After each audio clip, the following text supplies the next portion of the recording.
Alright, let's see how I'm coming through real quick.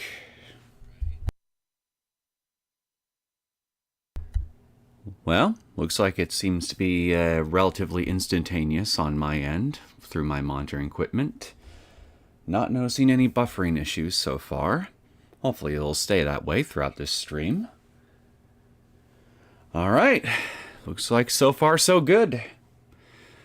So, imagine my surprise when, after I finished yesterday's stream on Steins Gate, I saw a little notification on my phone from my day job letting me know that my work shift for today had basically been removed for no apparent reason whatsoever.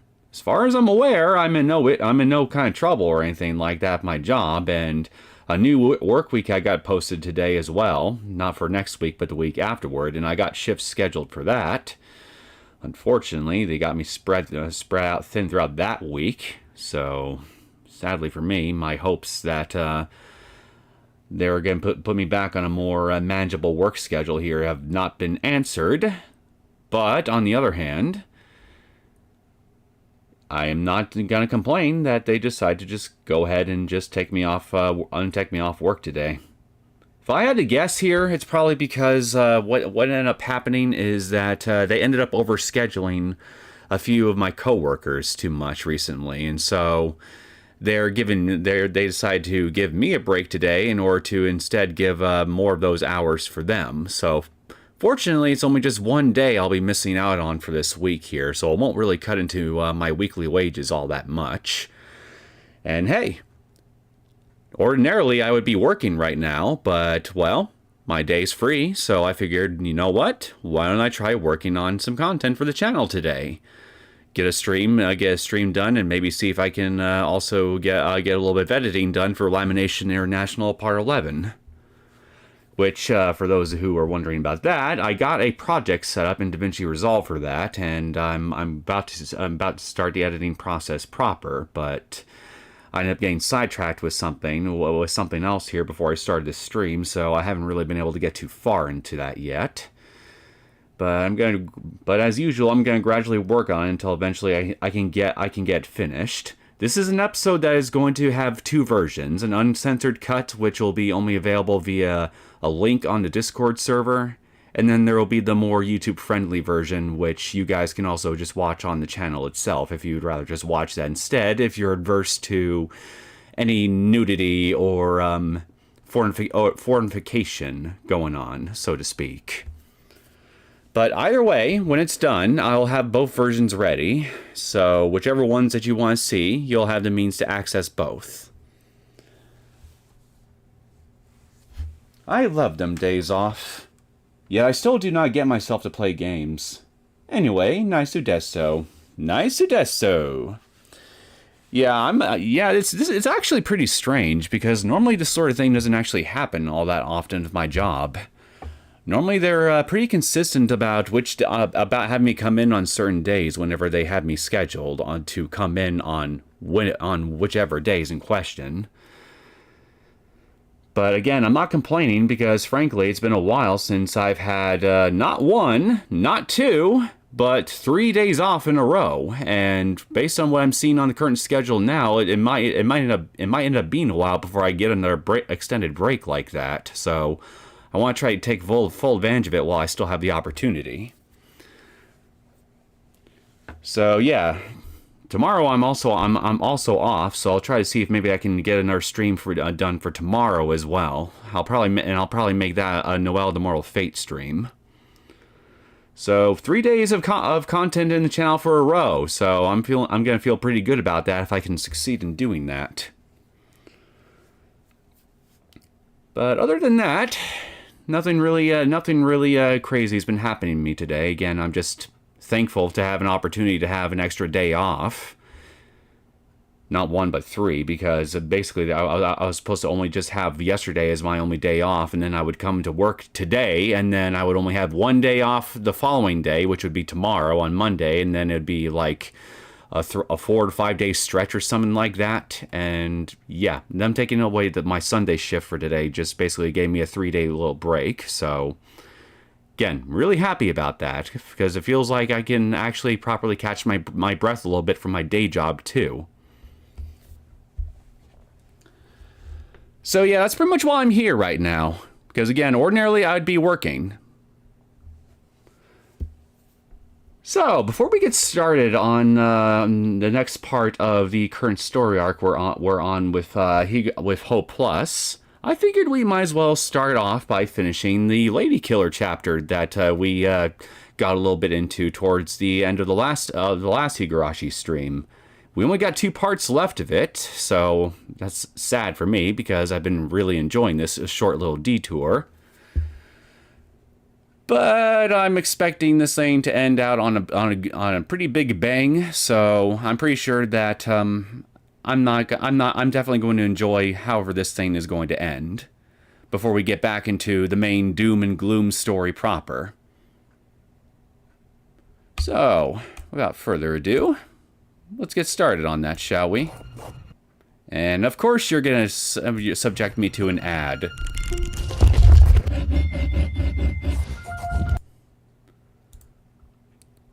Let me check my video settings real fast. All right. I miss coffee. Did you try calling it back? Absence makes the heart go fonder, so I say. Or so I say, or so I hear, excuse me. But then again, coffee is a very bitter mistress, so probably not in her case. If anything, the animosity might have only grown stronger with time. I leave how you want to handle the mistress known as coffee at your own discretion. But if you ever want to hook up with green tea, let me know, because that's more my specialty.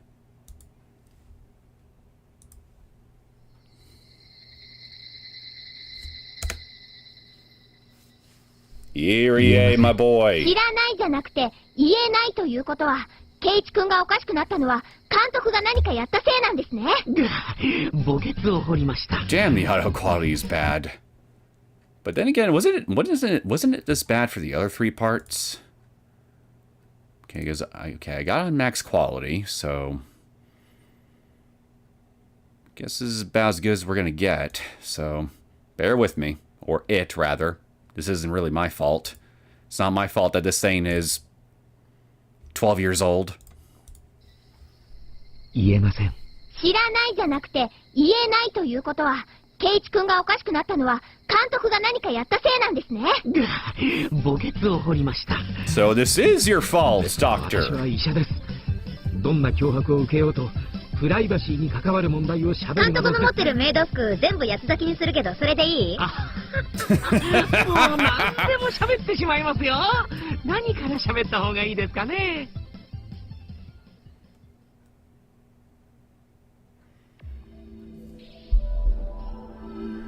これが前原さんに治験を行っていただきたい試験薬になります。Let me guess. Whatever is in those pills, Viagra is a key ingredient, right? Because I'm assuming it's far from the only thing that's in there, but there's probably going to be Viagra. And something that acts as a confidence booster. この赤い錠剤ですか？なんだか毒々しい色合いですね。Actually, wait, no. It wouldn't work that way. Otherwise, he'd be sporting a boner. Never mind. 薬の色はともかく、効果はてきめんです。まだ試験段階ですが、この薬が完成した暁には、薬学界に衝撃を持って迎えられるでしょう。Wait a minute. Wasn't that medicine that Natsumi took in the console arcs, and for a brief time what Reina took also didn't that also come in a red capsule? 200 milligrams of testosterone. Yeah, that's right. They do have those, don't they? Testosterone pills. Yeah, that's probably what he's got. He's probably got some highly concentrated doses of testosterone in those little capsules. Although, considering the fact that they come in red capsules like that certain other medication that I just talked about in the case of the console arcs and everything, I can't help but wonder if what Natsumi and Reina ended up taking in those stories was actually some highly potent form of testosterone that just made them stir crazy somehow. Too much manliness just did not vibe well with their brains.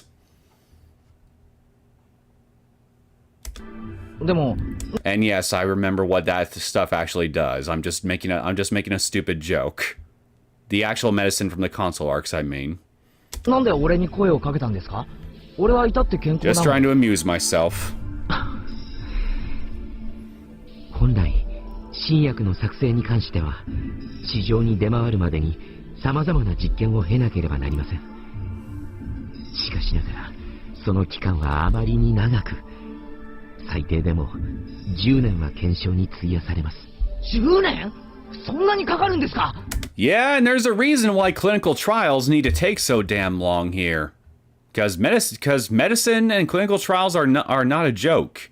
If you just subject random medications to a wide population without actually studying well in advance what the possible side effects could be, worst case scenario, you might end up introducing something to the wider population that could cause all kinds of adverse health effects, which could be very mildly inconvenient to worst case scenario, very, very, very bad and debilitating and life altering, possibly all the way up to death.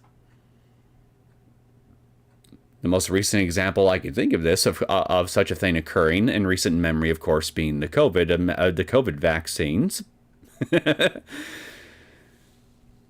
But hey, I guess I'm not allowed to talk about that still. Apparently, even though it is basically what happened. Is that they just basically took medicines and vaccines that weren't given any proper clinical trials beforehand, and just tried to make all of us guinea pigs for them in order to line Big Pharma's pockets. Again, not a conspiracy theory. It is pretty much proven beyond a shadow of a doubt at this point that's basically what happened. But my point is, when you take the time to look at the adverse health effects that those vaccines have been causing for a fair number of people, which we're only still learning about bit by bit even now, that's just one of the main reasons why it was really such a bad idea in hindsight to force everybody to try to take a medicine that did not have any proper clinical trials done beforehand. And that's not getting into the effects that our actual response to the virus had on wider society as a whole. My biggest getting tongue twisted. My biggest example, of course, being how the children were affected during the lockdown periods. On a developmental level. You mean make tons of gigolos? And yeah, COVID, man, that period was bad. One of the worst periods of my life for a variety of reasons, and I'm not talking about just the lockdown itself. A few big personal life events also occurred for me during that period that just really screwed with me. Yeah, it was just a real bad time for me. Not so much because of the virus itself, because apparently I never got sick from the thing. Yeah, here's the thing here. I don't know if I told this. I think I might have told this story a good while ago. But I don't know if there's any of you guys who are listening right now that are familiar with it here. But yeah, I was still working my job during the COVID lockdowns itself here, and I worked out in the public sector. So I was exposed to all manner of people throughout the entirety of the lockdown period. And apparently at one point I did catch COVID, but I never actually got sick from it. I never developed any symptoms. But the reason how I found out that I got it was I was forced to take a mandatory test from my day job at the time here because my bosses at the time had realized I was in contact with people who had at that time recently tested positive for the virus. So they made me take the mandatory test. The test said I had the virus in my system, even though I'd never developed any symptoms of any kind from it. And so I had to basically take over almost 2 whole months off of work before I was allowed to come back. So yeah, that was annoying, to put it mildly. But my point, but the reason I bring this up here is it wasn't the virus itself that caused me any serious issues at all. And in fact, it didn't cause me any issues, period. It was everything else around the virus itself, from the lockdowns themselves to personal events like I alluded to before that happened around that time as well, that also really fucked me up in a lot of ways. It was everything else around the virus that made that period very unpleasant for me. And it's a period I'm definitely glad to leave behind in the rearview mirror, I can tell you that much. I pray that I never have to live through anything like that ever again. For all our sakes, not just mine. I might have gone it a few times, had my first high fever around that period, and damn, 2 months? Dope. Yeah, 2 whole freaking months. Despite being completely asymptomatic. I didn't have a fever or a chill or a runny nose or anything like that. I was perfect. I was, by all appearances, perfectly healthy, despite what the test itself claimed. And yet, they wouldn't let me come back in. But I also recognize here that compared to a lot of other people that were going through similar things at the time, I managed to get off relatively easy. What, with only missing on 2 months of work? Because there were people that were going through the lockdowns that ended up missing a lot more work than that, or God forbid, losing their jobs altogether. So I had it relatively easy even then, as far as I was concerned. Still annoying, but yeah. Anyway, enough of that dreary topic. Let's get back to the fun. 副作用等の効果を明確にし、その上で病気に効果があると判断されたものが最終的に人で効果を試される。Let's get back to this. Let's get back to this severe violation of medical ethics. Although, to be fair, I would much rather take if I was going to find myself in a situation where some kind of drug or what have you is being handed around without having any clinical trials being done on it beforehand. I would much rather take whatever Casey was given than a COVID vaccine shot. Because at least this would actually positively impact my life in many ways. Without a doubt. と言いますが、その上で問題ないと判断された薬が皆さんにお渡しされるものなのです。お渡しした薬に効果があるのはデータからは実証されていますが、副作用に関してはまだ未知数です。本来なら動物による臨床から始めなければなりませんが、私はその過程を飛ばして人から臨床を行いたいのです。なぜですか? Also ill, Tepe. I don't trust that smile of his. 口外しないと約束していただけますか? 内容によります。極めて真剣な理由です。この話をする以上、約束の保護は認めません。いつになく真面目な表情。わかりました。そこまで言うなら約束は守ります。ありがとうございます。この薬がすぐにでも必要な理由が is because we are facing a population crisis and we need to give something to the boys in order to help them pop out more babies, right? We gotta make them more virile. さとこちゃんやフルデさんは何年も待ってはくれないからです。さとこやリカちゃんが Wait, I'm sorry, what? 待ってはくれないからです。Wait, I'm sorry. What are you implying here, my boy? さとこちゃんやフルデさんは何年も待ってはくれないからです。For crying out loud! I don't think any of them have even reached puberty. Either of them have reached puberty age yet. え、さとこやリカちゃんが Well, in Rika's case, physically, but still. って一体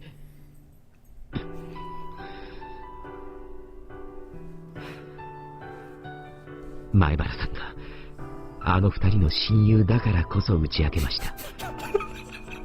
その理由は大体察していただけますね。I'll tell you one thing. A character like Irie makes for a very fantastic tourist filter when it comes to hobbies like anime or manga or anything of that nature. Just characters like him. Which is why I do advocate, unironically, that we need more characters like him in a lot of fictional entertainment that I enjoy. It'll keep the tourists out, and only the hardcore fans around. まさか、さとこやリカちゃんが何か危険な病気を抱えている That being said, I do not condone Irie's actions or intentions. この薬がその病気の特効薬だけど、完成までは最低10年。この薬が完成するまでに2人の体が持たないとしたら。わかりました。仲間のためというなら、俺がその薬の試験でしたっけ、そいつの手伝いをさせてください。前原さん、ありがとうございます。So let me get this straight. You basically gave KHE some highly potent testosterone pills, because that's essentially what it seems to have done to him, is just made him more manly in the eyes of all his female friends, just for the express purpose of getting him to fornicate with Rika and Sadako? Am I understanding this right?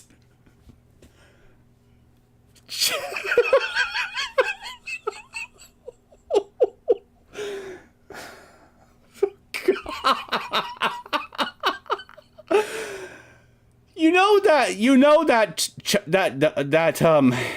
child protection service thing that was such an annoying plot thread in the main story for chapters 7 and 8, and I think a little bit of 3 as well. The one that the characters during those portions of the story had to deal with here in order to get Sadako some help and get her away from Teppei. Those guys, that agency. I think this is definitely a very worthy case that would be an efficient use of their manpower to look into. Right here. Right now. What we're looking at right here. I mean, wait. Yeah, Irie is, legally speaking, a guardian figure for both Rika and Sadako, right? If I remember that little detail right. So, I'm just saying, Child Protective Services, this right here, this could be an actual case worth looking into. Who am I kidding? When I say could be, it is. It fucking is. 最後の確認ですね。この薬の副作用はまだ不明です。Again, I do not condone this man, but damn does people like him make for a great tourist filter. 細心の注意を図りますが、何が起きるかわからない。それでも問題ありませんね。はい。それがさとこやリカちゃんのためなら。もしかして肉体だけでなく、精神的な副作用もあるかもしれません。それでも二人を守るためなら。Yes, to protect them. Protect.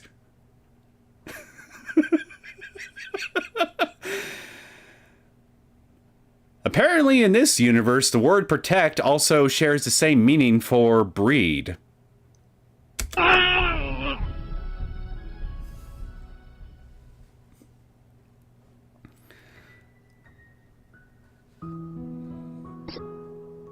そんなことが。ケイちゃん。じゃあ、ケイちゃんがおかしくなったのは薬の副作用？いや、それよりも監督、さとこやリカちゃんの病気って何？そこまでして完成を急がなければならないほど、二人の体は悪いわけ？は？ミオンさん、何をおっしゃっているのですか？チラチラしい嘘はやめて！10年も薬の完成は待てないんでしょ？その通りです。はあ、どうやら勘違いさせてしまったようですね。His heroism at display. Yep, he's a hero of the people. A true doctor, a true physician. Definitely looking for the wider health of society as a whole, this man. 違いますよ。彼女たちはどこも悪くありません。You're right, they're not ill. You are. でも、二人のための薬を作っていたんですよね。監督は10年も待てないって。その通りです。が、これ以上は。レナ、メイド服一緒に焼き捨てよう。言います！言わせていただきます！で、何なのこの薬は。この薬は、モテ薬です。Affection medication? Is that what I just read? この薬は、モテ薬で。Affection medicine.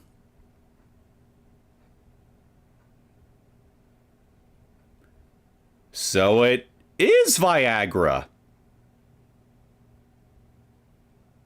If we can take affection to mean the horizontal hokey pokey in this instance. The fornication, the sexy times. Things that make you feel frisky and affectionate towards the opposite sex. In other words, yes, your intention was indeed to spur an interaction between Keiichi, Rika, and Sadako of a very affectionate nature, as you call it.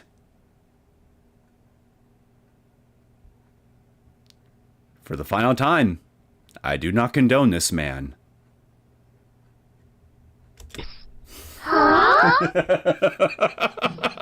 モテ薬って、惚れ薬ってことですか？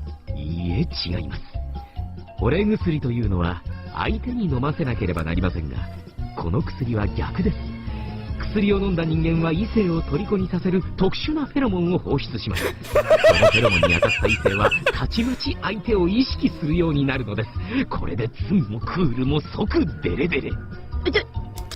So it basically gives him a very potent man musk. Got it. ちょっと待って監督。じゃあ10年も薬の完成が待てないって、すぐにこの薬が必要ってどういうこと？それは10年も薬の完成を待ってたら、古部さんもさとこちゃんも子供じゃなくなってるじゃないですか。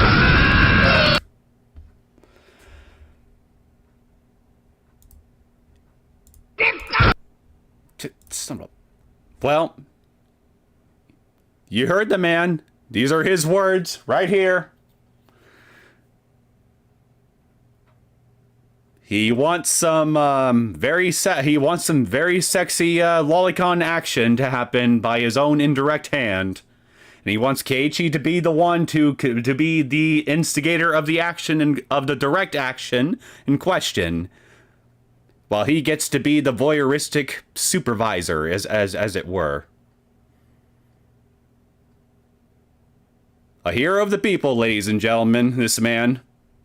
Truly, he deserves the Nobel Prize.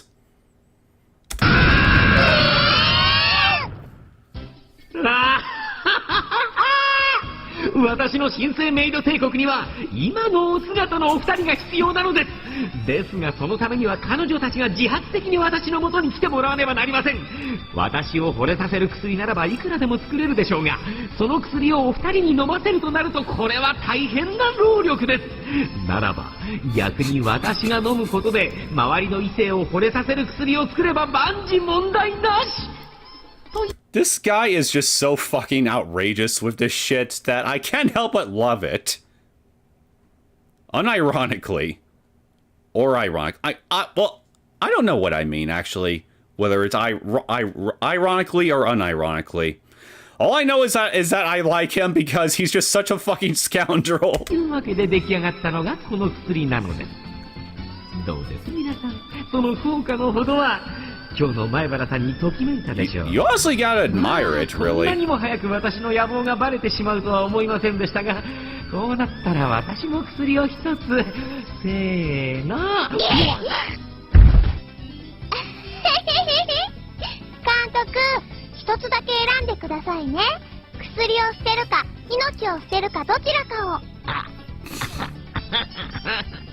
喜んで薬を捨てさせていただきます。で、それで圭一さんはどうしたら元に戻りますの？ Well, let's see. The medicine affects his pheromones, right? So, assuming this isn't a permanent change in his body, then I would think just simply waiting it out would be the simple option, yeah? Either that or make him take something that that has the exact opposite effect on his man musk. So he smells wholly unattractive to the opposite sex. It would give him the opposite problem, of course, but at least, hey, you wouldn't have the problem you're currently dealing with anymore. So pick your poison. 一応ここに解毒薬がありますが。貸して、すぐに飲ませるから。ちょっと待ってください。Wait. You have an antidote for a drug that but prior to this whole event, you never did any actual testing at all. And had no clinical data whatsoever to reference.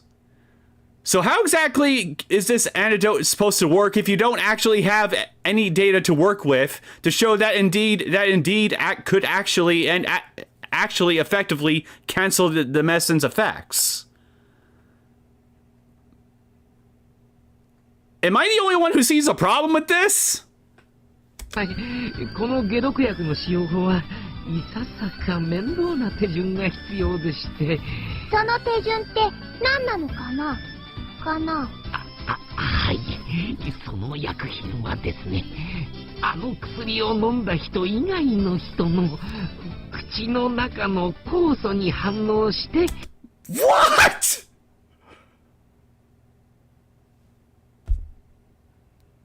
Okay, now I know that you're fucking bullshitting. There is no antidote. This is just yet another freaking little scheme of yours that you've concocted to try to get people to get frisky with each other for your own amusement. The truth is, this thing probably doesn't even need an antidote at all. You just need to wait it out. Wait for it to get filtered out of his own system through his liver or something.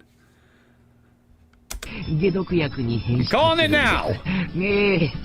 つまりですね、この解毒薬は前原さん以外の誰かが飲ませてあげなきゃいけないんです。その口移しで。みーちゃん、どうして薬を飲もうとしてるのかな？はっ！思わず体が動いてた。Now look. Like I just said just a second ago, I think this antidote is complete and utter bullshit. But, for the sake of argument, let's say it does actually work. If there is anyone I would prefer to have administer the antidote to Keiichi, it would be Mion. To be fair. So, on that premise at least, I do not object. というかなんでそんな七面倒くさい薬を作ったのかな。 Tomboy love, ladies and gents. 首を絞めないで。だってその方がかっこいいじゃないですか。お姫様のキスによって目覚める王子様。どうです？ロマンあふれる解毒方法だと思いませんか？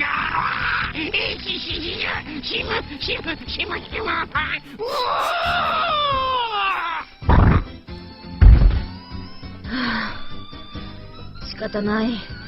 このままだとうちのバッチャすら口説きかねないしね。そんな恐ろしいことになる前にさっさと元に戻すか。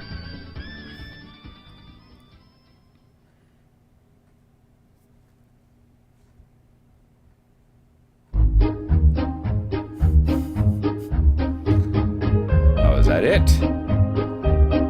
Oh, no, nope, there's a little bit more.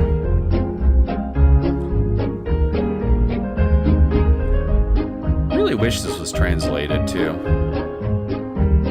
Along with the background text.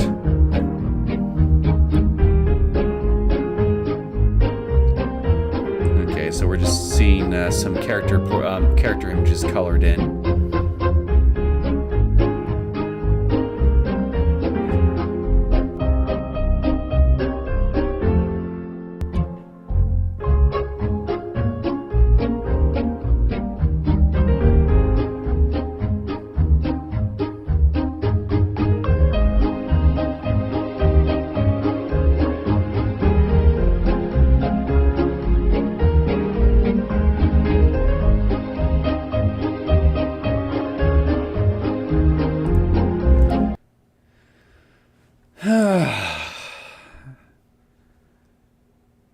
Again, Irie is such a fucking scoundrel that I can't help but love him despite objecting to all his bullshit on a moral and fundamental level.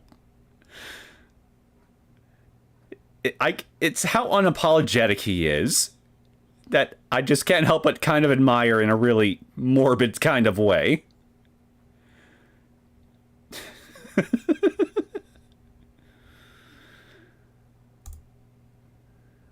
Well, only one part left.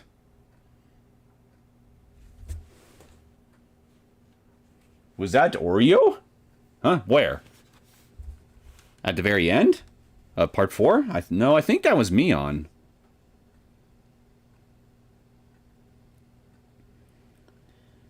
Reina or Mion? Place your bets. I vote Mion. Again. Tomboy love all the way, baby. Although to be fair, Reina is good waifu material too. When she isn't being scary. So, part 5. The opposite of any the work platform finale. we tried in the past. We tried other work The management end. platforms. The not maybe. Fandango.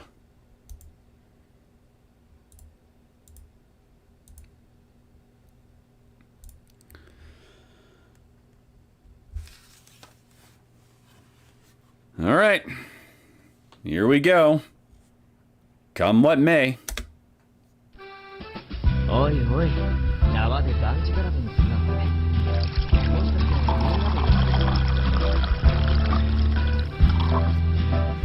みんなで。Thanks for reminding me. I need a drink. 解毒剤はコップに移して、あとはこの薬を誰かが飲ませるだけなんだけど。Oops. どうする？これ誰がやる？誰がやるって。 Well, we can't obviously have the little ones do it. So it's gotta be either you or Reina. でも、もうしょうがないな。もうじゃあ仕方ない。部長として私が。みーちゃん、レナが代わりにやってあげてもいいかな。Okay, you can tell that the pheromones have really had an effect on these two in particular. So, congratulations, Irie. You have indeed made a very successful little male musk pheromone drug. Shame I can't have it. ってな、部員が困ってる時に一番に助けてあげるのは部長の役目でしょ。第一あんな状態のケイちゃんにそっち打ちできるわけ。舞い上がって大切な薬をこぼしたよ。Ooh! ほら、これなら誰でも口移しできるよね。何を泣かせるのですか。今そんな場合じゃないでしょ。今大切なのはケイちゃんを元に戻すということですわ。さあ、レナさん、ミオさんのどちらでもいいですから、早くこの薬を。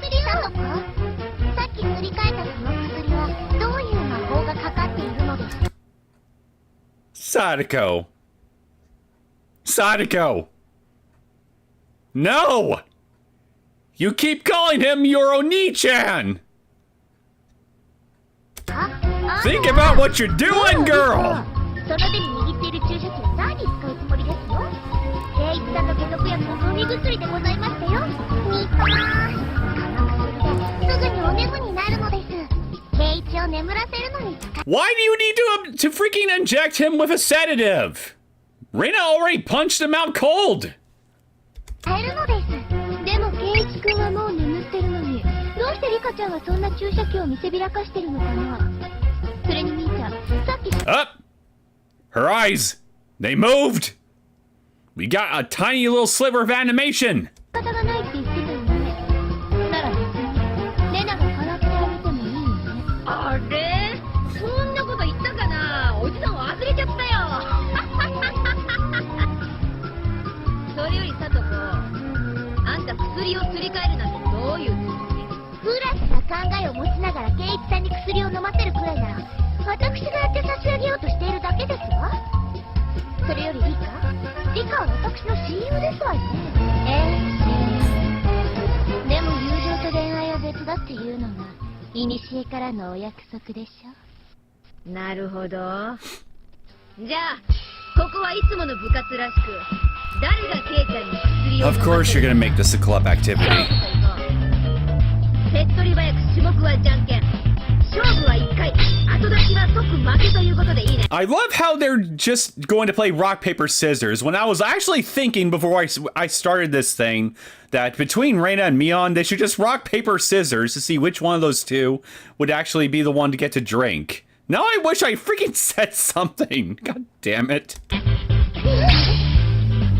れじゃあ行くよ。じゃんけん。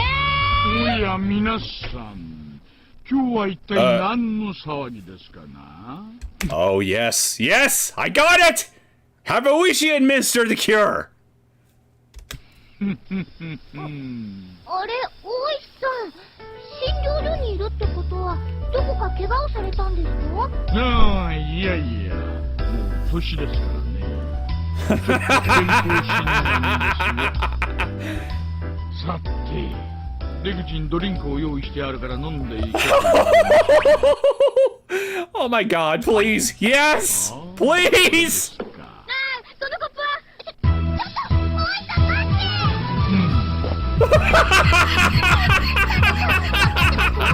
ライトラップ発動ですわ。 Ooh! Girls, you just committed elder abuse! That's against the law! ケイチ君が寝ているところ。うち。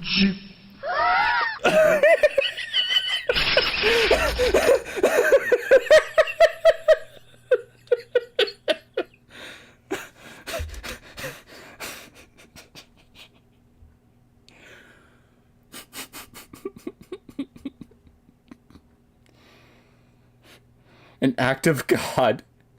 This was an act of God, of Kami. For Yashiro-sama, perhaps. This was your handiwork, wasn't it, Hanyu?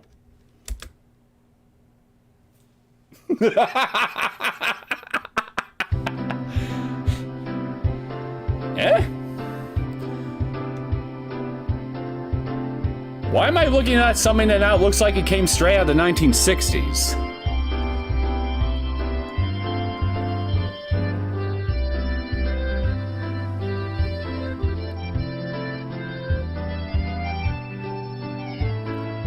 Can I get any translations for this at all?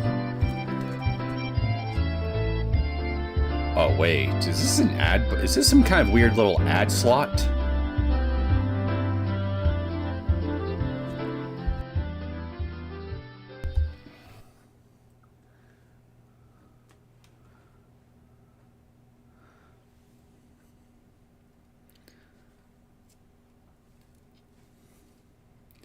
Japan gets all the cool stuff when it comes to supplementary material.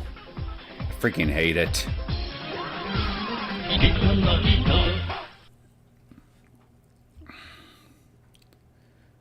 Although then again, maybe it's a good problem for me to have, because that would actually end up saving me some money.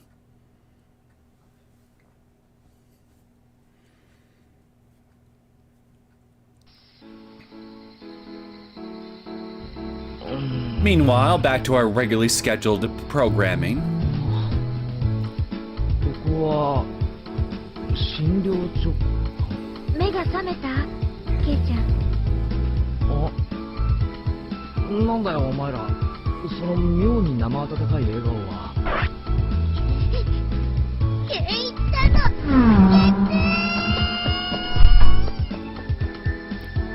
Oh, come on, Sadako.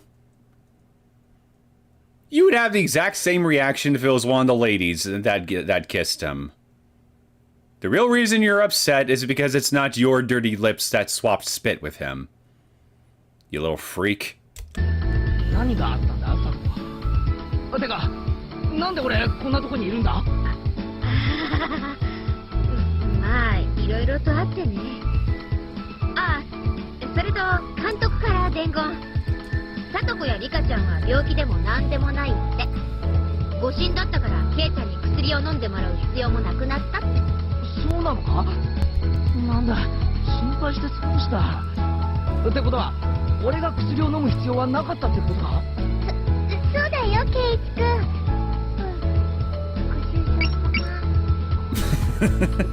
ん。なんだなんだ？その哀れみみたいな笑顔はなんだよ、お前ら。You call it compassionate, but I call it more like pity. 花ということなのです。ニパーン。 Or sad. でもあの薬を飲んだ後何があったのかよく思い出せないんだが、何かとてつもなく恥ずかしいことをしてたような。みんな何赤くなってんだ？おいおい、俺は何をしてたんだよ。ケイちゃん帰ろう。すぐ帰ろう、今帰ろう。みんな帰るよ。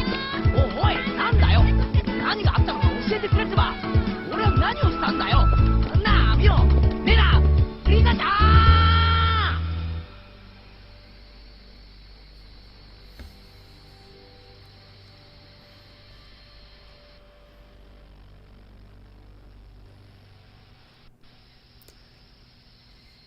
それにしても私はいつになったらこのぐるぐる巻き状態から解放されるんでしょうね。もう辛いから許してくれませんかね。 At least they were kind enough to leave him a heater. ひょっとして私のことを忘れちゃったなんてことはないですよね。 You know, that way so he doesn't get cold. I guess they needed a bigger flame.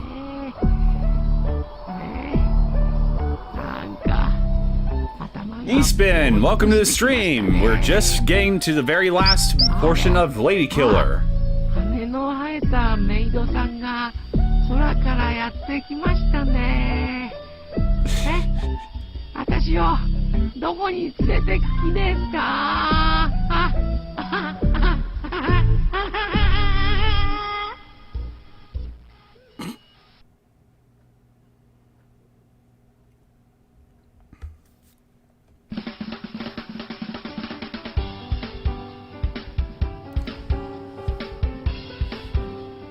？Well, that was something.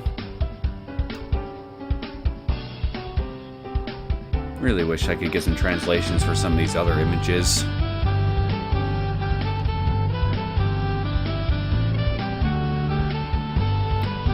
I would not be surprised at all if this was actually in some way Hanyu's fault. Somehow. Just saying. Goddess of love and all that for the village, last I checked. So, I mean, it fits. Stream dead, dying, oh.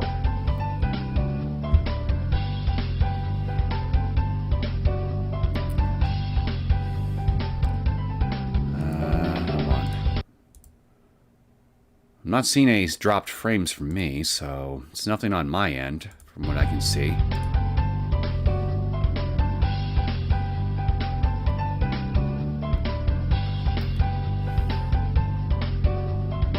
Is there anything else?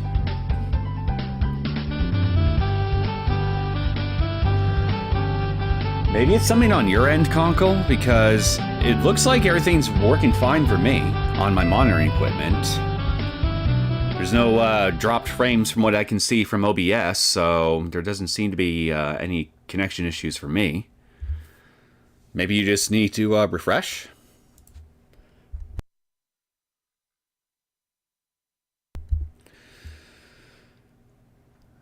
Well, that's it. That's Lady Killer. Real shame it was only 5 parts long, because, again, I really enjoyed this short little detour. Truly unfortunate. Okay, it's working now? That's good. Perfect. Well then. Now on to the main event.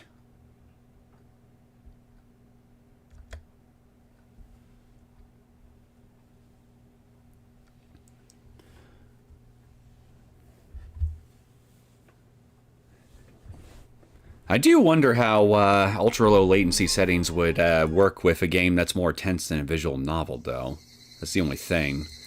Because a visual novel is not very demanding on system resources at all, in general, so it would make sense to me why I could probably get away with doing ultra-low latency settings on something like this, but if I were to play something that's more demanding, like any 3D rendered game or what have you, especially something that's been made more recently, I do kind of can't help but wonder if the ultra-low latency settings wouldn't work quite as well for those games.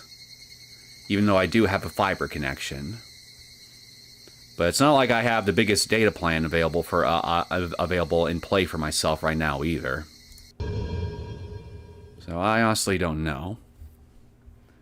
I would need to do a proper test for it later on for something a bit more more demanding, so I can get a better idea. But at the very least, based on what I'm seeing so far, it looks like what I've been doing now here hasn't really been causing any issues. So if I can expect this for any of the other games I'm playing right now, then I'd be more than happy to have it at ultra low settings from now on for everything. Well, mostly everything. Again, I'll need to do a proper test for something more intensive later on just to see how it handles.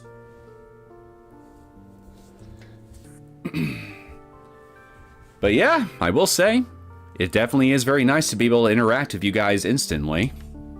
That's for sure. So,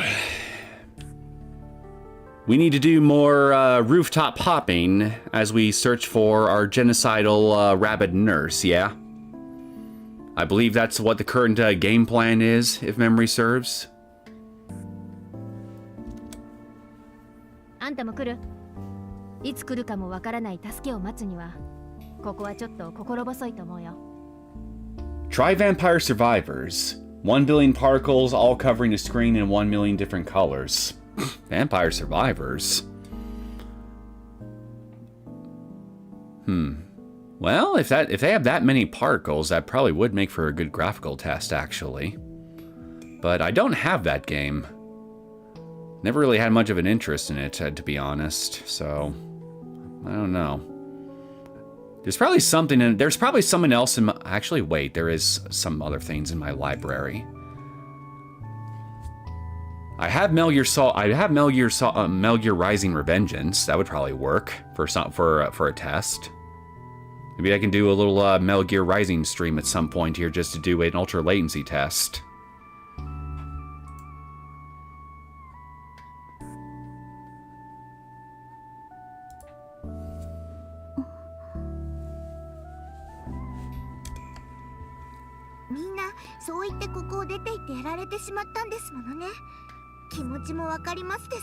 There is, of course, also Silent Hill 2 Remake, which I'm going to be doing sometime early on in October as well, which will be right around the corner, actually. So maybe that would probably make for a more ideal test, because it's an Unreal Engine 5 game, and, well, based on what I've personally observed, the overwhelming majority of Unreal Engine 5 games seem to have some very serious optimization issues across the board, more often than not. And I still have no idea if if the performance issues that Silent Hill 2 Remake apparently launched with have been completely fixed yet, despite having been out for about a year now at this point.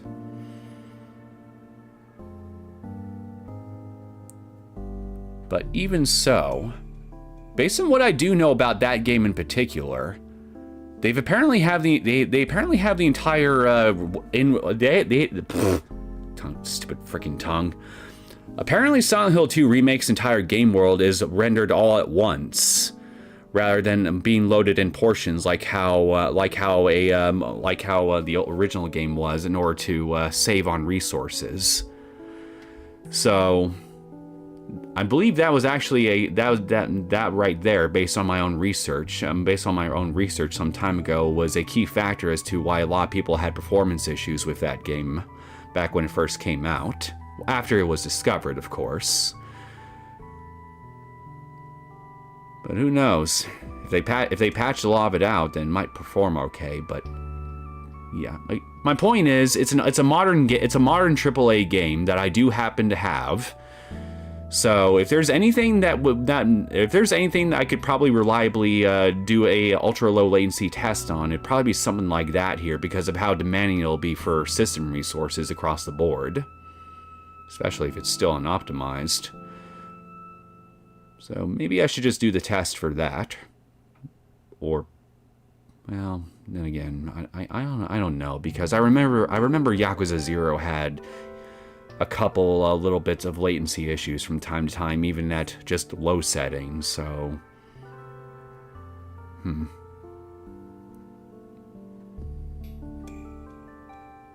Yeah, maybe I'll just try a Metal Gear Rising stream or something like that here as a test, just to be on the safe side, because even though it's an older game here, a lot of stuff happens during gameplay here that can really be taxing on the frame rate and all that if you let it.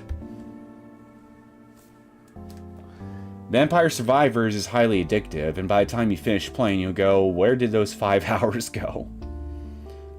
Yeah, I have heard that it's actually a fun game for most people that I've ever heard talk about it on YouTube.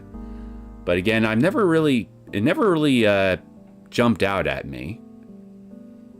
So I don't know. Fair, said it mostly as a joke. Ah, okay.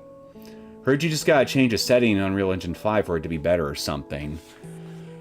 I heard something of that to that effect as well here, but the problem is it's a bit of a pain to mess around with whatever that setting is, from what I vaguely remember of it. And again, with Silent Hill 2 remakes in particular, apparently the entire in-game map is rendered all at once. So I don't really think there's too much that you can really do for the in-game settings to really work around that. So you just gonna need to.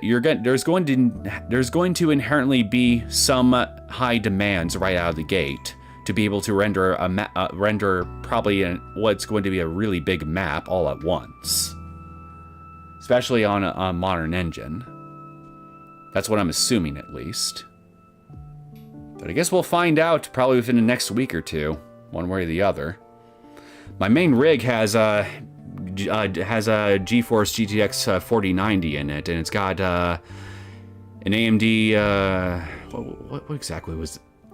I don't remember what the exact AMD processor I have in there is, but it was a high-end AMD gaming processor at the time when I had the thing made, which was what, almost a couple years ago now at this point. This was back when the 4000 graphics card series from Nvidia were still the new it thing. So yeah.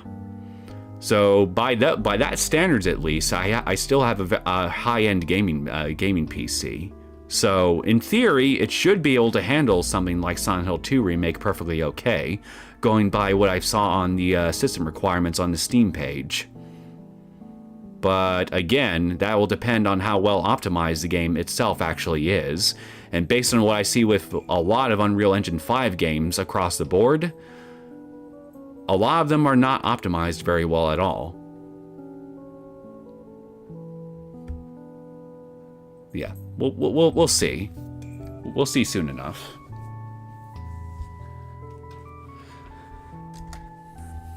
怖いからここを出たくないというわけではないのです。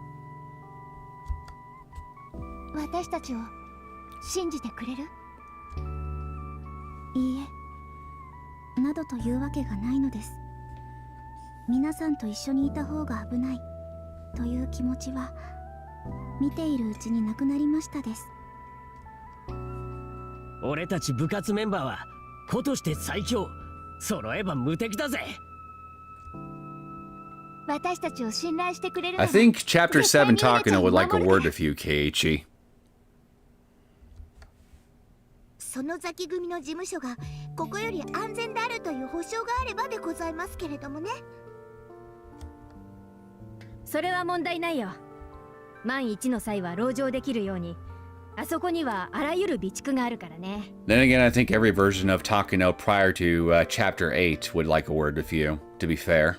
But Chapter 7 especially, due to how thoroughly and utterly she demolished you guys in that one. ミオンの一族はつくづく備えるのが得意だな。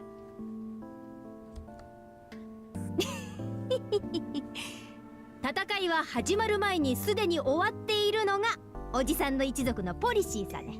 Yeah, Yakuza family definitely would say something like that, wouldn't they? ウネさんは私たちを助けてくれた命の恩人ですわ。だから私たちはその恩をお返ししましたよ。必ず安全なところへ連れて行ってあげるから。嬉しくないわけはないのです。That little girl was stuck all alone in this unprecedented disaster. Yeah, speaking of what, why am I having trouble speaking proper English today? What the hell? I forget, did this girl at any point prior mention where her parents were? If she even had any? Because I honestly don't remember. Chapter 2, Takano at the storehouse. Yeah, well... Yeah, you're right. That... Takano didn't trounce everybody then. It was rather... It was Shion that did that.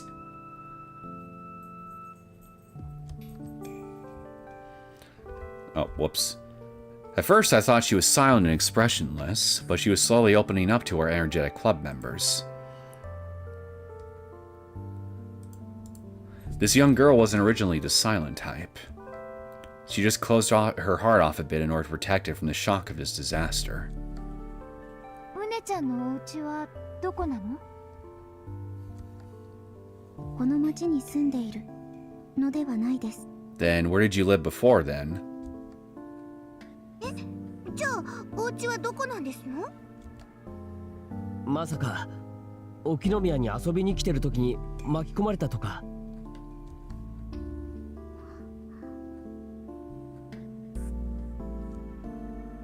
それはさぞや心細かったろうに。遠いの？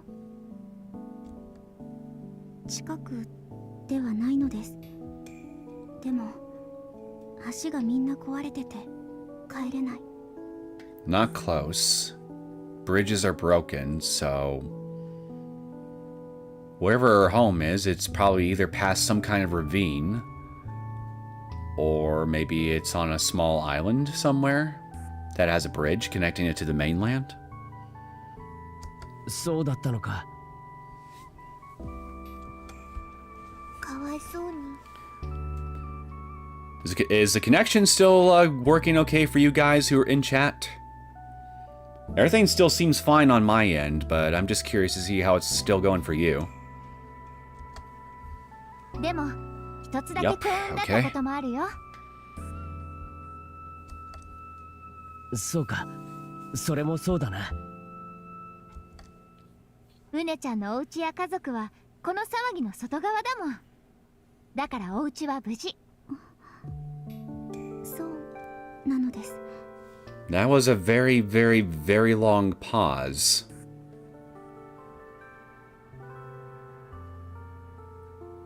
Yeah, something's up with this girl. That was the one saving grace for her. She knew for certain that her family and her home were safe. The government had destroyed all the tunnels and bridges leading to Shishibone City, so it was physically cut off. That basically meant that they were admitting that it would at least take time to determine a solution for this problem.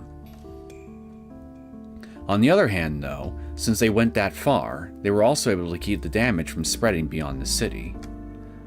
Those living in the city were probably depressed or enraged, believing that the government had abandoned them. Well, they kinda did. But in terms of the big picture, that was the right call. A necessary evil to protect the greater good. Okay, things are fine for you as well, Eastbin. That's good.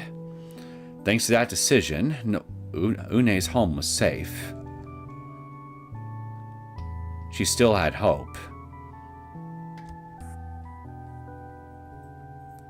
That was how she was able to keep going this long, even amidst crushing despair. Once we understood what she was going through, we all looked down for a moment, and then clenched our fists with a growing sense of purpose. ウネちゃんが助けてくれなかったら、おじさんたちはどうなってたかわからない。痛ましい犠牲が出ていた可能性は高いね。命を助けてくださったご恩、安くはつきませんでしたよ。ああ、そういうことだな、ウネちゃん。俺たち部活メンバーが全戦力を挙げて必ず君を家に返してやるからな。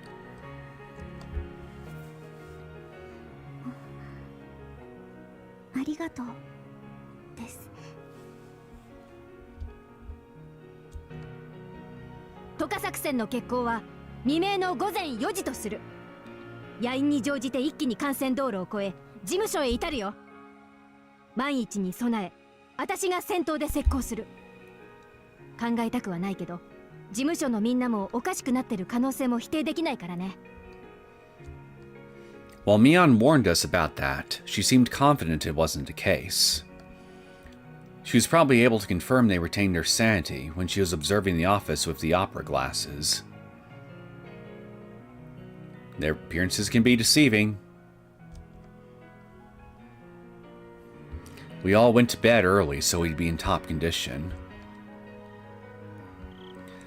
Sadako set a trap to detect intruders, but it was hard to sleep while fearing the sound of that empty can.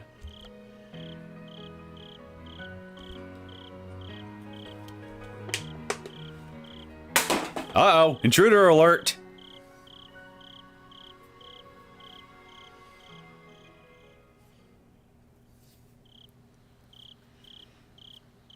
Even so, I definitely fell asleep at some point. Then I woke to Mion poking me. そろそろ起きなよ。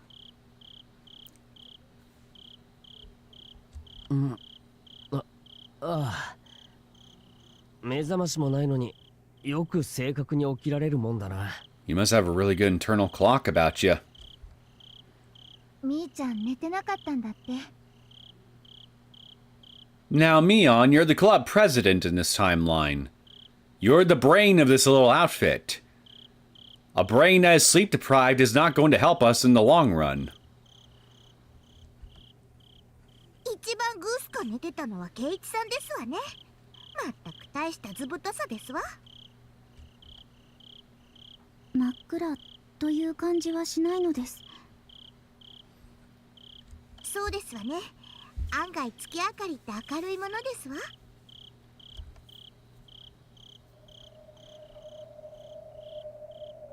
Uh-oh. The family restaurant seems to be on fire. If it really was the moonlight, it might have been a bit romantic. The traffic lights and other illumination were still on, lighting up the city without rest. Okay, so until we get to a proper CG image, I think this is about as good a background image as I need to use for a new thumbnail. So, why don't I just go right ahead and update the thumbnail for this. So give me just a minute, guys, to get that done, get this done. Gotta make sure that the thumbnails are reflective of what's happening within the episode proper, after all. Okay, we got that there, and to make life easy for myself, let's just copy the clear logo from here and put it over here. Booyah. Okay, so we're in the finished section, yeah? Okay, perfect. There we go.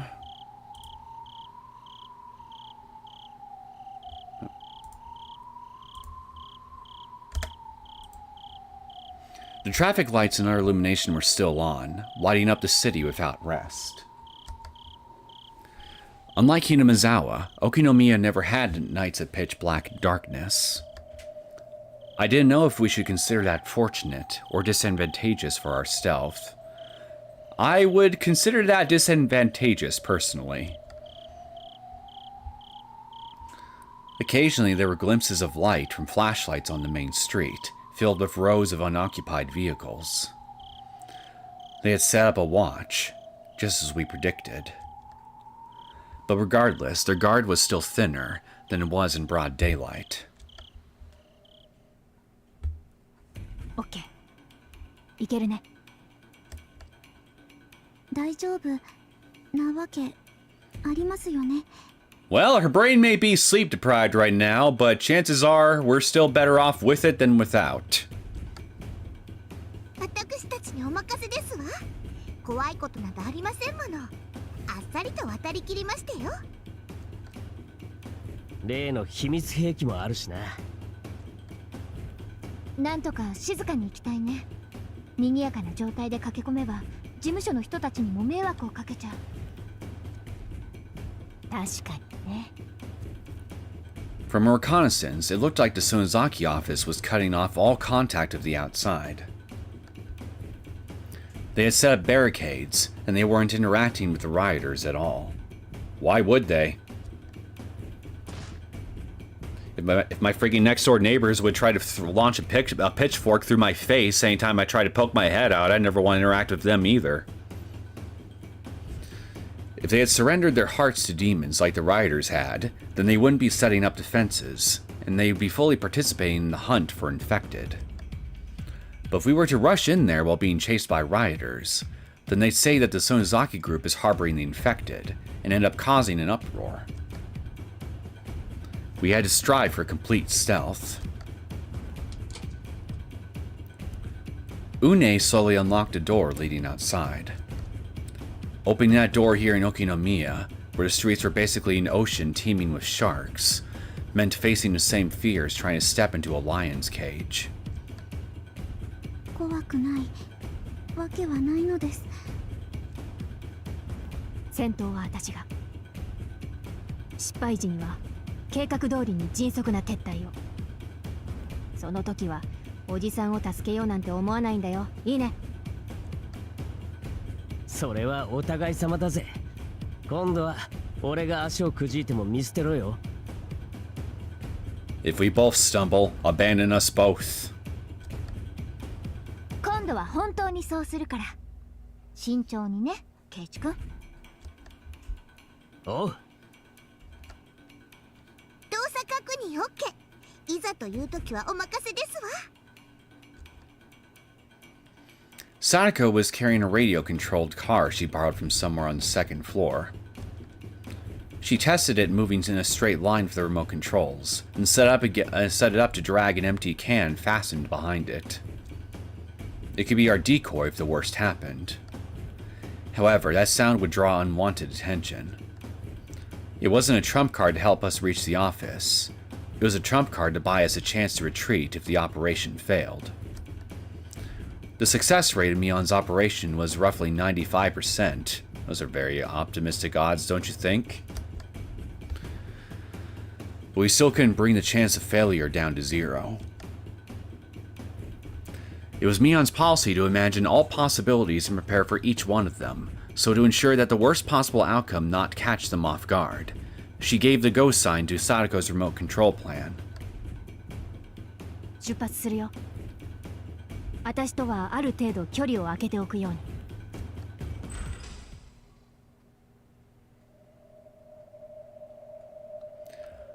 We carefully opened the door, and once we were certain that everything was quiet around us, Mion slipped outside. Unlike Hinamizawa, everything in Okinomiya was covered in concrete, so even the faintest sounds echoed. If you stepped on a small rock on the asphalt, you could hear it from rather far away. If stealth is what you're going for when walking on concrete, you could just wear socks over your shoes. こりゃ、裸足の方がまだマシかもね。That and slowly lowering your feet on the ball of your foot before lowering the rest of your foot down with each step.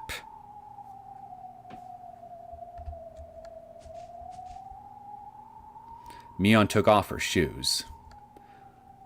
No matter how carefully we walked, the hard rubber soles couldn't silence the sound of pebbles scraping asphalt.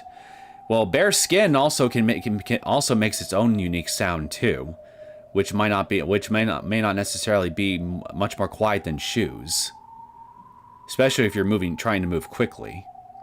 Which is again why I recommend wearing socks over your shoes or your feet or something, because those will act as a sound muffler. Even with socks on, it would hurt a city kid to walk on the surface barefoot.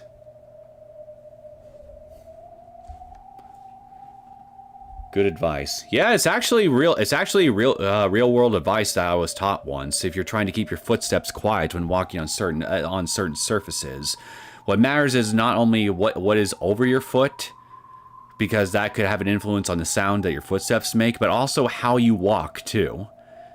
As long as you step slowly and carefully in a very specific way, and you got a means to muffle your footsteps effectively, then it's generally easier to sneak around. The sock method being one option. But for us Hinamizawa kids who always chase each other around, climbing trees barefoot, walking on asphalt with no shoes was nothing. もっと都会っ子の圭一さんが裸足が大丈夫か見ものですわね。 At least if you're wearing socks over your shoes, your feet will still have protection when you're walking on asphalt or any other surfaces that might have rocks or something like that you wouldn't normally want to step on barefoot. So your feet will still be protected, but the socks will still muffle your footsteps, as long as you're also being careful of how you make your steps too. 俺ももうだいぶ鍛えられたぜ。バカにするんじゃねえぜ。うねちゃんは裸足大丈夫？痛いです。ごめんね。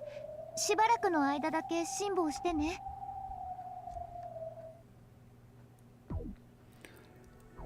Mion poked her head out of the alley and checked out on the river with rows of unoccupied cars. It was too easy to see across the wide sidewalk. We'd have to cut across it in one go and duck behind the row of cars. The self-proclaimed watch also realized that clear view meant it was the best place for keeping a lookout. We could see them shine a beam of light straight down the sidewalk every now and then with their flashlights. They were excessively frightened and were seeking out an enemy. If they sensed even the slightest presence, they'd cause a lot of noise and summon their friends.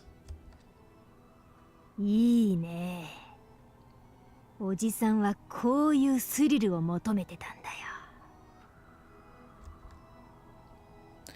Mion boldly looked up the sweat trailing down her nose and smiled. Ew. She used hand signs to signal her friends to wait and calculated her timing. The watch's lights were restless. They wandered back and forth, glancing everywhere in fidgety motions. Their fear left them needing to light up every shadow, so that anxiety created plenty of openings.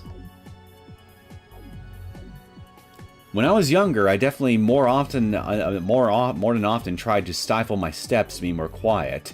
Now on to adulthood, I do said thing almost automatically. You must be a cat burglar as your day job or something then if you need to sneak around all the time. Have you managed to smuggle out any ancient artifacts from old temples, by any chance? Now. Quick and nimble, like a cat. Mion dashed across the sidewalk and ducked into the row of cars. It went so quickly and easily that all her prior tensions seemed misplaced. Keiichi and the others heaved a heavy sigh of relief as they watched from the shadows. Yes, I smuggled out my boss's sandwich out of her fridge nicely. Attaboy. That's how you get your sandwiches. Keiichi, the second one up, was about to follow after her, but Mion gave him the sign to hold. And no, Daddy YouTube, I do not condone thievery of one's boss's sandwiches. That is a crime.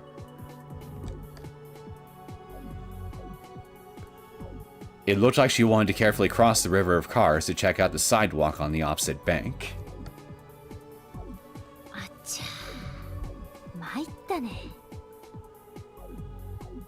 Although that being said, I do hope that your boss's sandwich had a good lot of meat on there. Protein and all that.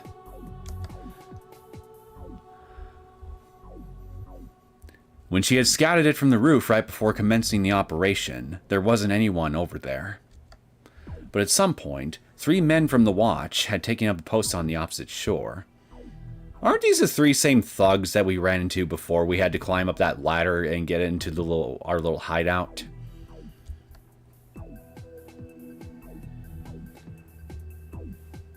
Oh, ew. Ew, what? You're not talking about my little sandwich comment, are you? I'm just saying I have to condone thievery. You never know what Daddy YouTube might do if you say or imply anything that sounds like you're endorsing something that they may not approve of. Gotta cover my ass, you know. They were heading right towards her. She wasn't exposed just yet. They were just walking around shining lights randomly at the cars.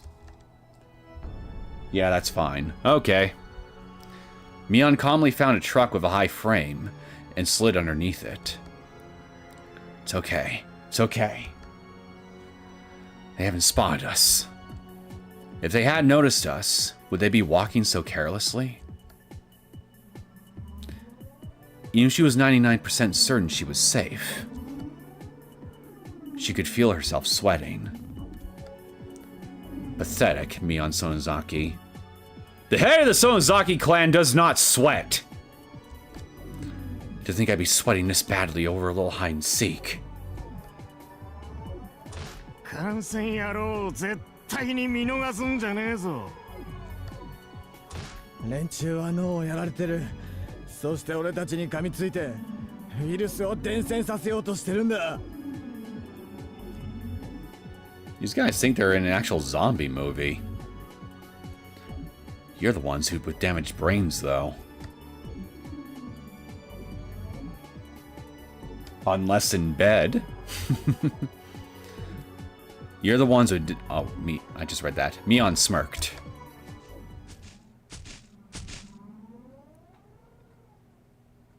Still, once their feet stopped in front of the truck she hid under, her smile froze.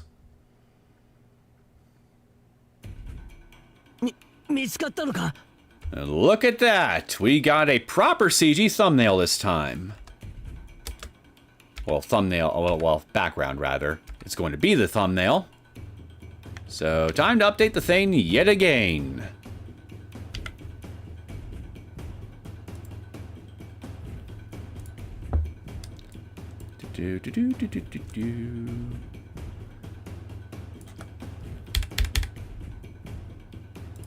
All right.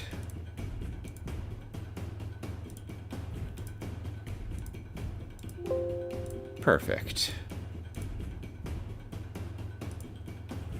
Although, now that I think about it, aren't I already using a similar thumbnail? No, wait, no. Actually, no, I'm not. That's right. That's right, I remember. There was a similar image I was using for part 1 of this new arc here before. This one that I used for part 2 ended up taking its place because I found it more eye-catching. So yeah, we're still good. Well, rather, I'm still good. Booyah.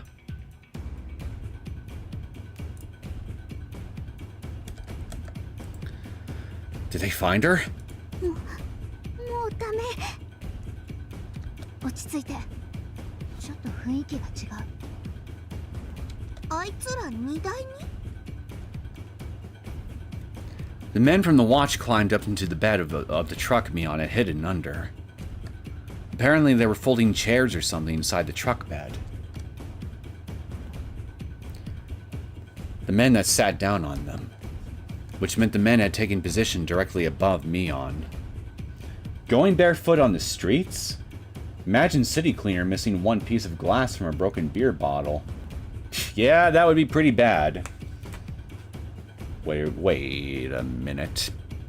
Espin, how far back are you on the stream? Any buffering issues you're experiencing? Espin, excuse... Yeah, Espin. Espin, that's right, I keep forgetting. It's Espin.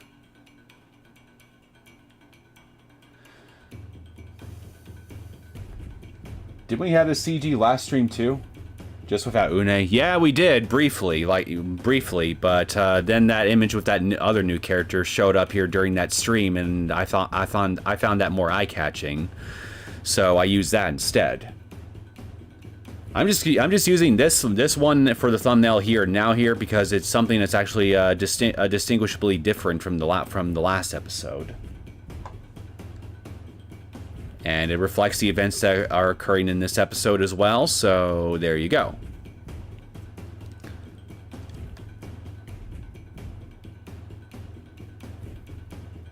Yeah, okay.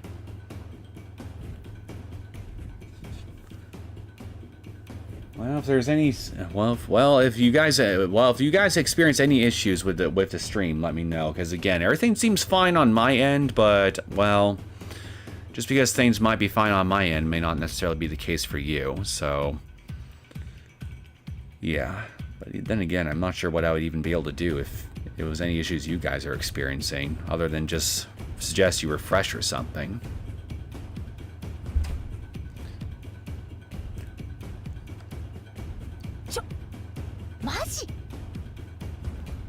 Sweat dripped from Mion's forehead. Keiichi and the others understood the situation just as well. Mion couldn't move at all. There was no guaranteeing they wouldn't hear anything when she crawled out from under the truck. Not only that, but Mion couldn't see what was going on above her at all. Even if she were able to slip out without making a sound, there was no guarantee they wouldn't happen to look around and catch sight of her. Mion couldn't move from there until they left that post. どうすればいいのかわかるわけないのです。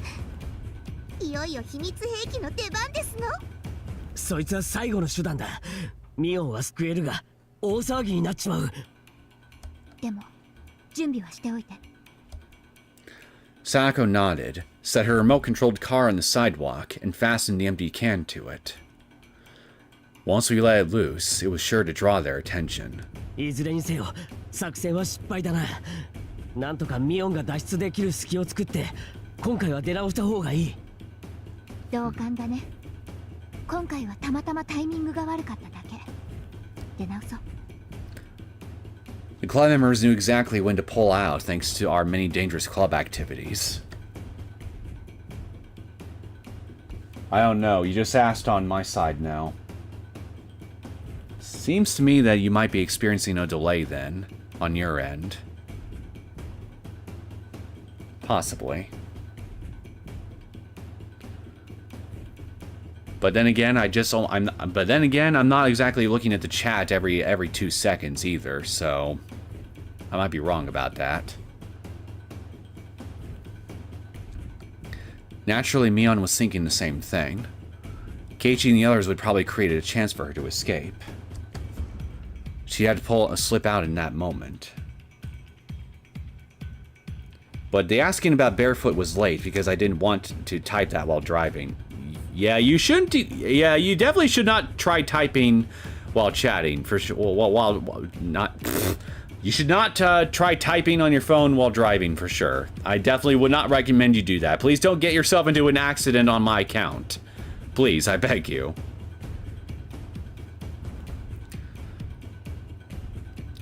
Naturally, Mion was thinking the same thing.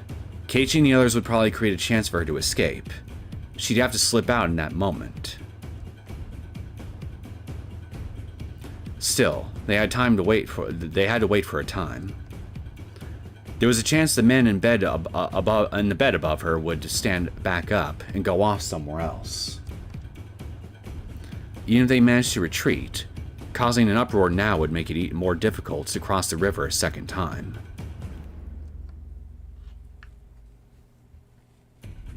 Even though Mion practically had a pin pushed through her heart, we had to stay calm and wait for a chance at victory. ウネちゃんを先に安全地帯に戻した方がいい。She wasn't used to being barefoot. She might have trouble running full tilt if it came down to that. ケイチ君、ウネちゃんを連れて退路を確保して。サトコちゃんは私の背後を守って。Out comes the hatchet. お任せでしてよ。ケイチさん、責任重大ですわよ。分かってる。ここは任すぜ。行こう、ウネちゃん。はいです。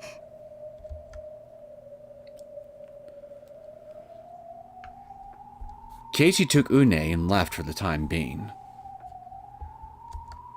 He thought he'd face death in Hinamizawa. But Hinamizawa was full of nothing but old people. Ouch. Plus they had the home ground advantage there. But they were playing an away game under different rules in Okinomiya. こんなことならもっと沖宮で遊んでればよかったぜ。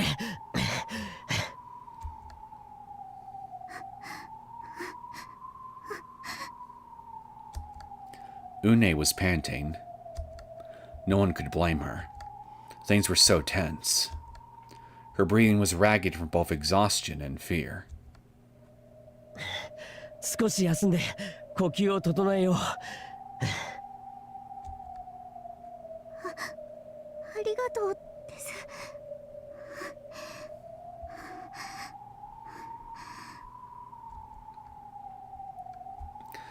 While Une calmed her breathing, Keiichi sharpened his senses and searched for anyone nearby. He sensed one. まずいな。誰か来る。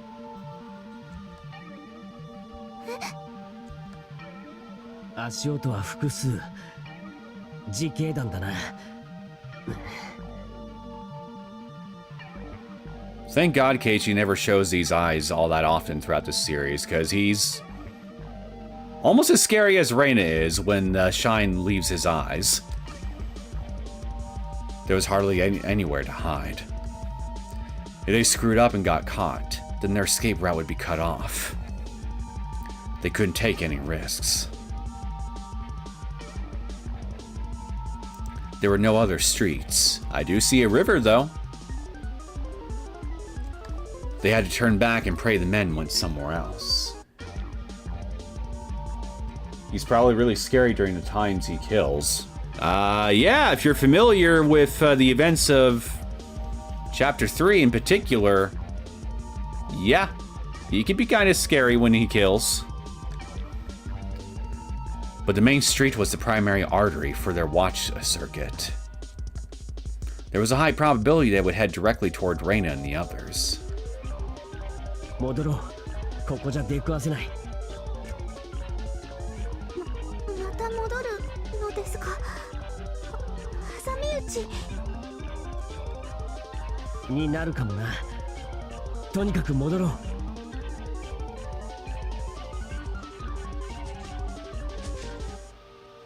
Keiichi's prediction was spot on. They didn't go down any other street and head straight for the main road. There were 4 young men about college age carrying bent metal bats. And coincidentally, 3 of them happened to look just like the same goons that we were looking at in the truck earlier. Clearly we're dealing with a cloning epidemic too, on top of everything else. At this rate, they'd attack Reina and the others from the rear. 挟み撃ち、それはまずいね。面白いじゃございませんの。まさか部活程度にはハラハラできるとは思いませんでしたのよ。態度はない。としたらどうする？まさかなのですか。Well, you know what they say. When life gives you lemons, you give life a titty twister. 後ろがダメなら前に進むほかありませんでしたよ。ラシコンのトラップを使い敵の目を引きつけ、その隙に前へ進むしかない。It was a dangerous strategy. We'd probably be able to get out of this pinch. But once they started shouting, the rest of the watch will all wake up at once. If we get unlucky enough to run into them on our way forward, then we'll be trapped like rats. If it's just 2 or 3 people, then we can handle them somehow if our club members is full might. But if the uproar brings a huge crowd chasing after us, then we'll just be kids, unable to fight back. Still, even with a few misfortunes thrown our way, this wasn't a game with no chance of victory. さとこちゃん、トラップ用意。いつでもどうぞですわ。Okay, can I just argue semantics for a minute? If the little race car with the can doesn't do anything to ensnare our pursuers in any such way, and no, I don't count just simply getting their attention as a form of ensnarement, then the thing is not a trap, it is just a distraction. Let's just refer to things as to what they actually are and use proper terminology, people. 歩道は OK だ。今なら渡れる。行くよ、さとこちゃん、やって。お任せですわ。行くぞ、うねちゃん。走るんだ。Oh, this OST rocks. Honestly, most of the OST in Higurashi in general is pretty good. 走らないわけはないのです。We all crossed at once and ducked into a row of cars. But there was no way to prevent the men in the truck from noticing our dash. The moment they looked over to see what it was, Saka's remote control trap activated. The car dragged the empty can fastened to it, making a loud metal noise as it raced down the sidewalk. なんだ、何の音だ。逃げるぞ、おい、感染野郎にちげえねえ。 Their paranoia and fear turned into violent aggression and anger. The men in the truck leapt onto car roofs and car hoods, chasing after the loud remote control car. The silence of night was shattered, with angry cries and whistles blasting from here and there. Cave Johnson invents a combustible lemon that burns a house down!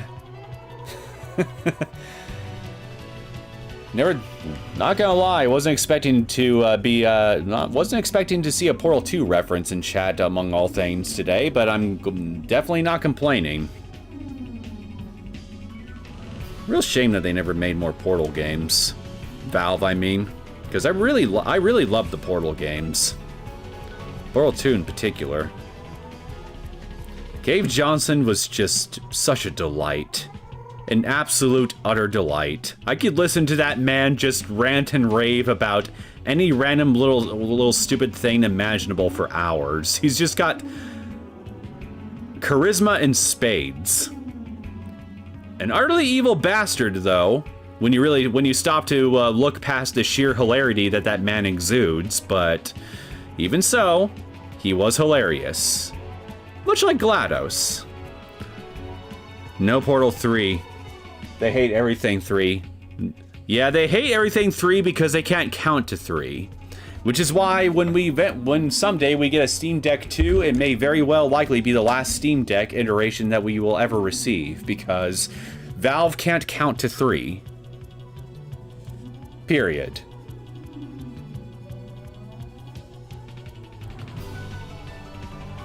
The silence of... alright, I just read this.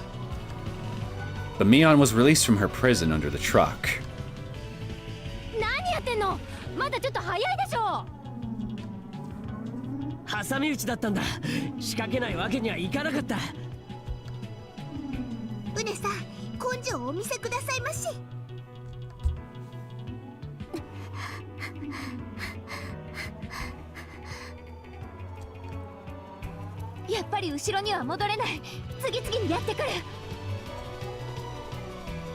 One after another, riders with bloodshot eyes dashed out of the alley everyone had just been hiding in.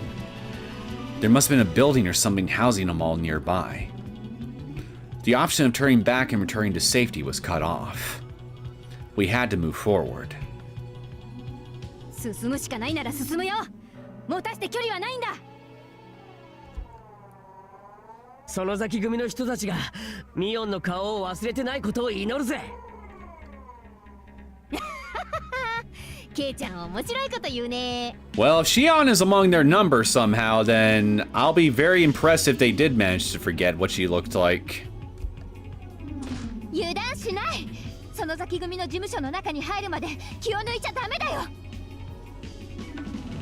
同感ですわね。シオンさんにお姉なんか知りません、あっかんぺーって言われる可能性が残ってましたよ。I feel like Portal 2 had a satisfying conclusion ending to the story. We don't need another game in the Portal series. Well, maybe not necessarily a game in the Portal series itself, but rather a spiritual successor of sorts, you know? That just utilizes the Portal mechanics and, you know, solving puzzles, that sort of thing. Doesn't necessarily have to be a continuation of the story of Portal in of itself. Because if it's a continuation of Portal that you want, I mean, there are fan-created mods out there for that sort of thing. I think I actually got a couple of them in my Steam account, actually, that I still need to sit down and try, that are apparently really good. So, my point is, we're covered when it comes to continuations of Portal itself, but I would have been fine with a spiritual successor, because Portal 2's gameplay in particular was just really damn fun, and I wish there were more games out there that were like it. Damn shame. It's an untapped market.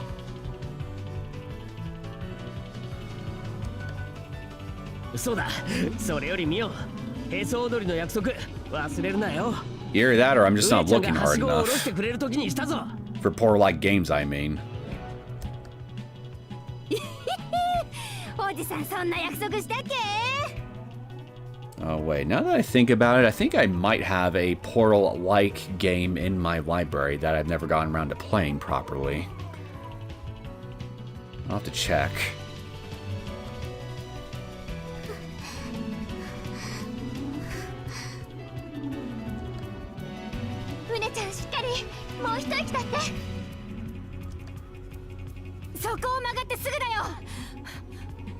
That piano is going hard, hard! That it is. I think Mion completely let her guard down. All we had left was to cut the tape at the finish line after our final spurt. I'm sure that's what she thought. But the finish line wasn't something we could cut through. Did somebody barricade it?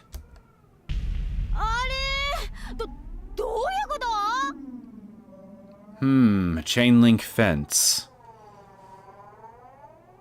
Yeah, I don't think wire cutters are necessarily going to work here, sadly.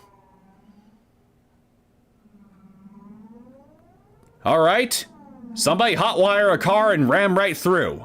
なんだよこれ The street was sealed off with barbed wire mesh. Either the Sonozaki group did it to secure their safety in front of their office, or the rioters did it to keep infected from coming through. But we didn't know which. Regardless, the reality was that the street was blocked off, with the office right in front of us. If we had known about this barricade ahead of time, our strategy would have been greatly different. Now, don't overthink this. All you gotta do is just squat really, really, really low so you can get a nice little extra oomph when you do it, and just jump! Just jump right over the fence. We could only call it bad luck. It was in a perfect blind spot from the angle Mion had when scouting it with the opera glasses. And that slight blind spot, unfortunately, brought a second misfortune with this barricade. It wasn't impossible to climb over it if you were prepared to hurt yourself on the barbed wire. Well, here's how I would look at it then. In that case, you could either just subject yourself to a few injuries, which could be healed up, or alternatively, you could face what will likely be certain death from an angry mob of crazed rioters. If I were in your shoes, or lack thereof in the case of some of you because you're going barefoot, I know which option I'd pick. Barbed wire cuts can heal. Whatever the rioters will do to you, probably not. But we couldn't force that on Une, who didn't have the resolve of us club members. She's small enough. Can't you just literally throw her over? 迂回路はあるよぐるっと向こうの路地から回り込めば When you throw her over, tell her to tuck her arms in, and as soon as she hits the ground, start rolling, so it'll absorb the impact and it won't hurt her as much. If at all, if she does it right.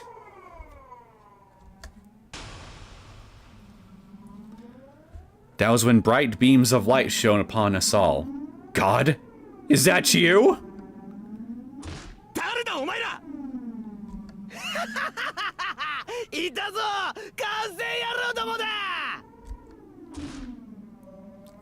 Our blood froze. We were finished. Une couldn't bear the fear any longer and let out a piercing scream. We were out of options. No, we're not! We could just poke him in the eyes. Our opponents had us beaten in build, ferocity, and numbers as well. Hey now, don't underestimate the ferocity of a cornered fox. The riders gathered together one after another, surrounding us and trapping us in the barricaded alley.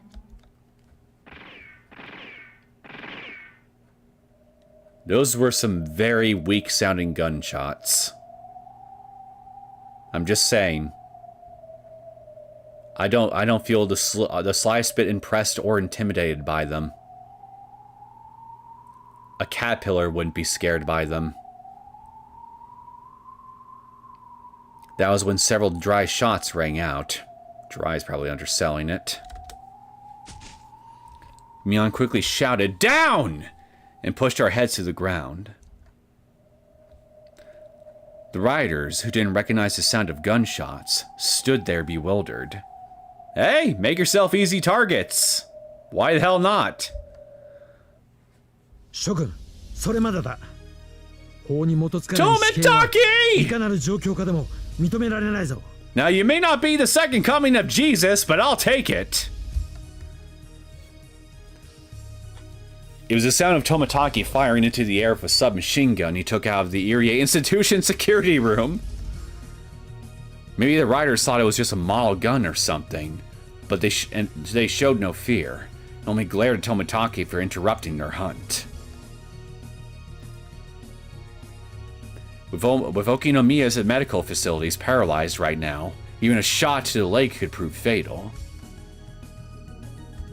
Tomitaki didn't want to shoot, but he gulped as the riders proved unfazed. 撃ちたくないんだよ諸君。ここは僕に任せるのですよ。羽生。 Hey, nice to see you here too, Rika. 我が同胞よ、心を鎮めるのです。我こそはお社様、そなたたちの長なり。 Hanyu's stern words rang out solely for inhuman ears. The riders stopped and stood still, their mouths wide open. Eventually, they sat down directly on the ground and waited absent-mindedly. Wait a minute. You're telling me that Hanyu has always had this ability to just command people that are afflicted with severe bouts of Hinamizawa Syndrome and get them to just stop at verbal commands?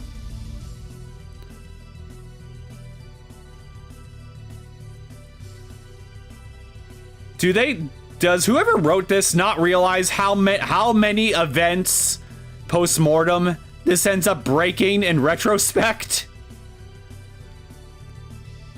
Everything involving Reina's backstory, everything involving all the events of the main chapters. If this was something that Hanyu could have intervened and just told, "Hey, you, stop being crazy," at any time, and they would just sit around absent-mindedly like dogs, then what was stopping her from doing it before? At any other point prior to this? Or is this an example of new powers as the plot demands? That's probably what's going on here, isn't it? Fucking hell!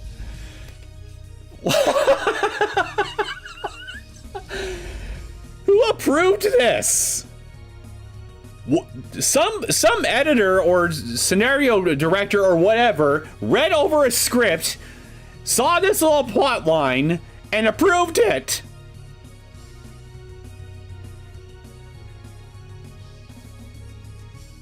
Was this ever actually done before? Like, seriously, because I can't think of any other instance.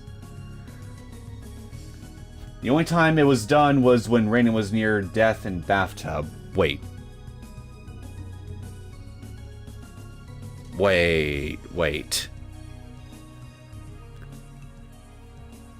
You mean in chapter 5, right? Of the main story?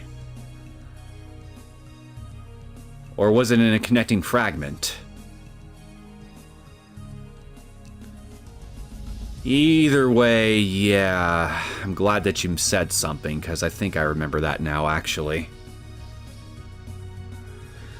Never mind, I guess we probably aren't dealing with a retcon situation here then.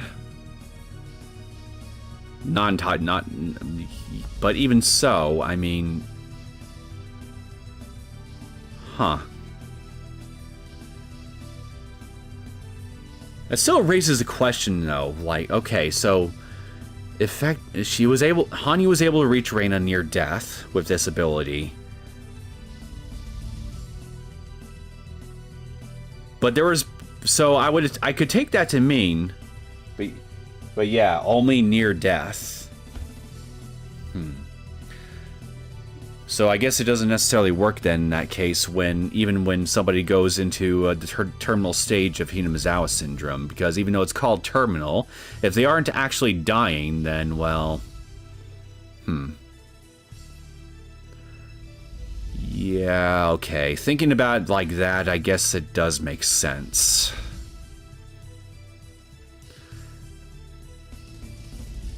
Yeah, again, thanks for bringing this to my attention, Espen. Likewise, Shion had a moment of clarity before death when she fell from the balcony in Chapter 5.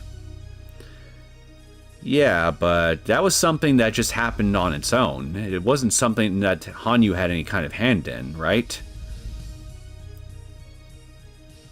Because I don't think I remember... I don't think I remember any outside force having been hinted at of having affected her mental state when that happened, but then again, it's been so long. I admit I don't exactly remember every single little detail of that particular scene from Chapter 5, so it is possible I might be forgetting something. I mean, case in point, I forgot about the whole thing with Reina in the bathtub, like you just brought up.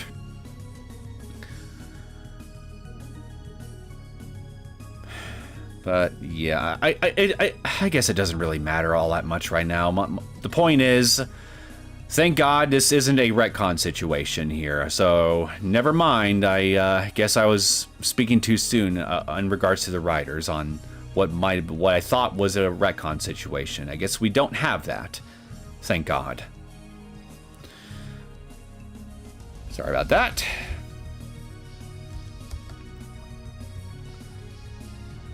Even if Takano had modified them to be more ferocious, they were still Hanyu's brethren. They couldn't escape the power of her words. The eyes of Mia and the others went wide with shock, but they realized this was their narrow chance to get out alive. みんな今のうちに何これどういうこと？お社パワーなのですよ。ミパー For your sheer power. 助けてくれてありがとうリカちゃん富武さん。騒ぎが聞こえてね、駆けつけて正解だったよ。君たちはこんなところで何を？このすぐ向こうがミオンさんの園崎組の事務所なんですのよ。このバリケードがあるとは気づかなくて、袋のネズミにってわけです。Can we have this conversation later until after we get to safety? 情けない。お姉がいながら危機一髪ってわけですか？ I knew it. I knew you had to be in the office. シオン Okay, this I think is actually will actually make for a better thumbnail right here. Would you? There we go. There we go. Well, hopefully this will be the last time I decide to do this. So bear with me for just a second, guys. Okay, save.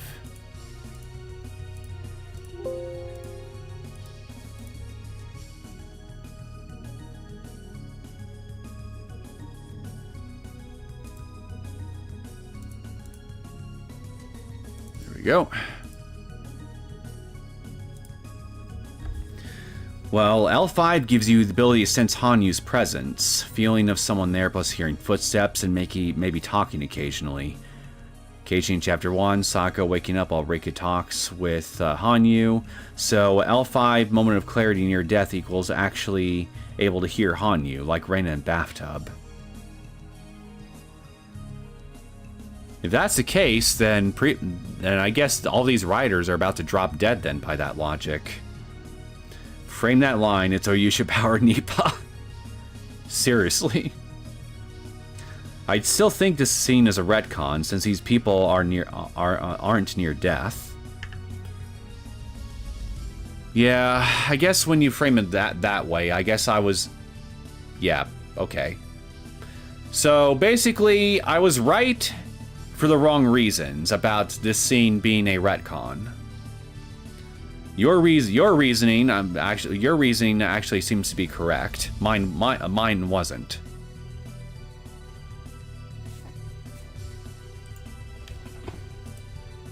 Shion, Kasai, and a few other men in black outfits approached from behind the barricade. Every one of them carried a gun, but none of them had the ferocious expressions of the rioters. Seems the Sonozaki group had retained their sanity and focused on holding up inside. 勘弁してくださいよね。イカれた連中と関わり合いになりたくないんですから。ごめんね、騒がしくしちゃって。シオンさんも無事ならもう何も怖いことはありませんでしたよ。そういうことです。私一人でお姉の10人分くらいは頼もしいですからね。葛西、開けてあげて。皆さん、どうぞ。Kasai unlocked the padlock on the chain, securing the barricade's doors shut. しかし一体何がどうしたってんです？あいつらに何を？一体何が。気にしなくていいのです。そっとしておけばそのうちにどっかに行っちゃうのです。まあまあ、お社様の奇跡の力ってことで、ここはありがたくこのチャンスをいただこうじゃないか。さあ、うねちゃん、もう安心だぜ。シオンさんまで言ってくれたらもう何の心配もございませんでしたよ。そういうことです。さすがさとこは分かってますね。ところで、その子は？ My hero from the last episode. That's who she is. どうもです。彼女はうねちゃん、俺たちの命の恩人だぜ。どうしたの？羽生。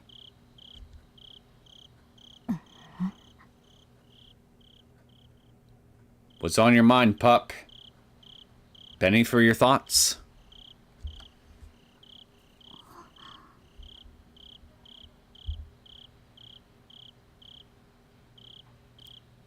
So, does it have anything to do with Une, by any chance? そなたは？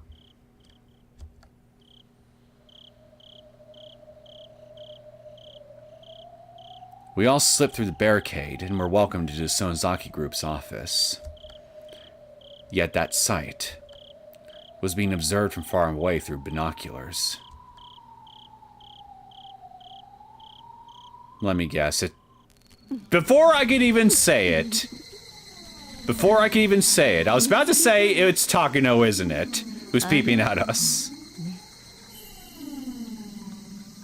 I found you, that's the girl. Wait, this is the person. Wait, was this the.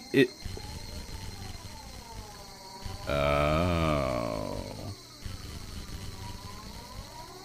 I freaking knew it. I knew there was something off about Une right from the start. Is she the girl that you're convinced will bring about the end of the world as you think she will?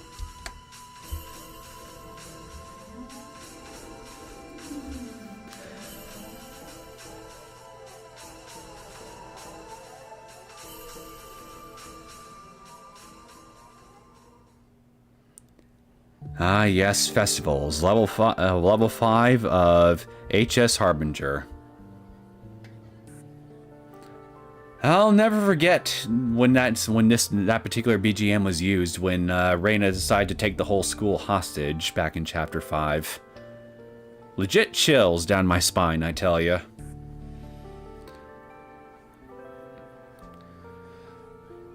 Anyway, I wish I could say I was surprised by what this scene has just implied about Une, to me at least. But I'm really not. And during Rika's scenes. You're gonna have to be more specific than that here, because, I mean, that could apply to a number of other scenes, I think, right?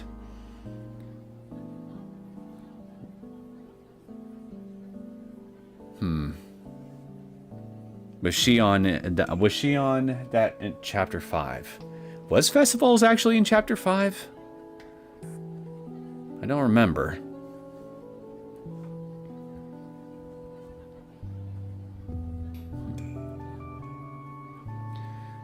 Okay, so since it's pretty damn obvious at this point, I think that there is definitely something up with Une.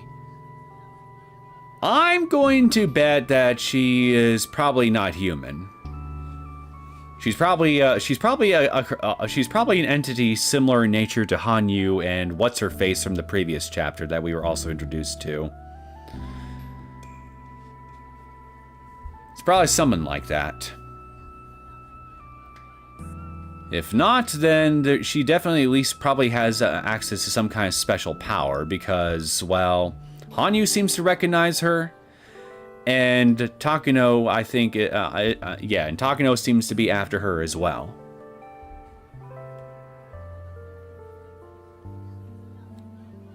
Either way, human or not, there's something about her that clearly makes her very pivotal to the events that are currently playing out all around us. So, yeah, for all intents and purposes, Une is the chosen one. Yeah, I think it plays when Rika decides to suicide. The suicide, cute. Though I did hear a different BGM in some playthroughs. It might be because they were playing different versions of the game compared to what I was playing. There are different BGMs that you can apply to even mod copies of this thing.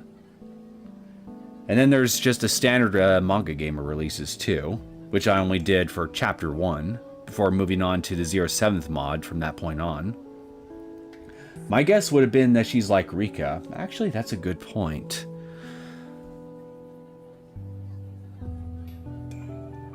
I wish I could remember that other character's name. The girl that's got the little bird wings on the side of her head.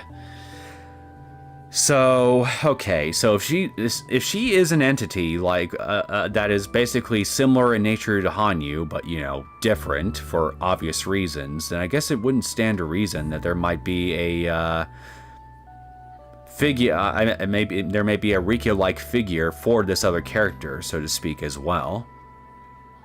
A kind of reincarnation, so to, as it were. But, you know, in human form. So I guess that's also plausible. Either way, I guess we'll find out soon enough, won't we? If not in this stream, then probably sometime soon. The Sonozaki Group's office had been turned into a shelter for the local residents. We could see the townsfolk lying down there, here and there, huddled under blankets. 地域あっての園崎組ですので、菅さんの指示で混乱の初期から行く当てのない人々を保護しています。行く当てのない人々ってのは? How have you been getting food and supplies though? うねちゃんと同じような人たちってことだよ。仕事で来てたり遊びに来てたり、沖宮の外からここに来て騒ぎに巻き込まれた人も大勢いると思うよ。そういう行く当てのない皆さんを自警団連中は真っ先に襲おうとしました。戦うこともできたのですが、茜さんのご指示でそれは避けることとなりました。Food? Canned WW2. Hey, some of that stuff might still be good. So after securing as many people as they could, they built up their surroundings with those barricades to limit their contact with the Watch and prevent any further trouble. To the Watch, all outsiders were the infected. If they knew how so many outsiders were being sheltered here, there would be big trouble. ここは安全なの？沖宮で一番安全な場所だと保証できます。沖宮コミュニティホールが一番のシェルターでしたが、あそこは崩壊したようなので、ここが沖宮で最大のシェルターでしょうね。崩壊って？船頭を多くしてなんとやら、リーダーシップをめぐってのトラブルから殺し合いの騒ぎに発展したそうで、恐ろしいことです。You don't seem terribly shaken up about it, though. So surely it couldn't have been that bad. なるほどな。シオンのところはリーダーシップがしっかりしてたから、規律が取れ、鬼に心を明け渡すような連中が現れなかったというわけだ。Yeah, it's how the Sonozaki family made bank. Black market food. Yeah, that's right.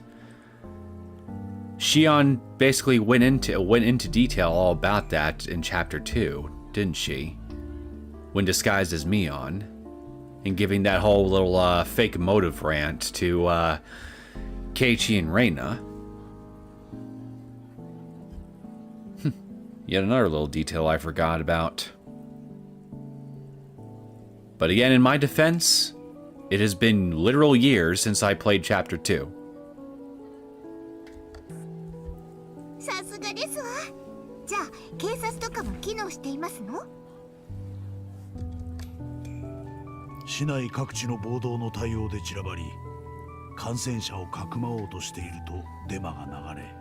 Maybe I should just sit down and watch that old Higurashi anime at some point and see if it could just act as a good little recap of sorts for me. 警察が想定してる事態を超えてるよ。対応できるはずもないね。I mean, I still confidently remember what generally happened in each of the main chapter stories pretty well, along with a few minor details. But it is possible that there might be a few other minor details for every single one of those chapters I might have forgotten at this point, considering how long it's been. But by that same token, given its nature as an anime adaptation of a visual novel series, the anime in question might not really be all that inclusive of all these particular necessary details either, so I'd probably still end up missing out. So maybe it would just be better for me to just, when I've got a lot of free time on my hands, which who the hell knows when that's going to be, maybe I should just sit down and just replay the visual novel series itself entirely at my own time. Well, given my current work schedule these days, it might be literal years before I even get an opportunity for that to happen. So who the hell knows? Yeah, and Kansai teased Shion with the canned food, saying it was human meat. I remember that too, actually. それにしても富武のおじさまは勇ましかったね。その素敵な銃は一体どこから？いや、たまたま拾ってね。素人衆に扱えるものではないでしょうに。謎の多いお方です。Tomataki, International Man of Mystery, aka Austin Powers. リカ？リカ？ Now, there's a movie series that probably couldn't be made today, now that I think about it. Austin Powers. Although it probably has a better chance of being made today than something like Blazing Saddles. Also, Ushi's story in Connecting Fragments tried to take down the black market food, and that's where he met his father figure. Thank God I got you around to help me remember all these little details, because, yeah, that's another little detail I haven't thought about in a while.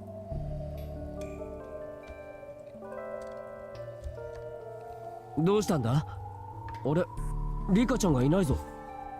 ウネちゃんもいない。さっき二人で向こうで話してるのを見たけど。なんだってのよ、羽生。この子がどうしたっていうの？ Yes, please explain it to me. I'm rather curious. What is the deal with this girl? Can we get some actual answers now, please? 今、語りかけているところです。 Puppy dog, did you just shush me? How dare you? The audacity. どういうこと？このウネって子が一体何だってのよ。 The sound of a tuning fork echoed in Rika's head. The tone gradually changed, almost like it was being, well, tuned. I've yet to take in the whole visual novel story, started with the anime adaptation before stumbling onto Chapter 1. I will say, The visual novel story in itself is probably honestly the best way you can really experience it starting out, if you could actually get your hands on it. But I say that as someone who actually played it first without actually seeing the anime adaptation in question. So yeah, I'm obviously biased, but I'm also familiar enough with the anime industry to know here that when it comes to anime adaptations of the overwhelming majority of manga or light novels or anything like that, anime, for all intents and purposes, 9 times out of 10, basically acts as a glorified commercial of whatever source material it's being adapted from. They just exist primarily to act as promotions for the manga, the light novel, or whatever it is that the anime is being made an adaptation of. A lot of the time, anime adaptations won't even adapt the entire story, or only adapt portions of it, and will just basically expect you to just check out the source material in order to get the rest of the story. And even if they do adapt the whole thing, they'll often make changes to it that'll make it more distinguishable from its source material.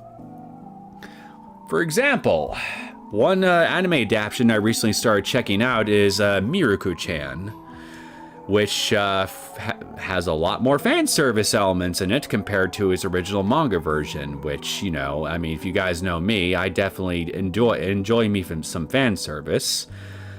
But I can also see why some people might be turned off a bit by it here, because the manga of Miruku-chan in particular is something that plays itself a bit more seriously in general.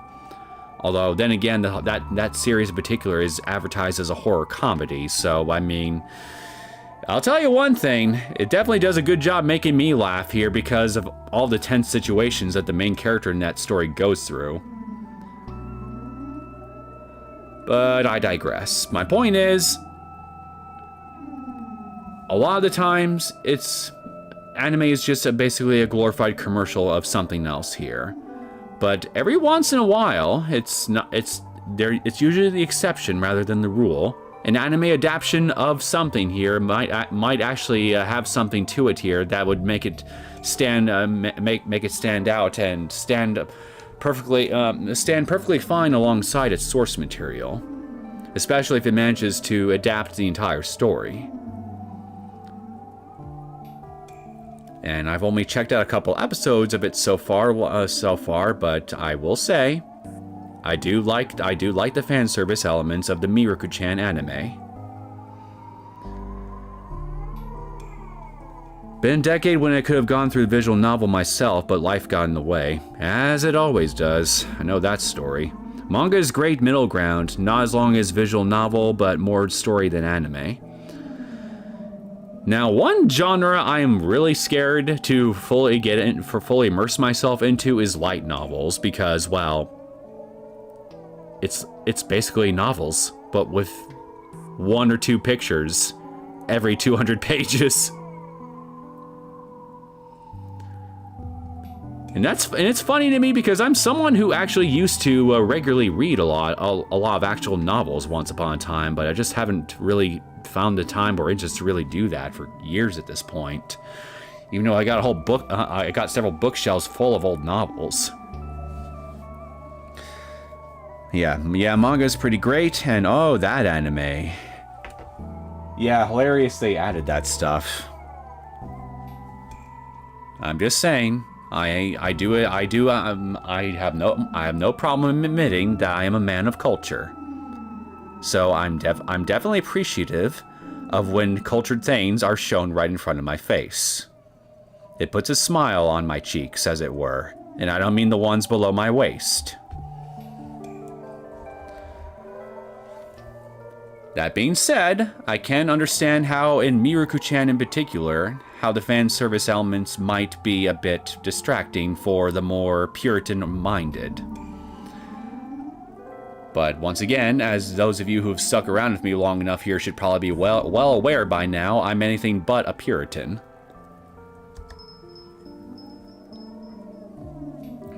Rika understood. This was a conversation between inhuman beings. It was like they were using a radio. They were searching for the right wavelength to allow mutual conversation. So can we take this as confirmation then that Une is in fact not human? Which meant this Une girl had to be. 我こそは角の民の長羽生なり汝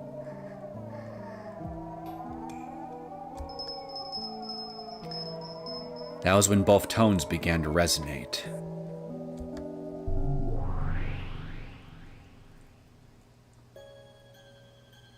A bright light enveloped everything. The moment that light cleared away, Rika, Hanyu, and Une were floating in the world of inhuman beings. Yeah, she's got some red dots in her eyes. Definitely inhuman. The eyes of the young girl named Une occasionally took the same light that dwelled within Hanyu's. Yeah, they're the same red dots in that other girl's eyes, so I'm assuming she is indeed of the same race as her. I was certain. This girl was someone like me and Hanyu. Some inhuman being. Hanyu stared along to Une's eyes, waiting for her response.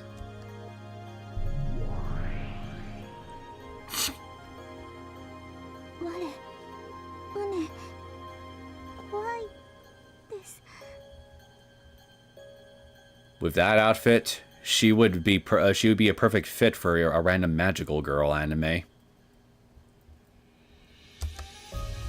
怯えることはない。我は何者とも争う気はない。そなたはどこの民か。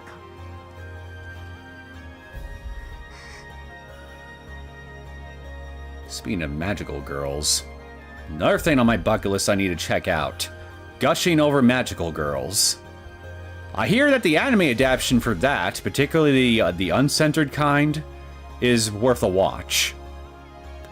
Anybody in chat familiar with that? And anyone in chat familiar with that by any chance? And if so, is it true?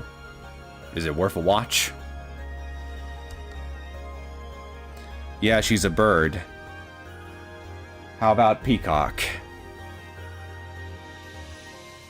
Well, if she were a peacock, her feathers would need to be a bit more colorful, so to speak. Adding that to my list of anime to watch. What, gushing over magical girls? What followed in response wasn't words, was something conducted through telepathy. Various images were practically forced into Rika's head. Like she was being compelled to daydream. Swan. Yeah, I could see that. The swan thing, I mean. The ocean of stars in space. Her blue earth shining in the distance. Apparently, Une was something that had only recently arrived on Earth. Like, how recent are we talking about?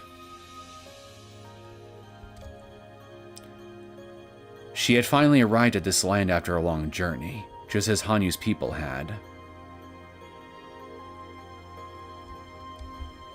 そうであったか。長き旅路の果てに、ようやく。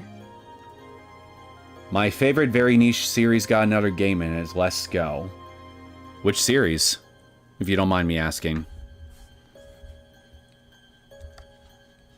我、漆黒の海にて凍え、ようやくたどり着いたです。なのに。 Rika finally realized it. She was terrified. She had finally arrived here, and now she was anxious as to whether she could live safely or not. It wasn't unreasonable. From her perspective as an inhuman being, it was far too dangerous in Okinomiya with the current uproar. Legend of Dark Witch, a small-time game really released for The now really released for the now has a 4th entry. Oh, wait a minute. Yeah, I know that series. I actually played a little bit of the first game on the 3DS a number of years back.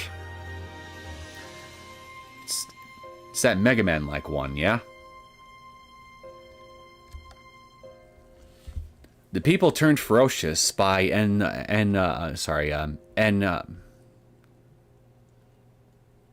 I really wish I could remember what the freaking N symbol actually means, because I know it's something out of the Greek alphabet, I think.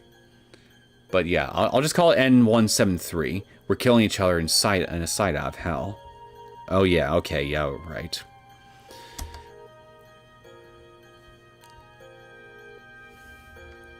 It was far too sad for her to receive such a welcome, after finally reaching this land after her long frozen journey through space. Yeah, I did, like I said, I did try The Legend of the Dark Witch on the 3DS a number of years back. I actually bought the game because it looked kind of interesting to me, but I never finished it. I couldn't quite get into its gameplay loop for some reason, even though I definitely am no amateur when it comes to Mega Man-like games. Just couldn't grip me for some reason. But I mean, hey, clearly it's been doing well enough here if it's had a 4th entry that came out recently. It's pretty hard, but yeah, I get it. Well, I mean, a lot of Mega Man games in general are pretty hard. It's kind of one of the things that they're known for. Especially if we're talking like the Classic series or the X series. And especially the Zero series. Hanyu then followed up by sending Une images of what she knew. For a while, Rika's head was flooded with both their passing images, her mind like a television screen flickering between channels. Then they finally understood each other's upbringing, circumstances, and present situation. Rika was also able to convert those concepts into human words, understand it vaguely. First off, she understood that Une was the same as Hanyu and Tamura. Tamura! That was her name! Thank you. About time someone finally said her name. Now, the real test is whether or not I can remember it after this. An inhuman being. She was one of the inhuman people from space who lived within humans just as humans lived on Earth. In other words, she's an alien.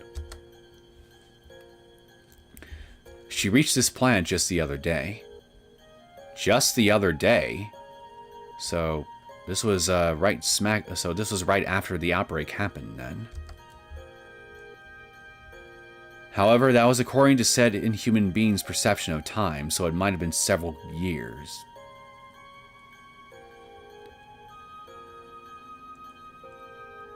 Did she show up during right when the outbreak started? I'm calling it now. It's probably sometime around then, right? Is that why? And that's probably why Takano's going after her, because her arrival happened to coincide right when Takano went off the proverbial deep end. It's gotta be something like that, right?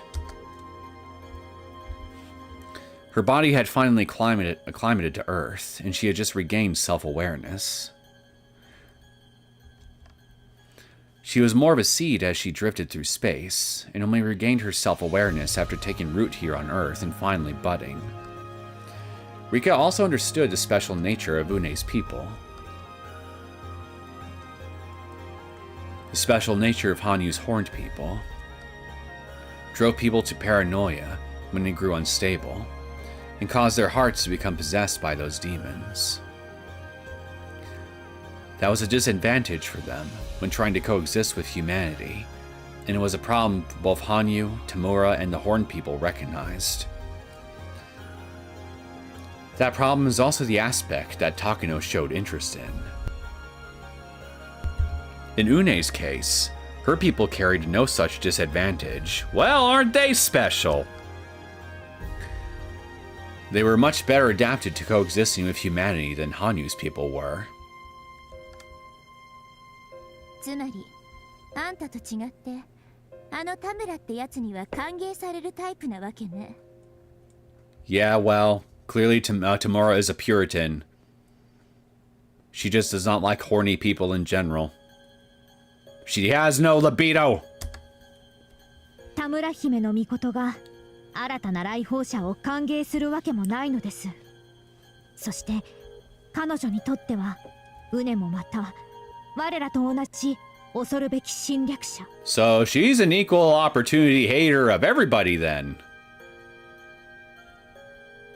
Well, hey, I say that's good news. At least she doesn't discriminate. Everybody gets the hate boner. Une's people possess strength nearly equal to Hanyu's. 強さって頭の中に流れ込んでくるイメージでは根の強さという感じだわ。花壇に咲き誇る美しくもか弱い花は強い根を持つ野草に飲み込まれてしまうこともあるでしょう。そういう強さのことです。 In Hanyu's world, their peoples were better described with the concepts of plants than animals. Yes. Even in the world of plants, there was survival of the fittest. Hanyu and Une had very strong powers to survive. Their peoples were hardly species with strong roots. それを目の敵にするってことはあの田村ってやつの一族は In other words, she's calling her ugly. Yep. Seems like it to me. She's the only beautiful... she and her people are the only beautiful people in existence. Everyone else is but ugly. 私たちと比べるとあまりにか弱い一族です。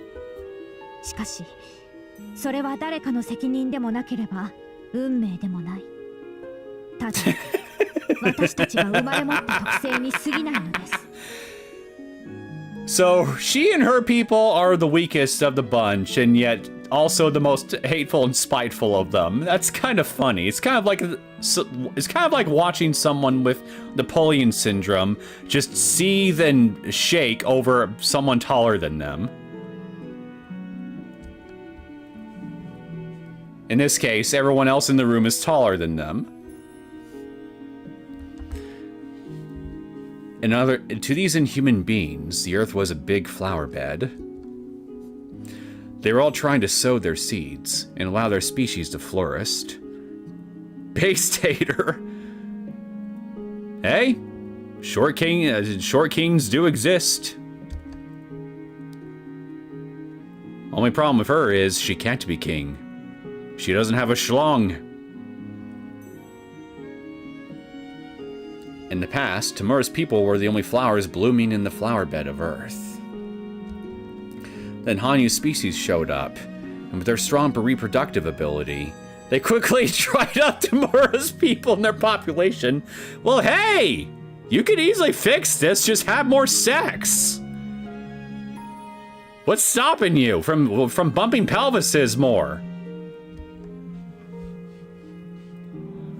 So, of course, from Tamurahime no Mikoto's perspective, they were invaders. On top of that, Hanyu's species posed a risk of destroying the flower bed if they grew unstable. Nothing could survive if the flower bed was destroyed. I'm sorry, but this is just funny to me. Is that the reason that apparently a big reason why Tamura and her people aren't fond of Hanyu's people is because they just reproduce too much. But on the other hand, I'm also thinking to myself, well, I mean, they're very horny people. They got horns on their head. It makes sense to me why they reproduce like rabbits. They are literally horny people. But again, you could solve this problem if you just reproduced more yourselves. Make it into a friendly competition, if you will, between two peoples. Hanyu and her husband. Yeah, exactly. Make love, not war. The more the merrier.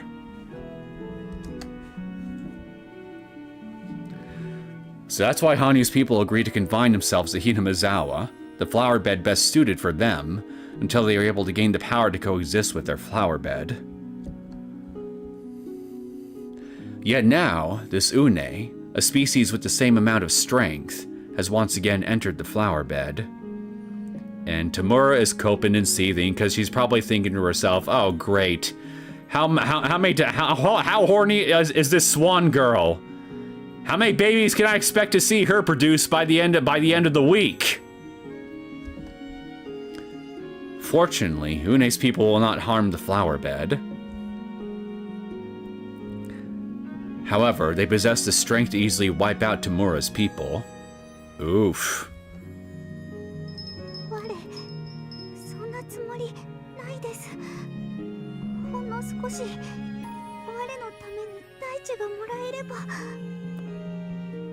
Why not try colonizing Venus or something? Or Mars? Or even Pluto? Nobody cares about Pluto. その気持ち、わかります。私もあなたを応援しましょう。星の海を渡った同じ仲間として。だとしたら、最高についてないタイミングでやってきたわね。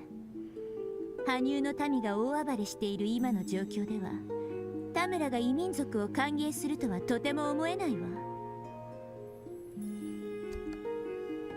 怖いです。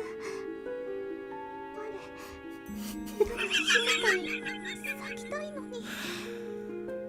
My mind is clearly stuck in the gutter right now because I read, we simply want to bloom quietly in peace as something wholly different than what she likely intended. This is your fault, Hanyu. You put my mind in the gutter with your people and your horny ways. 日本の全土はほぼすべて田村の民の土地です。仮に日本を出たとしても、そこにはその土地の民がいます。地球は空室なしの満員マンションってわけね。でも僕は田村姫の命の民は少し陣取りすぎだと思っていますのです。先住民は敬わなければなりませんが、土地は分け合うべきなのです。To beそれを独り占めする田村は意地悪なのですよ。Okay, this might be a bit of a hot take for some people here, but I'm just gonna go ahead and just say it. I mean, if Tamura's people were already here, this land was already theirs, why should they? What obligation do they have to share the land with you or literally anybody else that just shows up unannounced and tries to lay claim to it here just because?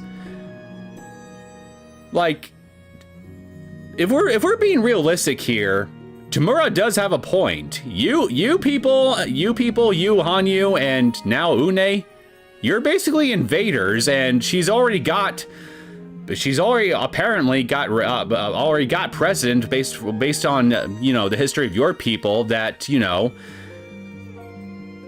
foreigners are just okay, I gotta be careful of how I say this here because it could be very easily taken out of context and made to sound much worse than what I'm actually saying.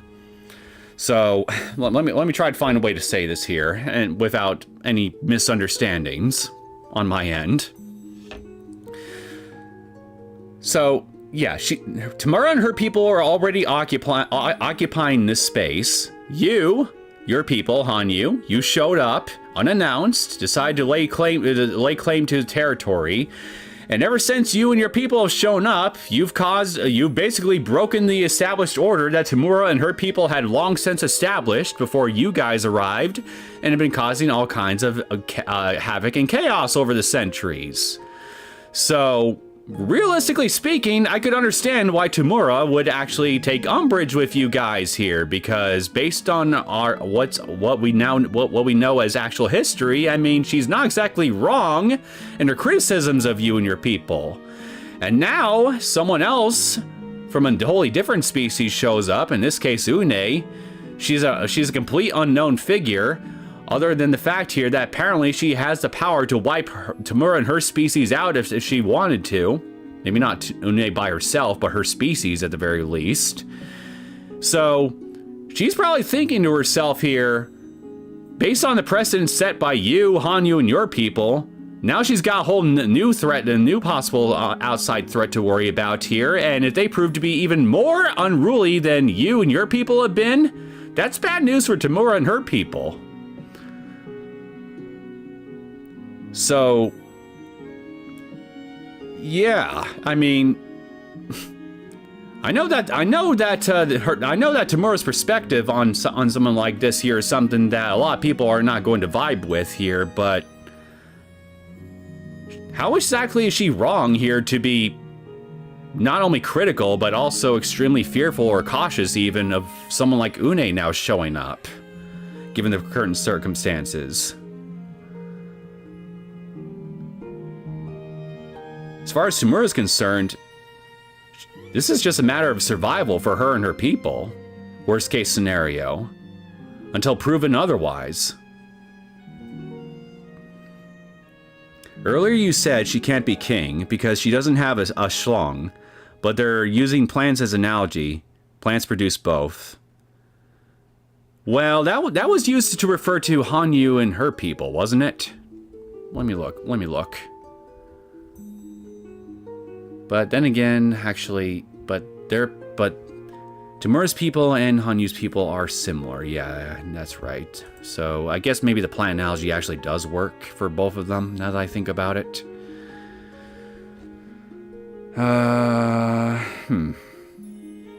Well, I'm definitely no expert on plant biology by any stretch of the imagination. But if we're going to take this in a very literal sense, then I guess if we're going to think of Tamura, Hanyu, and now Une as basically plant people, rather than aliens or plant aliens or something like that, then I guess technically speaking, yeah, Tamura can be king. But since she is still, from what I would argue, suffering from something equivalent to Napoleon syndrome when comparing herself to Hanyu's people and now Une's, she would be the short king in this case. Still a king, but a short king.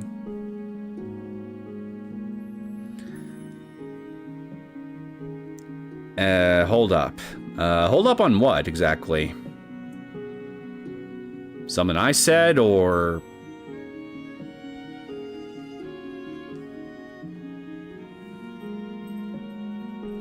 While I'm waiting for you to respond, I guess I'll just finish my general thought. So, yeah, I mean... We know better about Hanyu and her... about Hanyu, at the very least, and a fair amount of Hanyu's people. But when you really take the time to really think about Tamura's about things realistically from Tamura's perspective, I fail to see why she isn't at least partially justified in her suspicion and animosity towards Hanyu and her people. But then again, we were only just introduced to Tamura and her people in this very story arc here, so unless the story decides to later on present us with some new information that shows that Tamura and her people are just as guilty of doing a lot of the same things that Hanyu and her people, that she criticizes Hanyu and her people for, then, well, I'll be happy to call out her if she's being a hypocrite in that case. But until we actually learn more about her people, if we do, then, again, based on the information we have to work with, I fail to see how Tamura's wrong to have her viewpoint on the matter. The earlier comment. You mean about the king thing?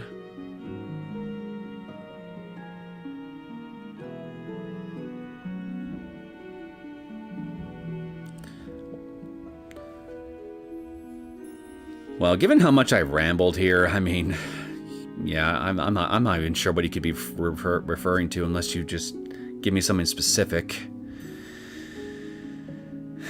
That's what I get when I run my mouth, I guess.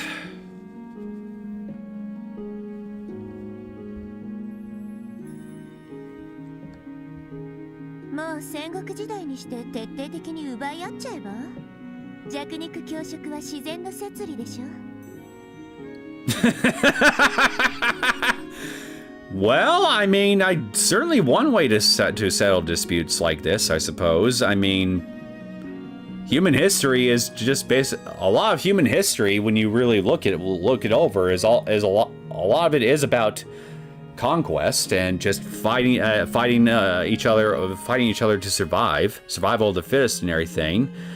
And that applies, of course, to conquering and colonizing territory.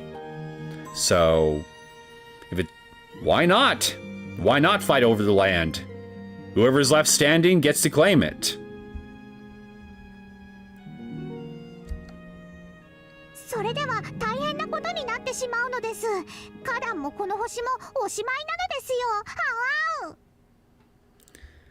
Well, that depends on how destructive you two choose to be. Like, I mean, like, when it comes to the kind of powers that you, Tamura's people, and Une's power have, like, what's the worst that you guys have at your disposal? Can you basically launch nukes from your armpits or something?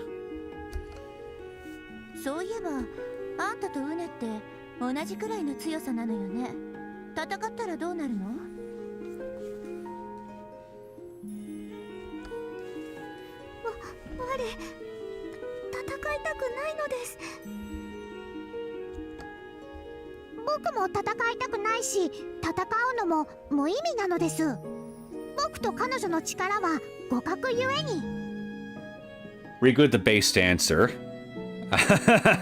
Oh, I see.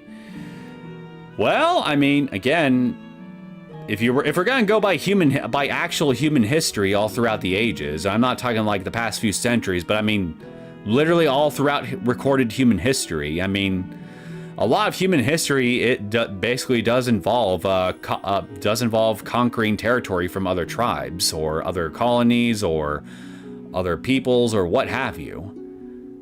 Because, well, if a place has resources and you and your group want resources, I mean, that's just kind of something that humans have done for as long as history has been a thing. It's just a feature of the species, if anything.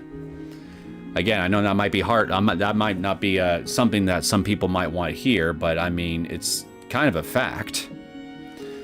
So, the situation we got here is just basically a group of peoples all converging on a piece of territory, and all of them want to basically have a piece of that territory to themselves, and at least one party among the whole group here is not content to share any of that territory with any of the newcomers. So, if you can't reach a peaceful compromise between the whole lot of you through a regular negotiation or anything like that, then it stands to reason that the only other option that you would have available at that point would just be to fight it out. And the last person standing would basically get to have that territory, or in this case, the last tribe standing would get to have that territory. Obviously, I don't advocate that we go for the bloody option first.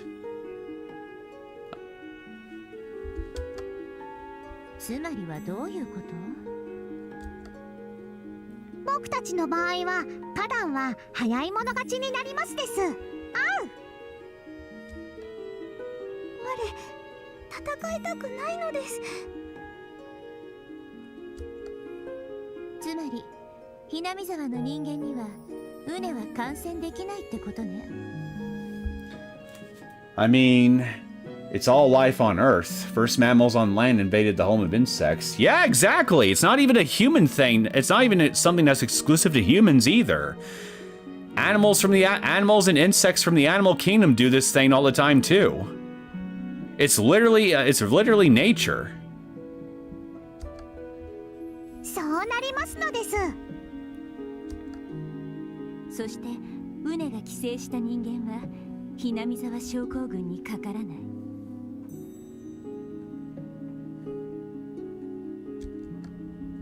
そうなりますのです。 First, Hanyu's people unleash parasites, then Tamura's people unleash parasites, and now Une's people, Tamura's people releases parasites. Now Une's people release parasites. Is there any kind of spacefaring peoples somewhere in the reaches of outer space that can move in on planet Earth without parasitizing humans? Can't you just get intimate with the human body in ways that don't involve parasites in any way, shape, or form? Because parasites freak me the hell out, okay? I don't like parasites. At all. I vote for the dog clan. I vote for the cat clan. I think I might have figured out how to identify aliens.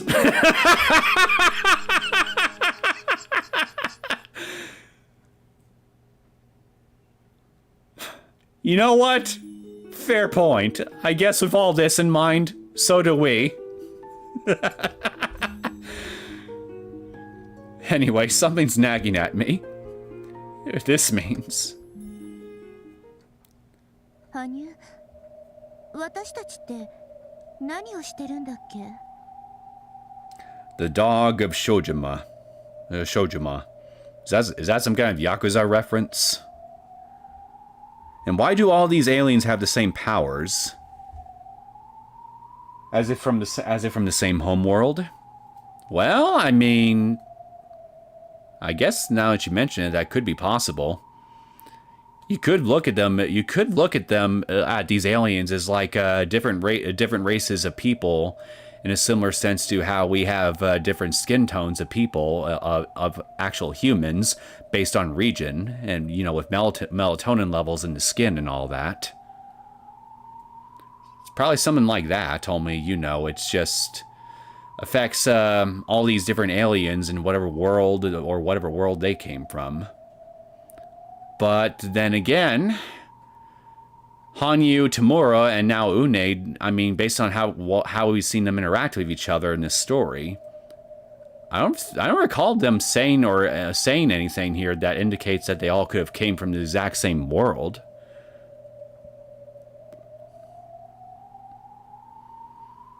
So I honestly don't know.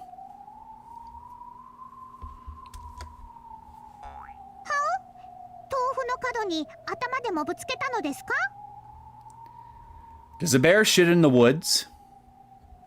Ask a stupid question, you get a stupid answer, Hanyu. 高野の暴走を許さないためでしょ。高野は N173 を世界中にばらまこうとしてる。それを阻止するのが目的でしょ。はい、なのです。それがどうしたというのですか? What do you mean, what about it? The world is in danger! Yeah, okay, it's nice that you made a friend with another space alien. But we still got global genocide to worry about. あんたバカね。大バカだわ。なんてこと？一石二鳥じゃない。我、よくわからない。Yeah, but Hanyu came here 1,000 years ago. Why is there someone new now?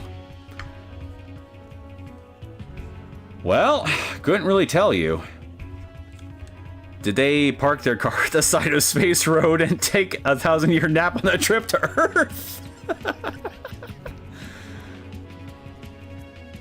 You know, given that what we've seen in this whole series up to this point, especially everything post the main story, from the console arcs and everything onward, I would legitimately not be surprised at this point if something kind of similar to that probably happened.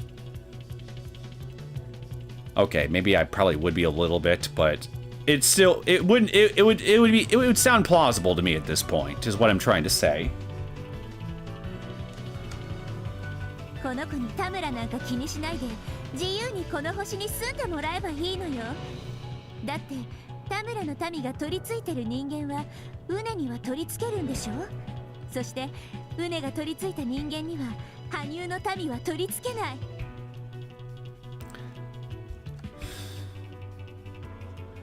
The pair of stupid aliens both tilted their head in confusion. Well, Espen, the narration, Rika is referring to Hanyu, and now Une is aliens, so if there was any room for doubt at this point as to whether or not we could classify them as aliens, here's my final proof. The narration from Rika refers to them as aliens. I rest my case.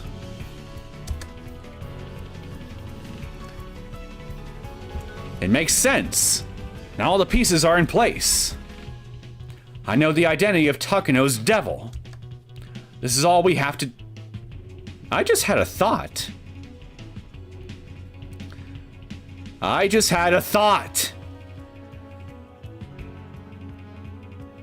What if the thing that caused Takano to go stark raving mad and start seeing Une as a devil that will destroy the world might be Tamura's doing? Think about it. She is the one person out of all these alien deity entity thingies that we know about here that has been confirmed to not be fond of Hanyu and her people, and now Une because she thinks foreigners bad based on she and her people's past relationship with Hanyu and her people. Une showing up here in this way is probably sent Tamura and her people over the proverbial deep end, or Tamura herself at the very least. And so that has given her a motive to try to take matters into her own hands, and through a very sneaky method, try to take out Une before Une, in Tamura's mind, would end up doing something that would end up destroying Tamura and her people. So she went to Takano, somebody that she probably decided would be susceptible to her influence, filled her head with a bunch of crazy hallucinogenic jargon, drove Takano over the deep end, and has now set her after Une. And the whole outbreak and everything that has resulted recently, all from this attempt to try to maybe draw Une out, so Takano can get to Une and kill her, and well, yeah, in Tamura's mind, threat gone. It's gotta be something like that. That's probably what's going on here. And if that's the case, then Tamura, you just indirectly unleashed a very nasty bug on the human race that could very well end up destroying the flower bed as we know it, in your mad attempt to get rid of Une. In which case, you don't really have much room to criticize Hanyu and her people anymore for the bullshit they did in the past, now do you? Therefore, you lose the moral high ground.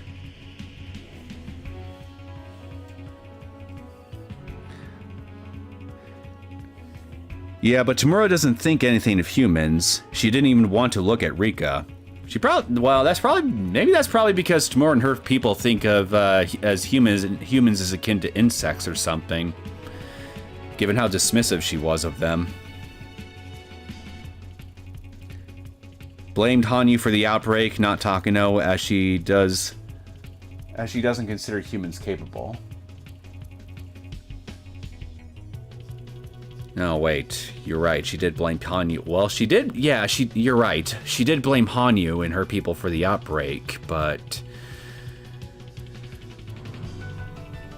that doesn't necessarily necessarily prove this theory I just concocted up untrue, though, because what if the outbreak occurring was just an accidental byproduct of some tampering on Tamura's part, and she's just choosing to blame Hanyu and her people anyway in order to save face, / divert attention away from herself.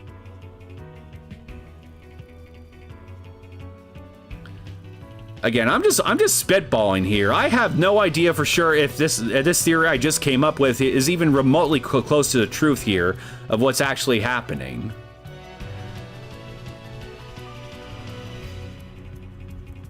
But right now, based on the little information I have to work with,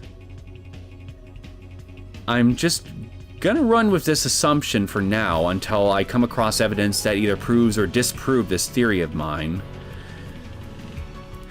Because at least in my mind, this theory I just came up with seems plausible to me, as far as a possible motive goes.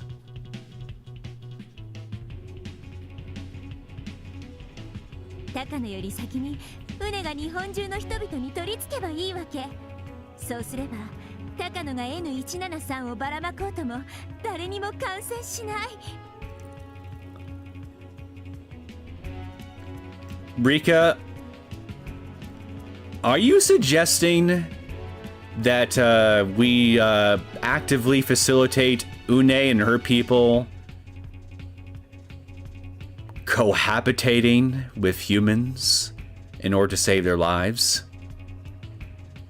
Cohabitate, merge, conjoin. How kinky. And now that I think about it, that would actually piss off Tamura and her people even more, because isn't that exactly the same problem that Tamura and her people had with Hanyu's people, is that they bred too damn much?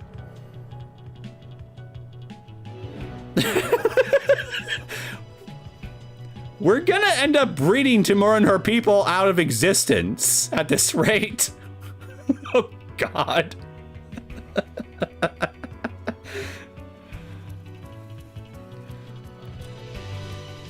Not gonna lie, I definitely would not have seen a plot twist like this coming. This is really something else.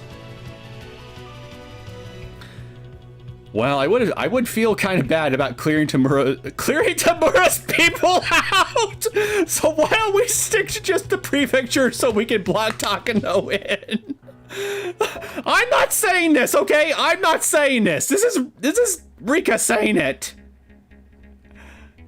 They're the ones concocting the plan to clear Tamura and her people out of their land.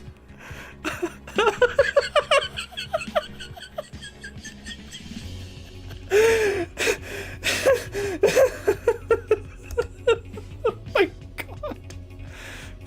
There's 47 different prefectures, so Turamura Hime no Mikoto can spare it.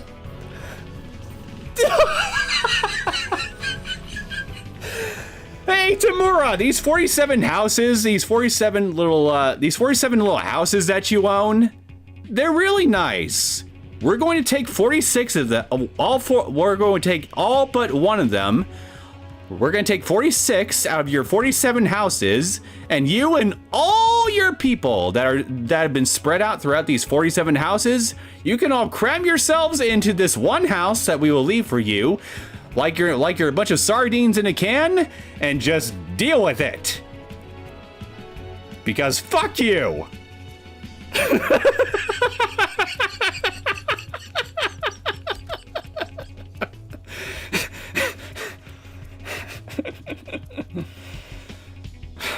Oh my God. Did whoever write this ingest any drugs before they started working on the script?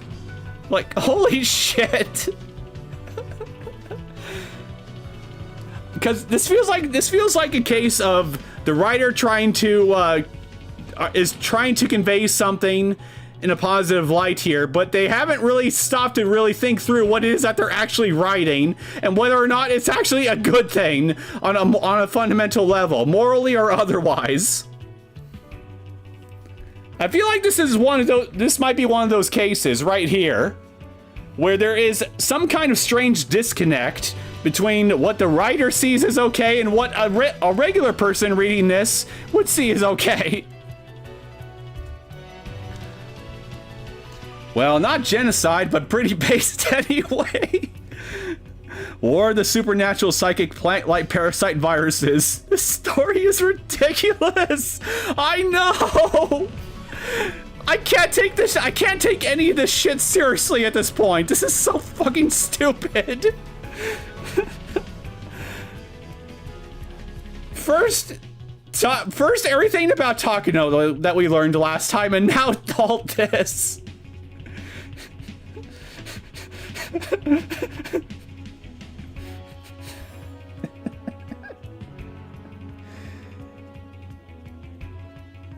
Oh my god. I'm now actually kind of I'm now starting to get scared for what I might be in for with Higurashi Go. Because this came out before Go, right? This particular story arc. And if this is the point of Higurashi, and this is where they managed to escalate Higurashi before Go came out. What the hell am I gonna see in Go? I wonder that could possibly match or even surpass this. I'm now kind of scared.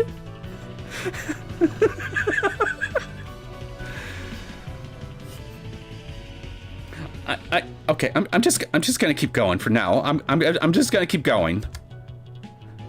Wait, did I read that? Once we surround Takano with Une, she won't be able to spread the infection any further. Yep.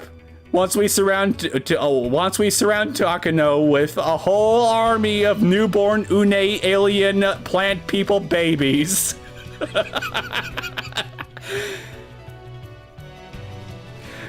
We'll seal off the spread of N173 and be able to prevent further damage. Prevent further damage by creating a population boom of an unknown people with unknown powers and unknown potential destructive abilities, all the while forcing another whole population of people into one house out of 47.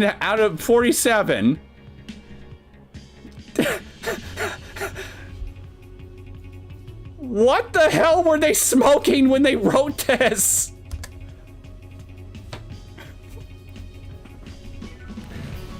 Now I get it. That development would prove fatal from Takano's perspective.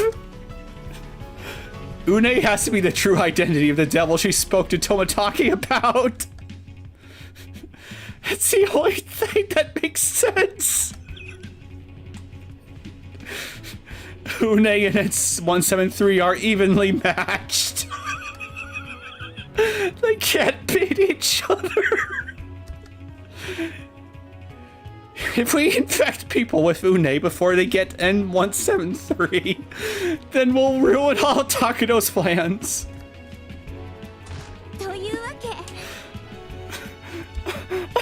I can't. I can't.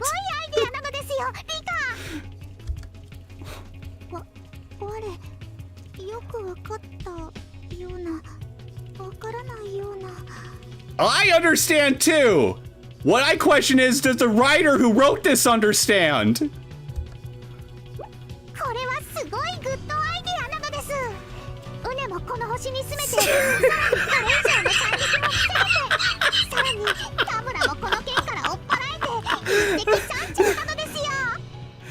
This is an incredibly good idea. Orf, orf, orf, orf, orf, orf. Yeah, this is totally not the Arthur speaking through Hanyu like a mouthpiece.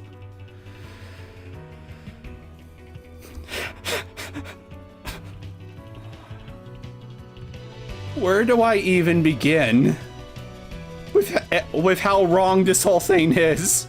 Seriously. Where do I even start?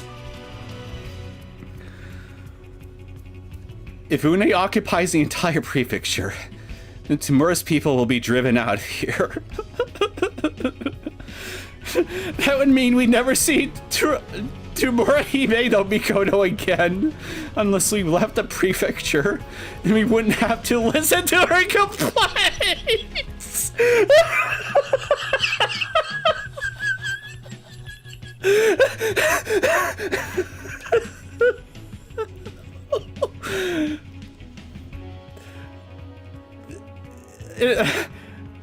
Who spiked my drink?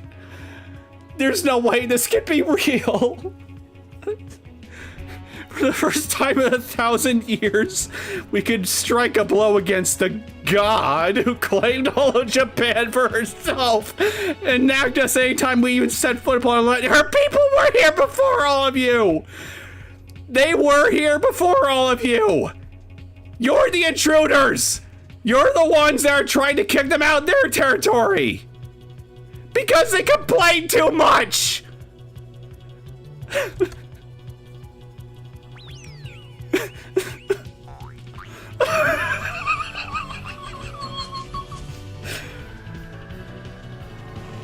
What is even happening? Honey was dancing with joy.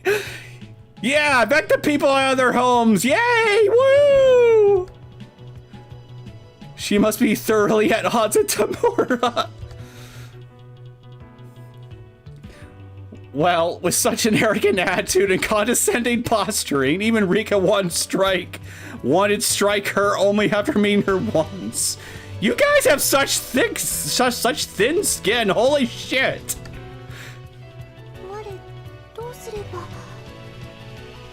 Apparently nothing. Apparently the committee has already decided to evict the people out of their own territory without your input. So I guess you could just sit around and look pretty. Okinomiya じゃどうしようもないわね。何しろこの町はすでに N173 に感染してる。ここの人々にはあんたは感染できないんでしょ？は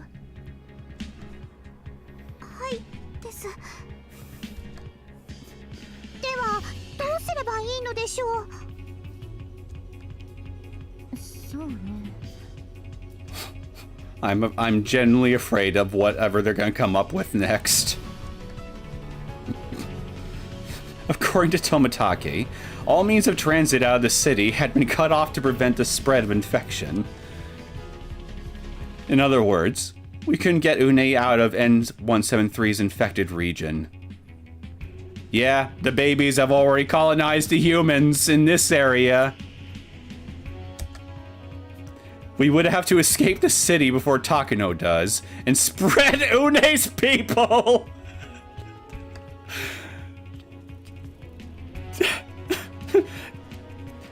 Didn't they make games based on this kind of thing where you basically play these little simulation games where the whole purpose is to basically spread infections and parasites and other things of that nature to as wide a population area as possible? I'm pretty sure there was like a game or two that was made about that kind of thing once. That's kind of what we're doing here.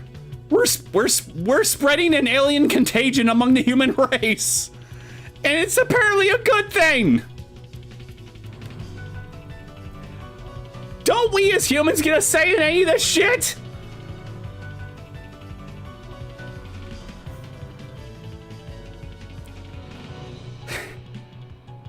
What am I saying? Of course not. Why would we? We're just lowly, stinky humans in the face of these plant alien god thingies. Our opinions don't matter. We basically sound like sheep to these people. Bah, bah. We're nothing but cattle. Shut up and eat grass, human.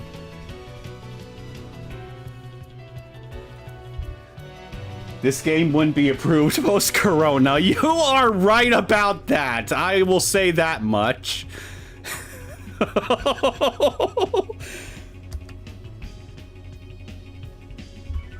Since Tomataki knows about the parasitic neurovirus, he should understand our situation too. Yeah, this is basically Japanese Plague Inc., but with anime grills. That's what it was called, that game. Plague Inc. Thank you. Yeah, this is basically what this is. It's exactly as you described it. This is basically Japanese Plague Inc., but with anime grills. Well, yeah, anime grills, and half of them seem to be alien bug people. Not bug people, plant people.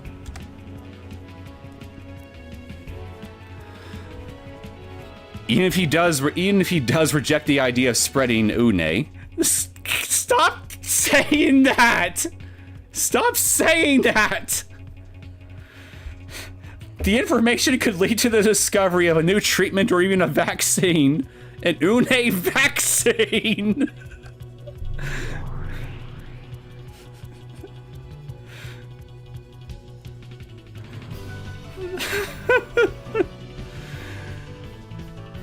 What am I reading?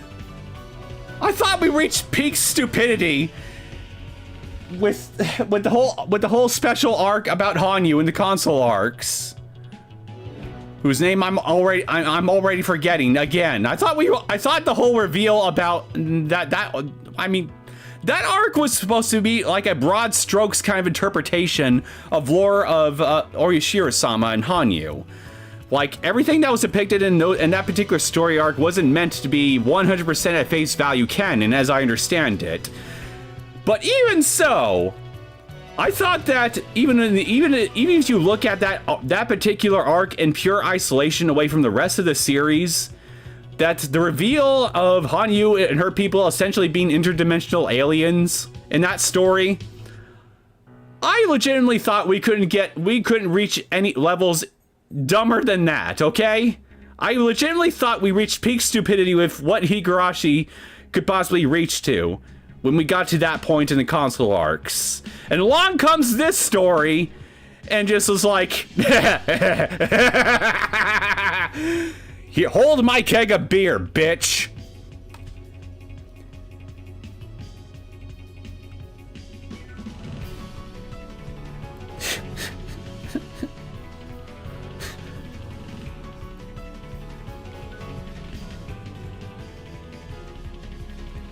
Again, I'm legitimately curious and now kind of scared of what I'm going to be in for when I get to Higurashi Go.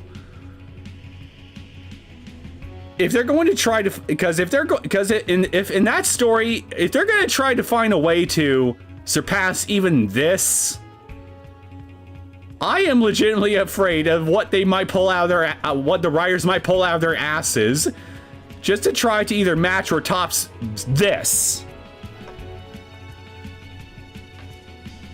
All I know is that if this story is indeed canon, the one I'm on right now, it's pretty much going to be impossible for me from this point onward to be able to take this story seriously at all. Period. From going forward. Whatever shred of believability, whatever ounce of willing suspension of disbelief I would ever have given this series from this point on will be dead if I meant to take this story, what I'm reading right here and now, as canon.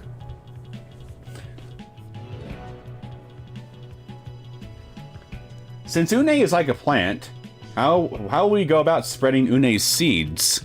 The same way that a human spreads their seeds, obviously. A male human. At least I would think. And that's why I was laughing earlier, because we're talking about, une's seeds, une's people, which come in the form of parasites, getting into the bodies of humans and procreating themselves and spreading their population numbers that way. This is basic. I mean, how can you read this as anything other than another way of saying get une to fornicate with the human race? That's pretty much how I'm reading it.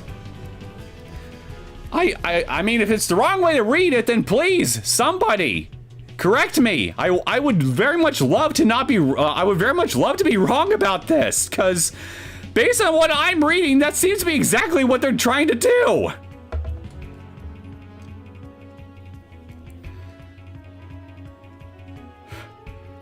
Rika called Tomitaki over and explained the situation. Of course, gaining his understanding took until dawn. Yet even, yeah, I wonder why it took him that long to understand. Gee, I wonder. I bet he didn't look at you at any point during that whole discussion like you had lost your freaking minds. Yet even so, he ultimately understood. なるほどね。わかったよ。判断を東京に委ねなければならないけど、彼女の存在は大きい。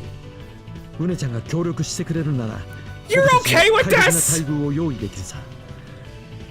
Tomitaki!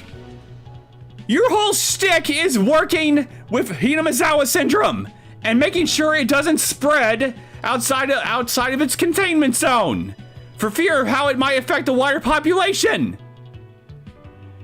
And yet here you are basically being told, hey, this other little parasite thing that's kind of like Hinamizawa Syndrome but isn't, we need to spread this to as many people as possible outside of this containment zone in order to outbreed this other parasite thing that's currently causing people to lose their marbles.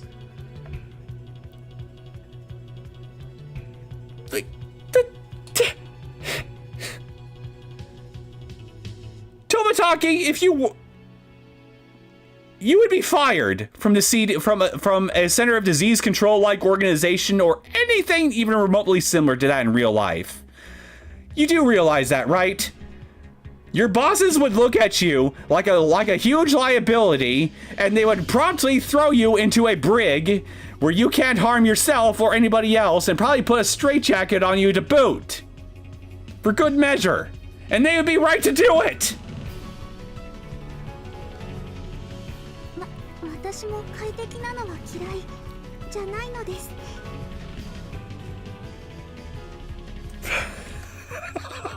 富武は話せる男なのですよ。きっとウネによくしてくれますのです。Une needs a big plant pot man. Well, hey, I mean, that's been basically said it here, that plants here can basically reproduce, create the parts they need to reproduce. So, let your imaginations take over from there, and in regards to what I'm implying about that, and then yeah. Oh God. Oh God. God. Oh God. 嬉しいのです。ようやくこの惨劇にも終わりが見えてきたようです。The end of one tragedy and the beginning of another, as far as Tamura and her people and her soon-to-be sardine-canned people will be concerned. Hooray! ウネが市外に脱出するまでは何とも言えないけれど、一応は一見落着なのかしら。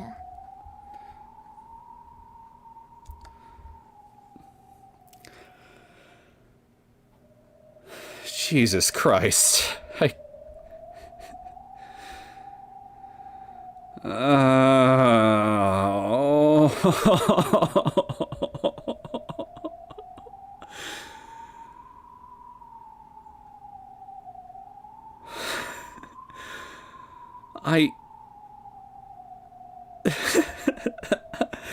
I honestly don't know what to say at this point. I honestly don't know what to say. How in any way, shape, or form could I have realistically seen something like this coming? Yeah, get it? Coming? Because that's what apparently, Une and her people are going to be doing a lot of in the foreseeable future, with the help of our grand and lovely heroes. We're going to turn all Japan and eventually the rest of the world into a giant freaking alien plant orgy. And apparently that's a good thing. Spreading these parasites among the entire human race will be a good thing. Even though, according to Tamura and her people, and from what we've seen in literally the whole series prior to now, there is actual precedent for, in the case of Hanyu and her people, these parasites being among human beings being a potential liability for population centers. And we know nothing about Une and her people. And what might happen if her people get into human beings. What kind of abominations they could turn into if the right circumstances were to formulate. Probably something even worse than demons.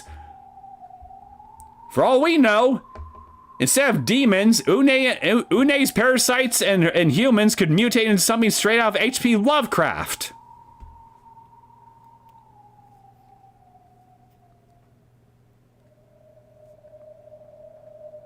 Well, this story is taking a turn. A turn toward an eroge novel. Yeah, I'll say. Apparently whoever wrote this must be into alien plant girls.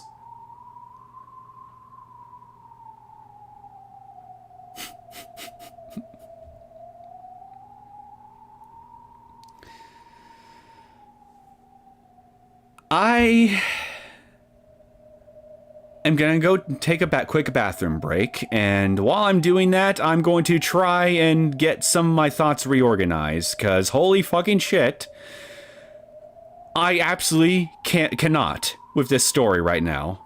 I cannot properly express my thoughts on this thing right now, because where do I even start? Maybe I'll be able to think clearly after I relieve myself. Hopefully. I doubt it, given the sheer scope of what I've just been subjected to, but maybe one can hope, right? BRB.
You know, before this giant plan that we just concocted together was just sprung on me, I distinctly remember making a little offhand comment in regards to Hanyu and her people and Tamara and her people, that rather than just having a spiteful attitude towards each other, that, you know, instead of just making war with each other all the time, it'd be preferable to just make love instead.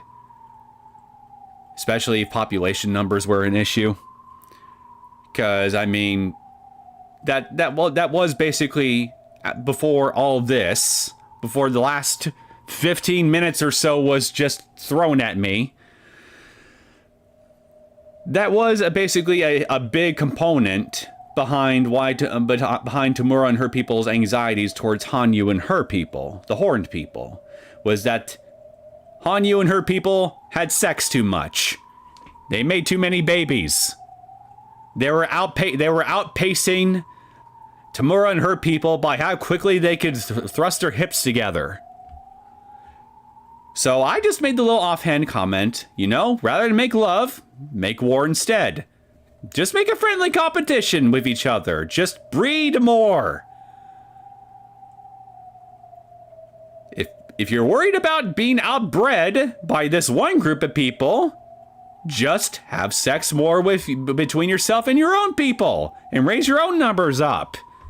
Your population goes up. Everybody gets to have more sex and have more fun. Everybody wins. But when I made that offhand comment, I was just trying to be facetious, okay? I wasn't being serious. And now this. Now everything that we were just reading, all that has been presented to me. It's like the game heard me or something, and I was like, oh no, we're gonna do even better than that, Neo. We're gonna do a lot better than that. Not only are we going to use Une and her people to outbreed Tamura and her people even more, in addition to us, the Horn people, me and Hanyu and the Horn people, we're going to take all of Tamura and her people and stuff them into this one territory while we colonize the rest of their territory, their planet, etc. Because fuck them. They complain too much. They're annoying. They're annoying and snotty and snooty, and the wings on their head, they're fucking ugly.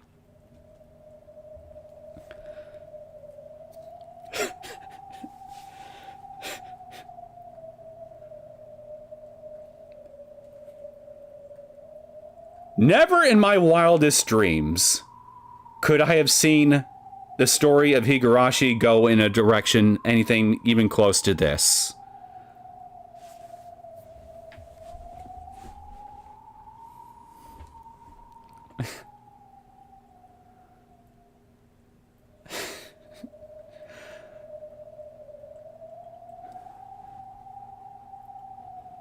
Begin the breeding wars. Begun the breeding war has.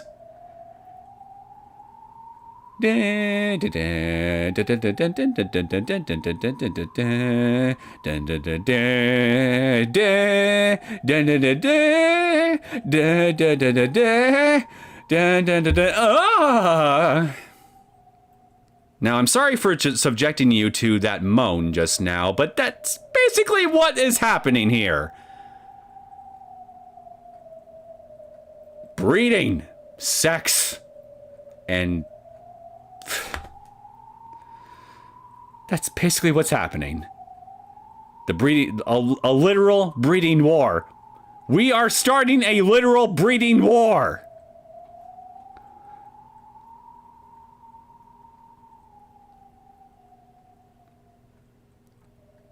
And humans are going to be the unwitting vessels to carry it out.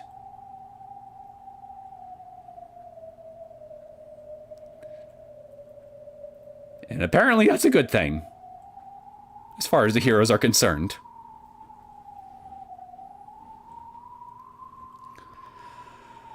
Holy Holy shit!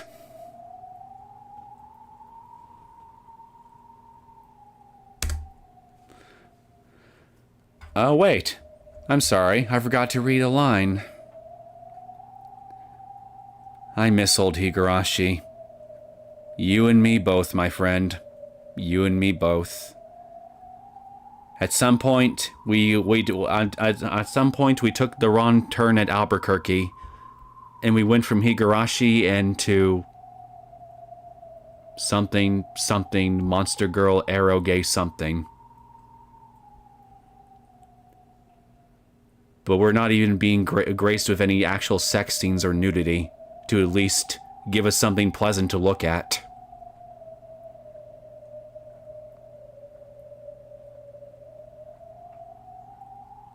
I think at the very least they could have given us that if they were going to just take us down this crazy road. But no, I guess they just wanted to be extra mean to us, the viewers, and just make this pill as bitter to swallow as possible. I call it bitter, even though I was laughing my ass off throughout this whole thing, and it is genuinely funny to me. But at the same time, it's just also, yeah, again, how did we get to this point? This whole series just started out as just a murder mystery, all the way back in the main story of chapter 1, and now we've gotten to this point. How did we get here?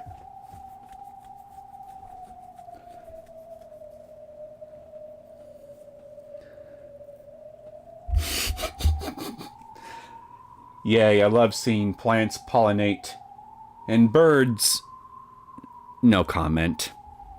You know anything about how ducks procreate? I'll tell you one thing, once I learned, I never looked at ducks again the same way.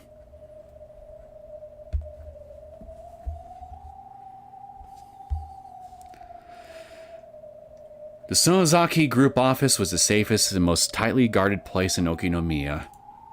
It had food, resources, weapons, everything. Well, that includes sex toys and lube, because apparently we're going to be needing a lot of that soon. Apparently. They had Tomatake's understanding and cooperation. I bet that perverted bastard just wants to screw with literal alien girls because his now ex has just gone off the deep end. He's on the rebound, Tomatake. They had Une's cooperation as well. Who said girls can't be horn dogs? Ain't that right, Hanyu? You would know, wouldn't you? I mean, look at Riku. You married him, you procreated, you definitely know. You are indeed a horny girl, in more ways than one. The goddess of love of Higurashi.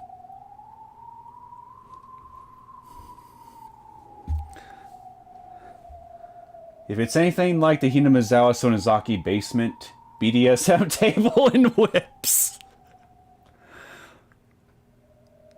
Well, some people are into that. Maybe BDSM is universal even among alien plant species. And if that's the case, then there's a philosophical nightmare for me.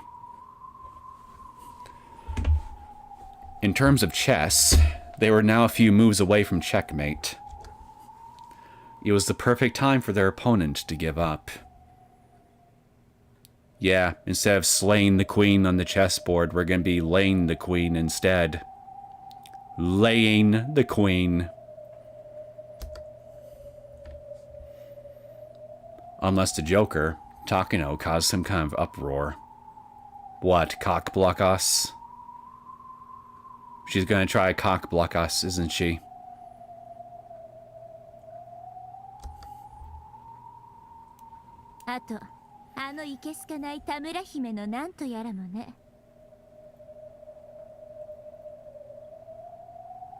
You know how I feel? You know what I feel like right now? Right this moment? Let me see if I can find it. Give me just a second. I think it's from Inglourious Bastards, if I remember right, this clip. But I'm sure YouTube will be able to find it for me anyway.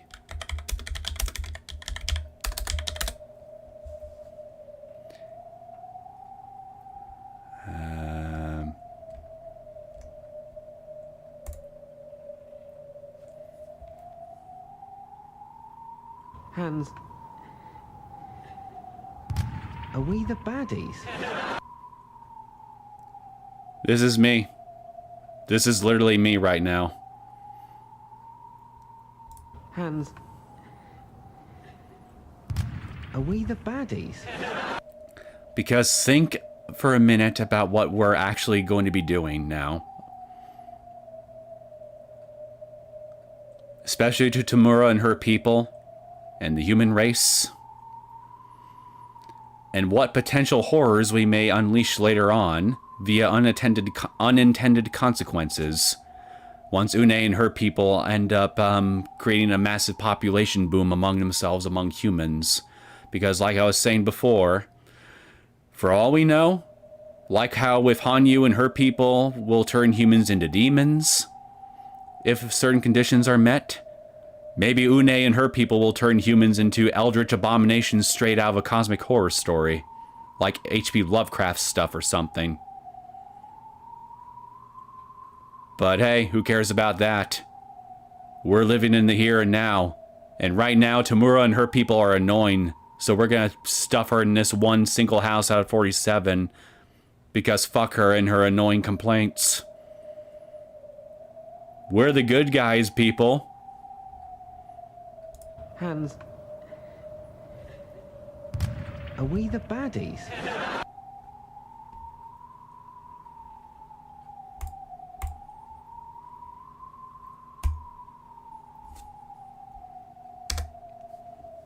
あいつが僕たちがこれからしようとすることを歓迎するとは思えませんのです。I apologize if I'm going on and off about this tangent pretty long here. I really am, but I am legitimately kind of shocked at shocked, impressed, something at what I've been reading here, of what I'm being presented with.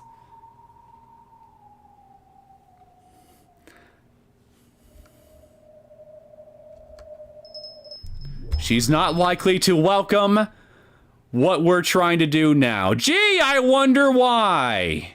I wonder what possible reason could she have to object to us evicting, basically performing an eminent domain on her and her people, all out of all but one tiny little sliver of her land. Gee, why could she possibly be upset? How could she possibly be upset over this proposition that we're going to impose on her, regardless of how she chooses to answer?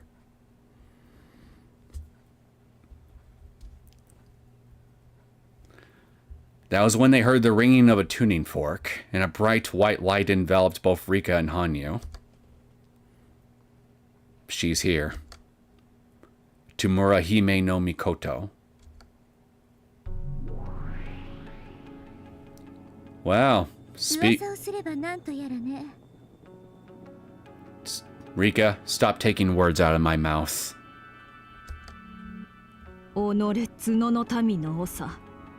やはりは汚らわしくもその土足で我らが大地を汚すつもりだったなりや。Unironically, she is 100% correct. 新たな友人であるウネを受け入れるのです。何もあなたの土地のすべてを奪うわけではありません。Are you trying to gaslight me right now?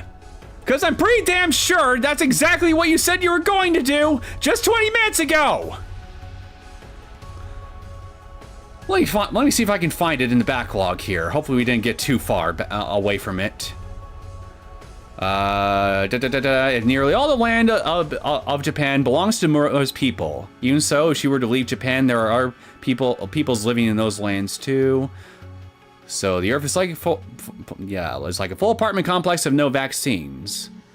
But I believe Tsurahime no Mikoto's people are claiming too much. We must respect those who live here before us by evicting them out of their land, but they should share the land. Tomorrow's a bully for monopolizing it. Oh. Why don't we just go all Sengoku era and compete for the land? Survival of the fittest is the law of nature. And let's go a little further down.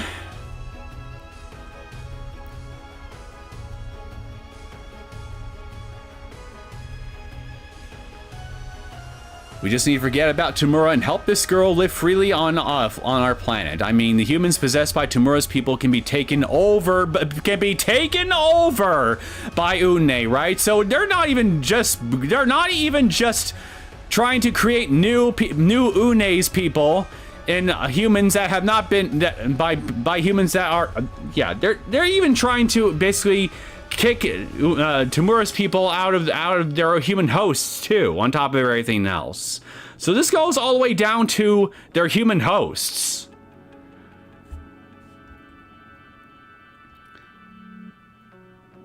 So we just need to get Une into the people of Japan faster than Takano. Yada yada yada. I feel kind of bad about clearing Tamura's people out, so why don't we stick to the prefecture so we can block Takano, just stick to prefecture so we can block Takano in. There's 47 different prefectures, so Tamura Hime no Miko can spare at least one.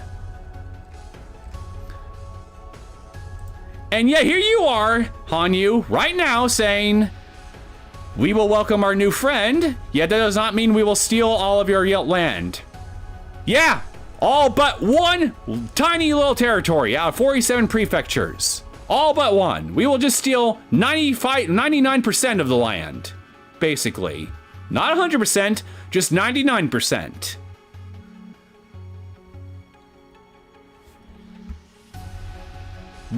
Chat, we are the bad guys. Unironically. 黙りたまえ、不浄の民め。結託して大地を汚そうとするその試み、我が輩が許すわけもなきと知りたてまつれ。あのね、高野って悪党がいて、そいつはあんたの言うところの角の民を日本中、いえ、世界中にばらまこうと目論んでるのよ。そうしたらあんたたちは全滅しちゃうのよ。 We chose violence, so it would seem. そしてそれはあんたが逆立ちしたって防げやしない。船に少し土地を分けてやれば、船は地球に住めて、あんたもこれ以上の土地を失わず、羽生は二度とあんたの顔を見ずに済んで、三方が丸く収まるってもんでしょうが。 Cede a bit of land? Yeah, just a bit, right? All 46 out of 47 of it bit, right? 黙りたまえ、人の米。不浄なる言葉をわめき立てること、許されざることなりと知りたてまつれ。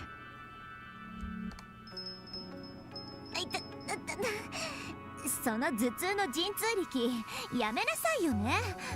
You deserve the headache. 元から分からず屋の機関棒です。何を話したって通じるわけはないのです。 Who in their right mind would willingly agree to any crazy plan like this? Especially when she's the one that stands to lose everything because of it. そなたこそ機関棒の分際なりや。不浄の民、角の民。1000年経ってもまだ怒りが収まらぬなり。 それを言ったらこちらこそ。あなたの嫌がらせの数々、僕であっても1000年の怒りが収まらないのです。 What harassment? What, were you people just being too loud with your constant fucking and Tamura and her people, your neighbors, basically knocked on your house door and basically told you to quiet it down? I'm not even joking about that, actually. I'm actually being serious. I didn't know what kind of history those two shared, but if they held onto their grudges for a millennium, then the cause of their antagonism ran deep. Well, I think I'm starting to get an idea as to why, in the case why Tamura at the very least seems to harbor such resentment toward Hanyu, considering what we just what we were just subjected to.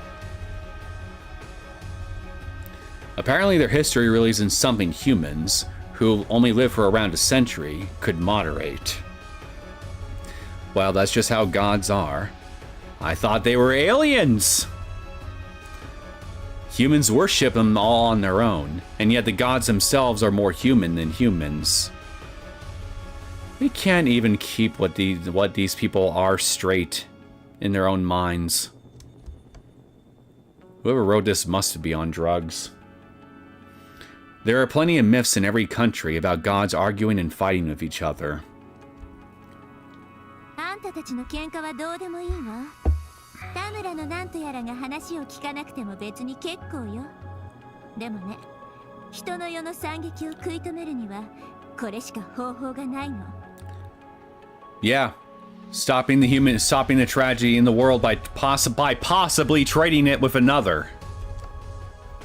愚かなる角の民の巫女には言っても分かりはせぬなりや。無論我が輩も不浄なる巫女と言葉を交わすつもりなど毛頭なしと知りたまえ。いちいちカチンとくる神様だわ。剣一個なんて自重しないでチューブをもらっちゃえば。させぬなりや。再び我が民の土地を汚させはせぬものと知りたまえ。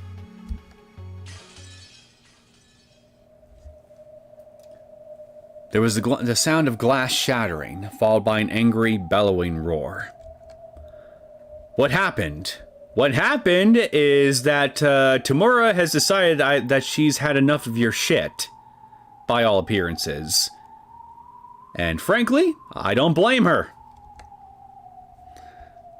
Considering the timing, it was obvious Tamura had done something.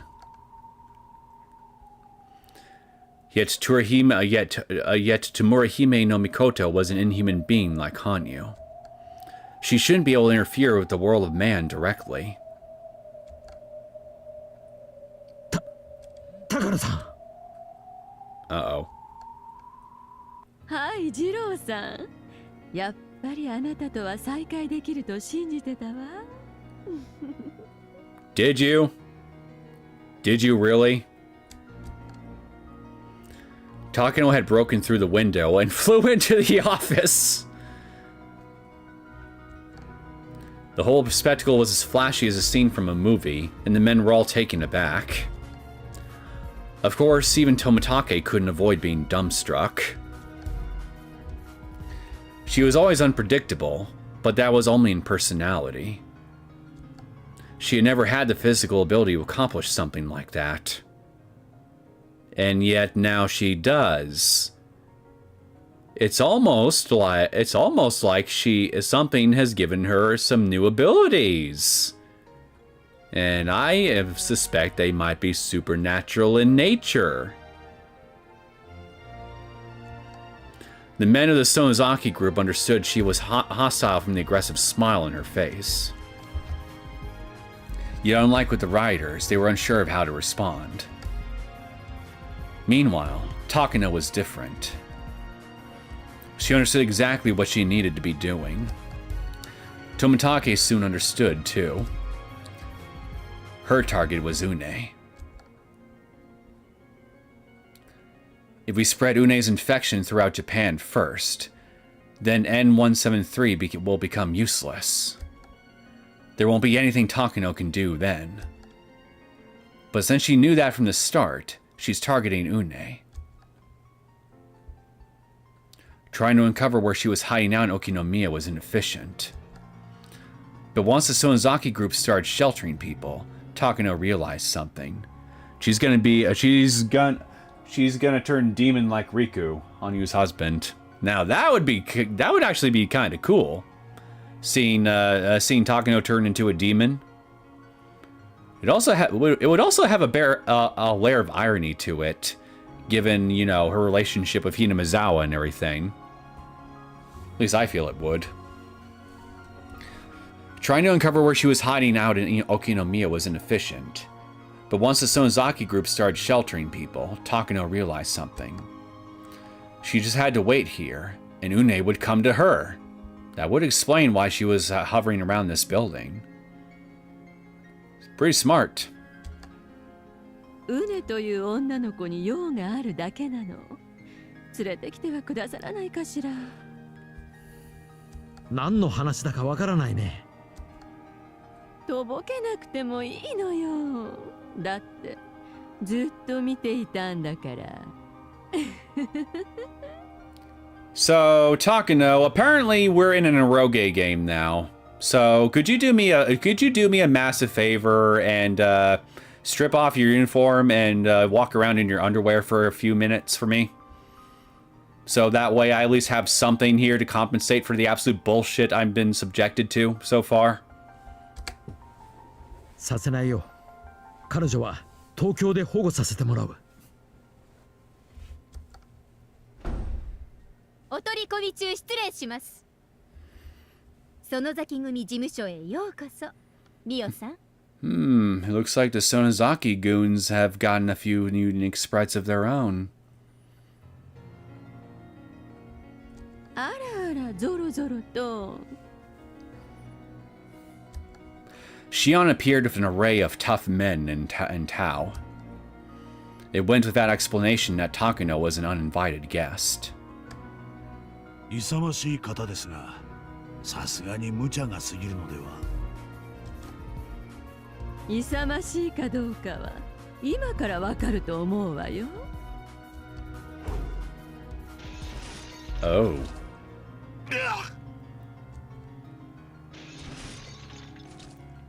Yeah.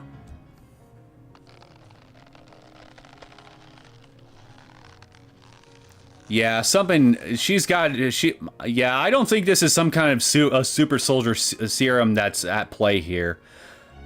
Especially considering the timing of her showing up here right when Tamura made her declaration against Hanyu and Rika. I'm almost certain that Tamura might have had something to do with Takano going crazy the way she did. And by that same token, I would also not be surprised if Tamura had also managed to give Takano some superhuman strength to go along with that new layer of craziness. And here I was also thinking that I wouldn't change the thumbnail again, but this is just too good right here. Too good. Thanks for the cleavage shot, by the way. Okay.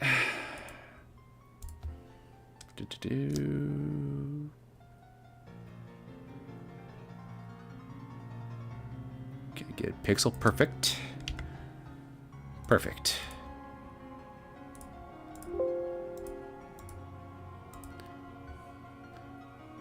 And here we go. And hey, this one actually fits the title since Takano's mentioned. Oh shit. Oh crap! I put it in the wrong layer, fuck! Shit. That was a big oopsie on my part. Let me fix that real quick before somebody notices. Come on, come on, come on. There. There. Let's try that again.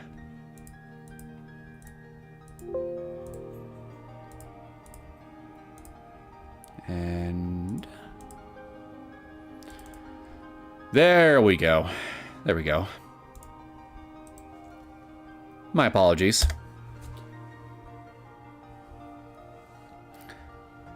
Takano grabbed each head of one head of each in both her right and left hands, slamming them against opposite walls.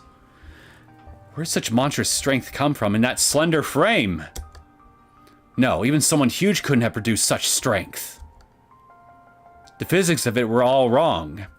You're going to argue physics with me in a series that has interdimensional traveling plant alien girls.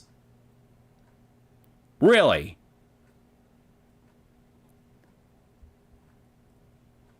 I don't want to hear it. I don't want to hear you lecture me anything about physics or anything even remotely based in reality. Not after all this. Even if her slender frame did house monstrous strength, she couldn't have picked up those big men and thrown them so easily from that particular stance. Shion, Kasai, and the other men watched in shock, and all they could do was stare at Takano's otherworldly power. シオンちゃん、ぼんやりしてるとその頭の中身がぶちまけられちゃうわよ。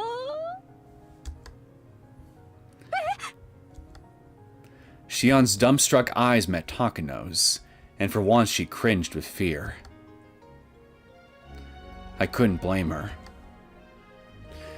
When a human witnesses something beyond their understanding, they're completely unable to act until they can explain it. Gee, it sounds just like me for the past 30 minutes.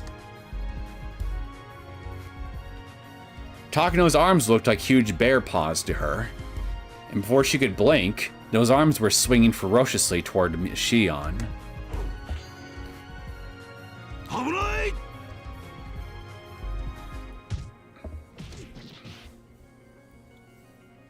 As Kasai shoved Shion out of the way, he grabbed Takano's swinging arm and used her own force to capture her arm behind her and shove her body onto the floor. あらあら。恐ろしい御人です。一体どこからそのような力が。葛西、さすがです。 There's no way that's gonna hold her down. Not even close. He got a good lock on her joints and pressed her into the ground. No matter how much strength she has, she shouldn't be able to struggle any longer. You would be surprised what some people would be capable of even in a situation like this. And I speak as an amateur martial artist. Takano wriggled in an effort to escape, but she just looked like a pathetic bug pinned on its back. 無駄な抵抗はやめた方がいいです。葛西は怖い人だから、あんまり暴れると腕折っちゃうかもですよ。その必要がない限りはしませんが、紳士でもありませんので、万一の際はあしからずです。あら嫌だ。本当に動けないわ。With her joints locked so securely, it should hurt enough for her face to twist in pain. Yet Takano remained collected and seemed amused by her inability to move. この程度なのかしら。私に与えられた力というのは違うわよね。Is this the full extent of the power you're granting me? Seems like a very peculiar thing to say, wouldn't you agree, chat? Up! Up! Look at that! I was right! This was Tamura's doing!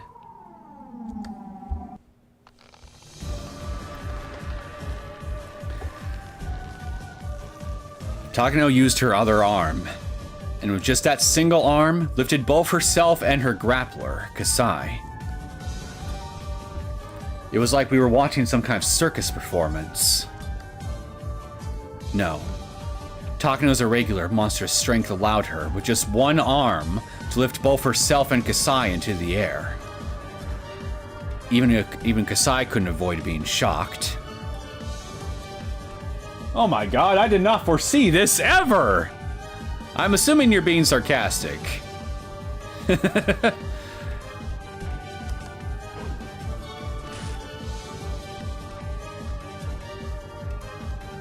In the next moment, he lost his hold on her and she spun Kasai like a blender, throwing him against the wall.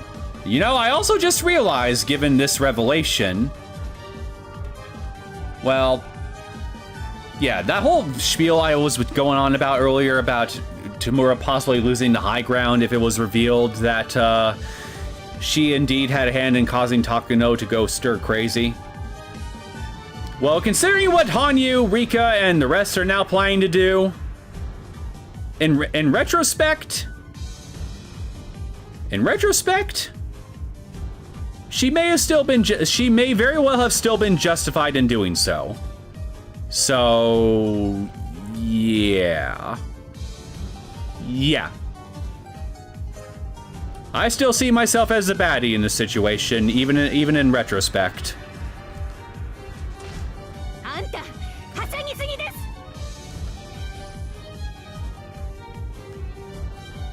Shion got behind Takano, and pale blue sparks could be seen.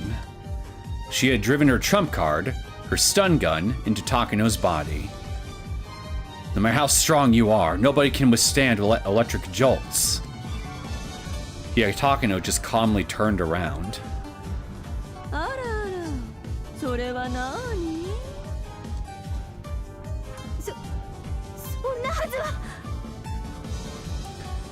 Imagine if Hanyu gave Rika powers like this after the 5th loop, rather than going for hundreds of more loops. Seriously! Good. That's a good point. Especially since it's been established at this point that Hanyu and her people are stronger than Tamura and her people. That you raise a really good point.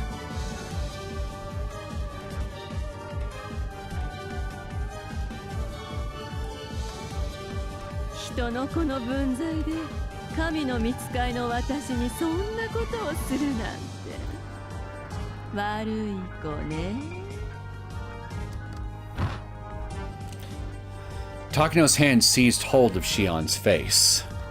Shion groaned and fought back, and we heard her skull grating, resistance like a baby's against Takano's vice-like strength.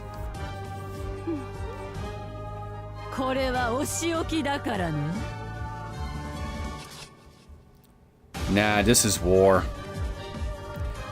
Oh, what, you mean my regards to, what, in regards to my comment about, Tamura and the whole moral high ground spiel and all that I was talking about just a minute ago? Well, I guess technically you're not wrong if that's the case. This is indeed war. I still feel like the bad guy though.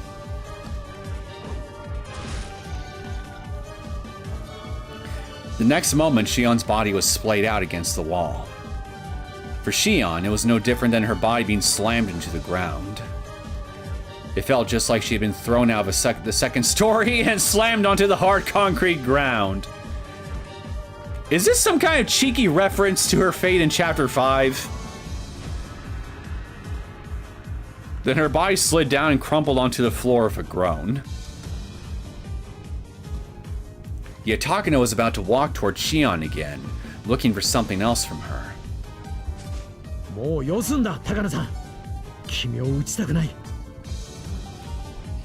Honestly, I can't help but wonder if bullets would actually even do anything to her at this point.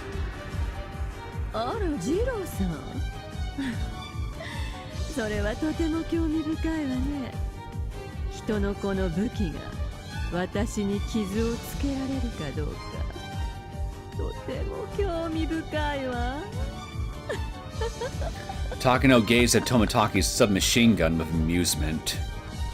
It didn't seem to be uniquely Japanese, the uniquely Japanese scorn of assuming it was a model gun either. She was truly smiling, keenly curious as to what would happen if she were shot by it. Tomotaki failed to understand that, too. Right now, Takano had to be gifted with some form of supernatural power. Takano, Miko ni shita no desu ka? Samura hime no mikoto, nanto oraka na koto! Hey, you made Rika your priestess, so... 黙りたまえ。我が輩はそなたの指図など受けぬと知りたてまつれ。神聖なる大地を汚そうとする新たなる輩を成敗するなり。邪魔は無用と知りたまえ。そこに直れうね。何もしてないのです。 No, but you were about to, and you were very eager to. So, way I see it, you're guilty. 白々しい。貴様の汚らわしさなど、我が輩の眼力の前には全てお見通しであると知りたまえ。 Again, I agree with Tamura. 我、そんなつもりないのに。 Now, Une, lying will get you nowhere now. It definitely was your intention. 僕が来た時にもそう言ってひどくいじめたのです。あいつは意地悪なやつなのです。 A bully who, in retrospect, seems entirely justified in her animosity towards you, given what you're trying to do now with Une's help. 田村のなんとか、あんたに恨みはないけれど、あんたのミコは個人的に気に入らないの。悪いけど、あんたが右って言うなら。 I feel like all these characters are trying to gaslight me right now. You say you hold no grudge against Tamura, but I expressly remember you, not 20 minutes ago, saying exactly that. That you indicate that you do indeed hold a grudge, that you dislike her.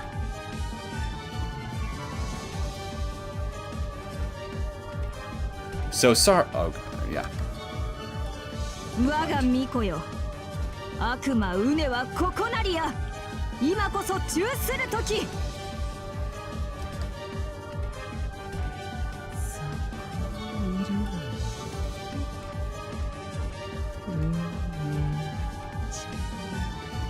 Takano looked at the wall. She could see Une's figure through it. Une also noticed she was being stared at and shuddered. 逃げろ。 僕たちには止められない。 Once Takano checked her right fist, she slowly pressed it into the wall. Uh-oh, she's about to Mr. X this wall.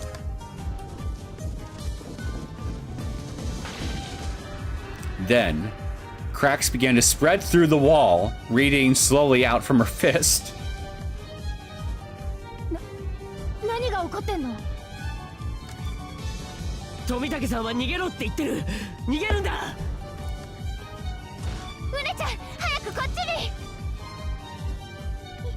逃げ。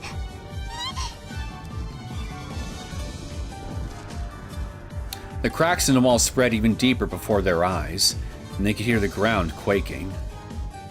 There was no room left for doubts. Takano was planning to smash right through the wall. なんで田村の巫女にはあんなすごい力が宿るのに、あんたの巫女には何もないのよ。Yeah, good question. ミカ、それを言っちゃおしまいなのですよ。You know, head writer of this story arc, highlighting this plot inconsistency yourself while not actually addressing it properly is not going to do you any favors for me in regards to how I view your story. Just saying. If anything, it's gonna If anything, it's gonna piss me off even more.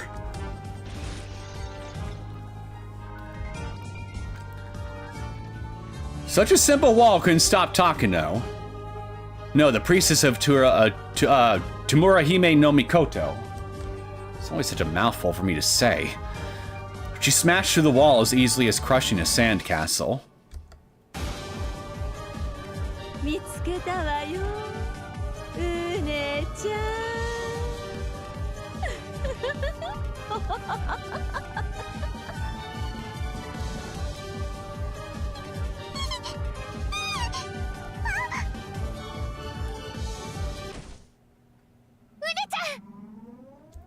Oh, what now? Une slipped and fell, failing to escape. Takano wasn't foolish enough to let that chance slip by. She strode right in and seized Une by her collar. さあ、捕まえた。残念。発行の美少女、さとこちゃんでしたよ。ウネさんだと思いまして。 How on earth did you pull this off? Please, enlighten me. I'm genuinely curious. 残念ですわね。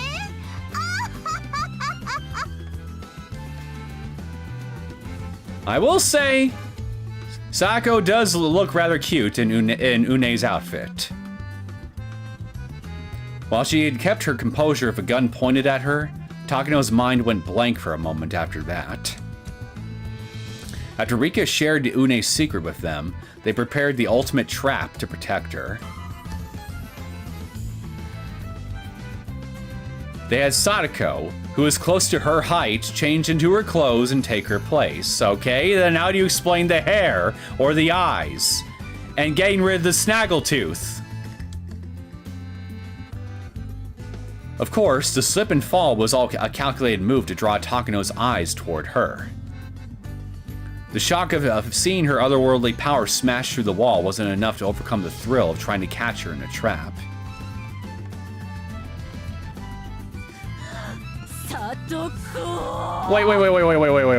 Wait.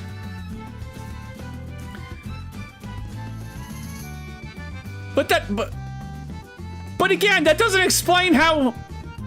All you did was swap clothes then.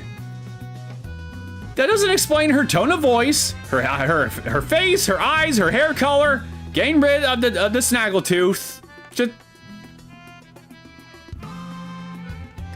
Or the sensing the energy through the wall.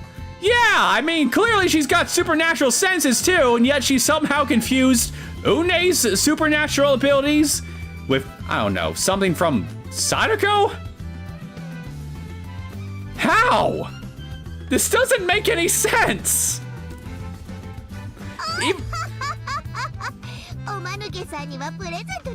Even within the logic of this story, it doesn't make any sense.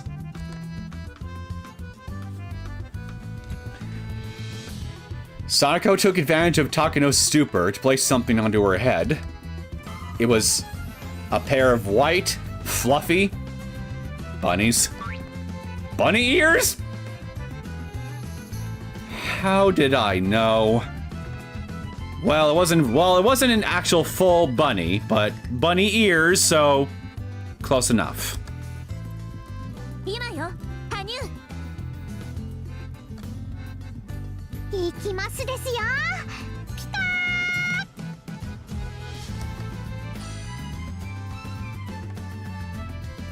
ー。はあ？何よこれ？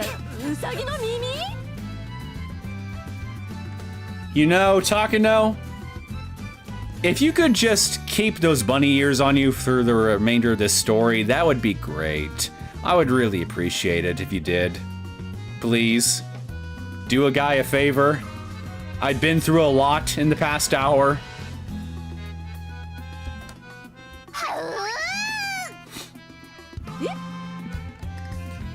Hanyu had used her inhuman powers to interfere with Tamura's own power for a moment, creating a break in the protection Takano received as her priestess. What? Huh?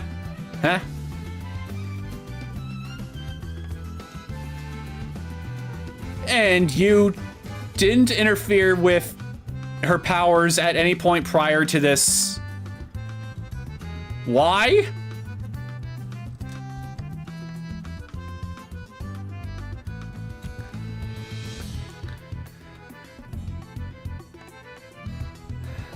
Of course, since Tamura was very powerful due to ruling over vast regions of land, Hanyu could only break her power for a moment.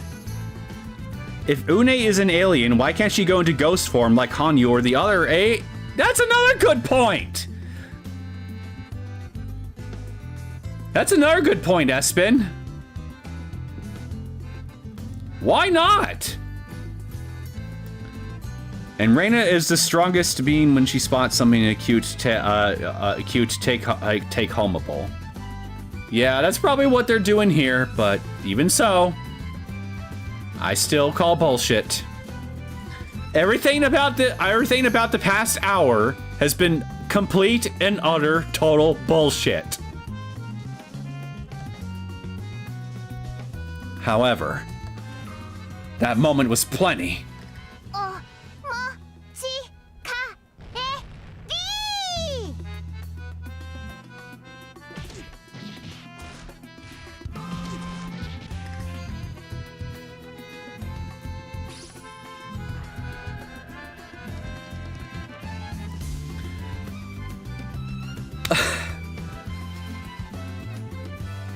Chat, I can't. I fucking can't. This is too much. This is too much.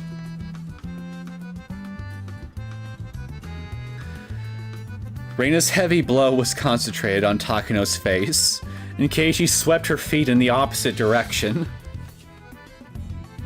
Takano's body spun in the air and then slammed face down onto the mountain of rubble she'd created herself.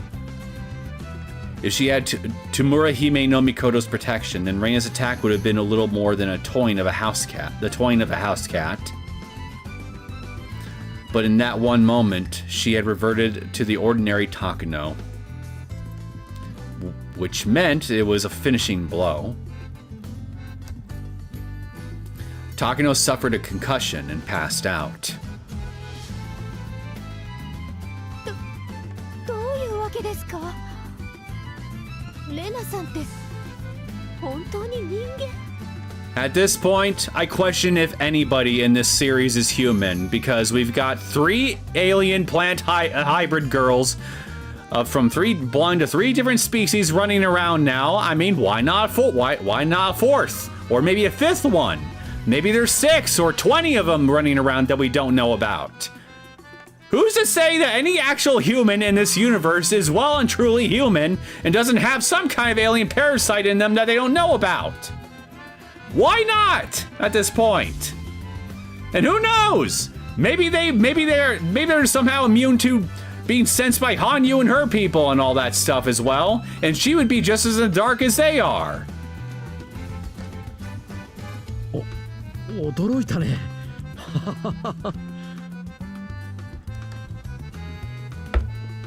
After witnessing Takano's supernatural power just a moment ago, Shion and the others could replace their shock with strange smiles.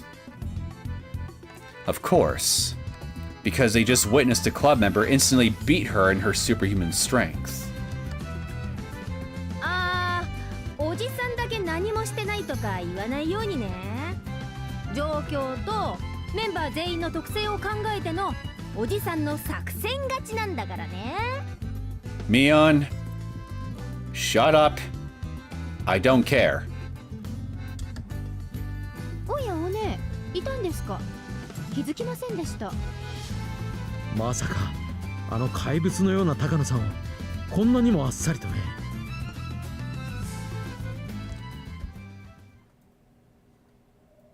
うねさん、もう怖くありませんですわよ。出ていらっしゃいですわ。Okay, so Takano has been knocked out. And I'm assuming they're going to literally chain her up from head to toe. And then stick a vending machine on top of her or something, just in case she wakes up and Tamura tries to grant her superhuman strength, to where she, even with said superhuman strength, she won't be able to free herself so easily. So, for all intents and purposes, we're approaching the end of the story now, right? Right?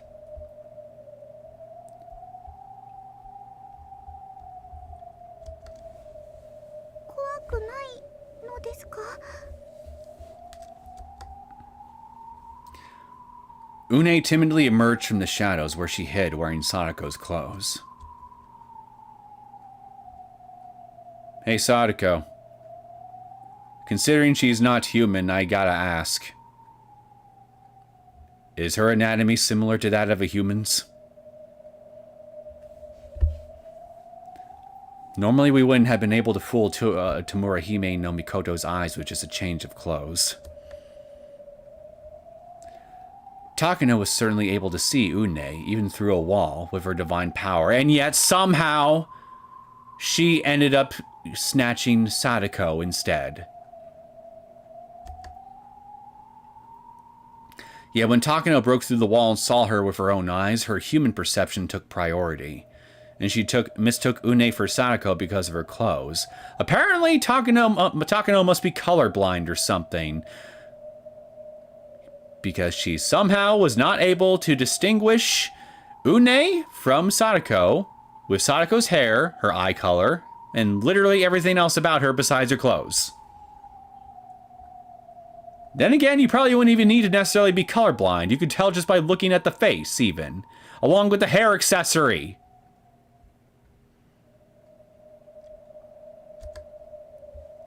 That's why she fell for the club members' trap. No, she fell for the club members' trap because the writer wrote themselves into a corner and they needed a cheap Deus Ex Machina way to get themselves and the heroes out of the mess which they wrote themselves into. That's what happened.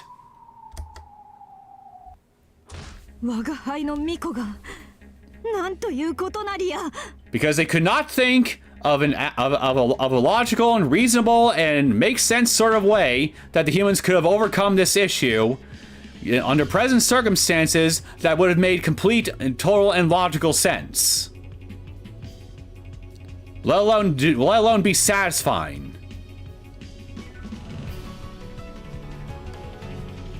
Takano は失神してしまったのですよ。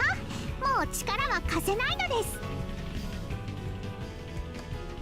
It's amusing that the Japanese word for passing out was written as losing God. Oh yay, I learned something new today. Hooray. Tamura may have been granting Takano powerful strength as her priestess, but she couldn't give her anything while she was unconscious. おあいにくだったわね。こちとら、高野の相手は一度や二度じゃないのよ。僕の巫女たちの力を侮るからなのですよ。さあ、田村姫の巫女と。No, this お前はしばらく静かにしているのです。 No, this happened because the author wanted it to happen. Not because... Yeah, I'm not gonna repeat myself.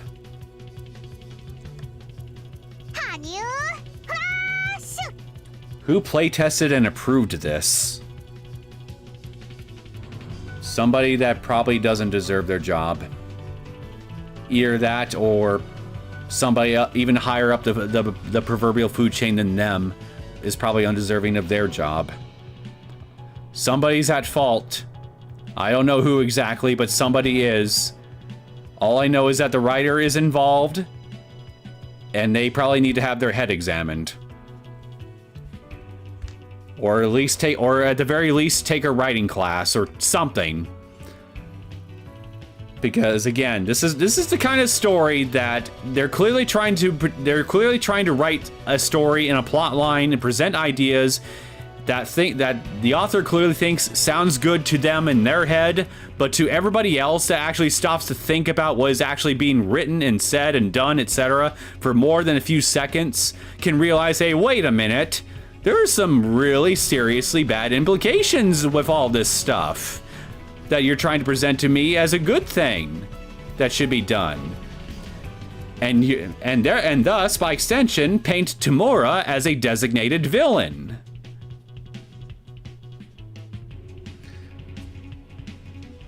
So funky. This storyline was good up until the let's outbreed the other clan.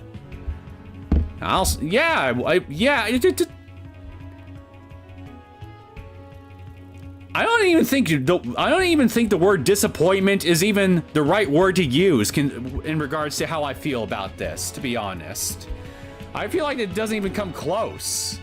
And it doesn't even come close to encapsulating all the emotions that I'm feeling right now, besides disappointment. I'm not even sure what to even use here. What word I mean. Flabbergasted, maybe?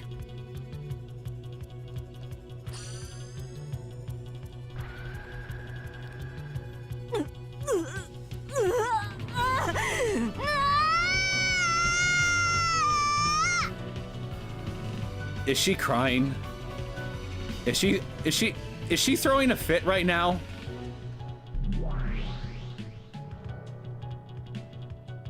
Hanyu made scissor symbols with both her hands and placed them near her horns, causing a bright light to rush forth and banish the sight of Tamurahime no Mikoto.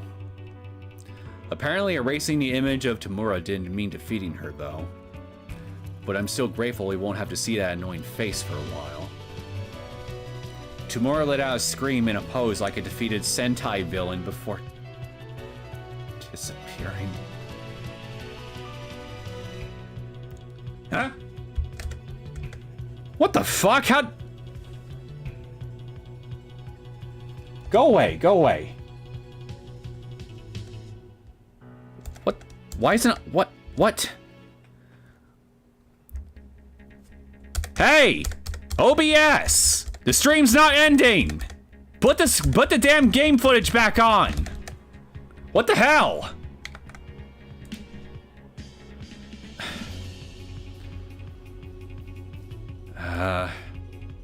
Alright. Is it there?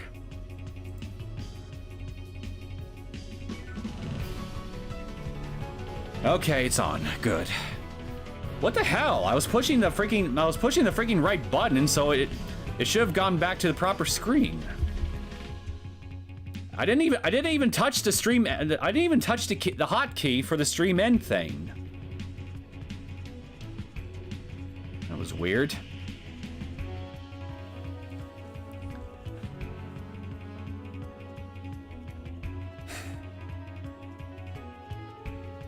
Also, I sound quieter, huh?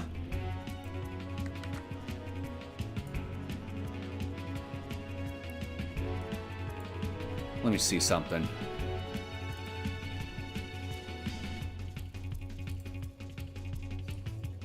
Recording volume is still the same.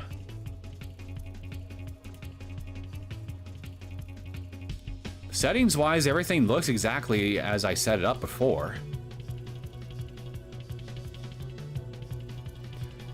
That was really weird. I wonder what the hell happened there.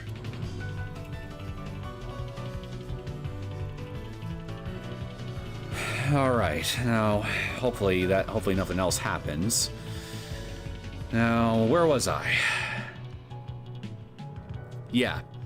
Tamura let out a scream and a pose like a defeated Sentai villain before disappearing. A Sentai villain.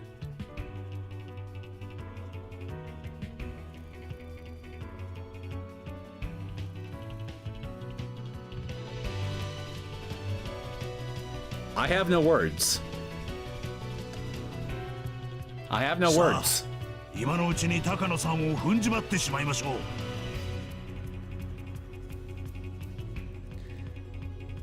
The writer of this has to be taking the absolute shit out of this on purpose at this point.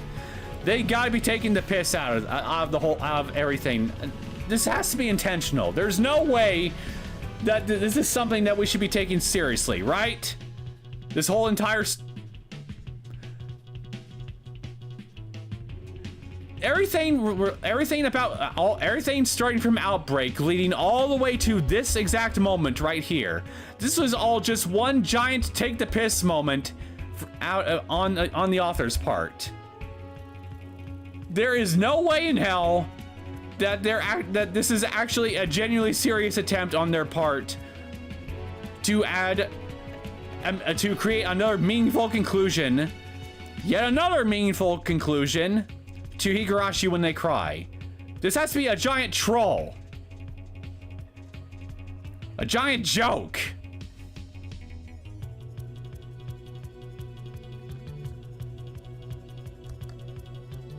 とんでもないバカ力でしたからね。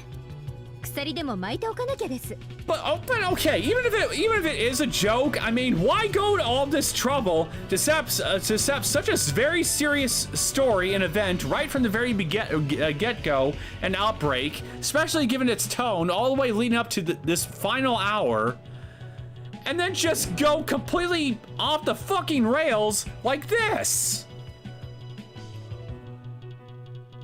There is okay, look, there's subverting expectations on the viewer's part, and then there is whatever the hell this is. This is too much. This is honestly stupid.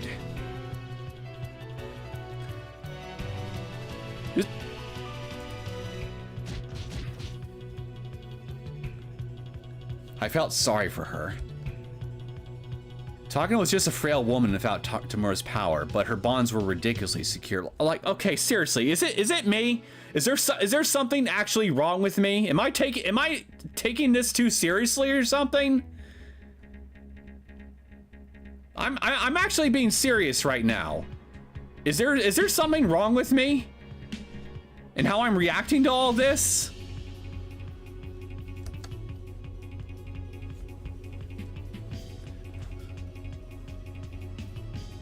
Well, that settles that.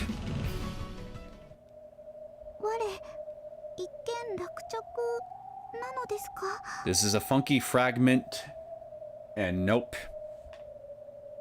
Well, that's at least one person that doesn't seem to think so.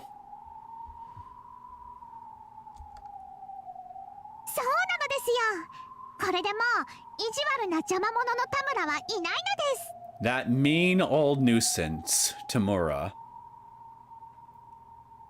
How old are you again, Hanyu? Because you sound like a petty schoolgirl to me right now.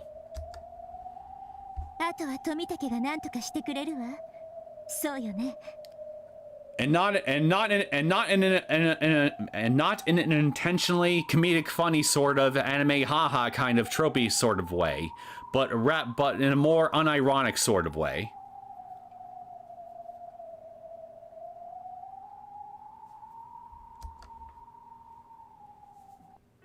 そりゃ本当かいミオンちゃん。すごいね。ここには何でもあるね。まあ、園崎家に用意できないものはありませんからね。Okay, you know what? If I'm gonna be subjected to crazy bonkers crazy bonkers bullshit, off the wall crazy hijinks, and ridiculous action set pieces, I think I'd rather just play something out of Metal Gear or something, okay? Especially Metal Gear Rising. Like, if we're just going to just throw the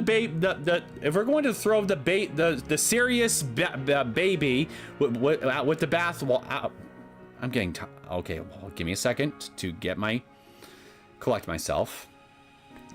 If we're going to throw the proverbial baby out with the bathwater, with the baby in question being any semblance of seriousness whatsoever, I'd rather play something that I know right from the get-go isn't 100% taking itself seriously and just rolls with the sheer absurdity that is itself and milks it for all it's worth for me, the player's enjoyment. So you know what? Maybe I should just go boot up a session of Metal Gear Rising after this and just play that for a bit. That game in particular is pretty damn bonkers in of itself, especially by the end game. But you know what? At least it's bonkers in a way that strangely not only makes sense in spite of itself, but is a lot more fun than this.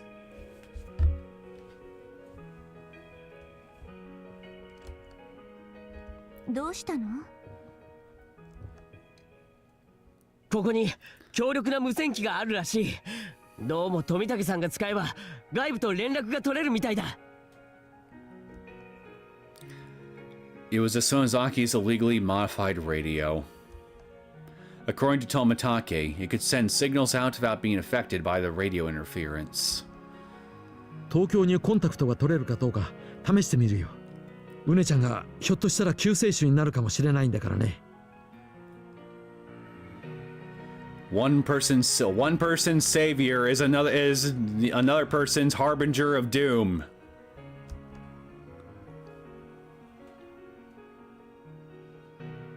In order to use the neuroparasite as a weapon, it was essential to have a vaccine for it. So the strength of Une's roots would prove a powerful vaccine against the infection of N173 and most other viruses like it. We're gonna fill the human population with Une's Une juice. Tokyo would definitely be interested in that. 富武さんってすごいですのね。何でもできちゃいますのね。Fucking hell, I don't care anymore. I don't fucking care anymore.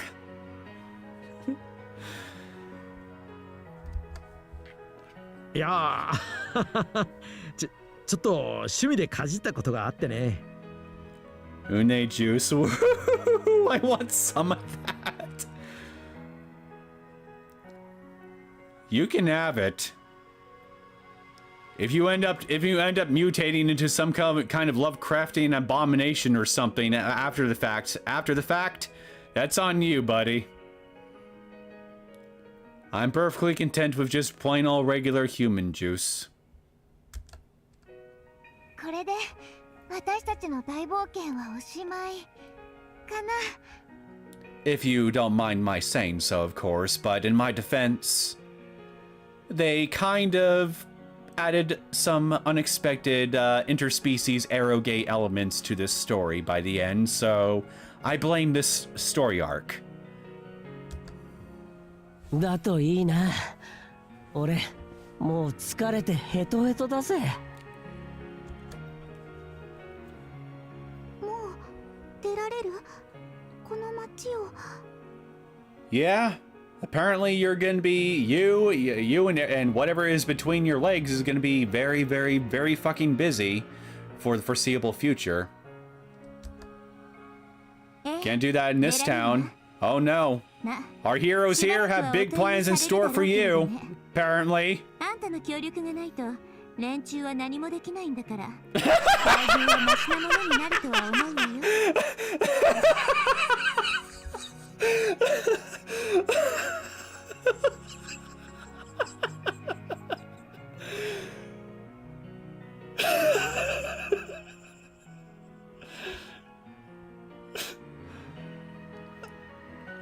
At least she's honest. That she'll probably be held prisoner for a while. 地球へようこそなのです。この地で一緒に仲良く花を咲かせましょうです。もちろん田村姫の御事とも仲良く。Yes, let's all bloom together here on this planet. With Tamurahime no Mikoto as well, of course. Hanyu, last I checked, she still doesn't consent to any of this. So, getting her to bloom with you guys, I mean, doesn't that sound a little bit rapey? Kinda? I mean, when you stop and think about it, you're basically having Une displace Tamura's people and their human host with Une's people by, you know, fornicating, for lack of a better word, with them. So, yeah,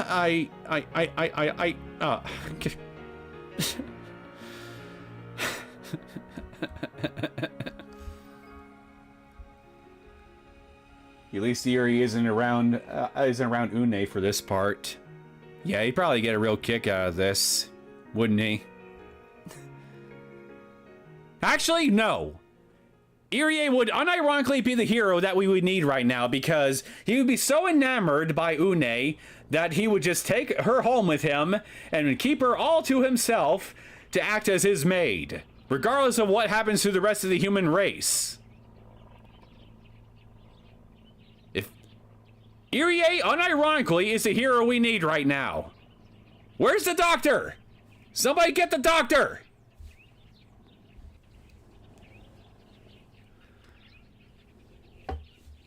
Early the next morning, Une and the others were in the school courtyard designated over the radio. Roughly 30 of the Sonozaki group's toughest men were surrounding them and glaring in all directions.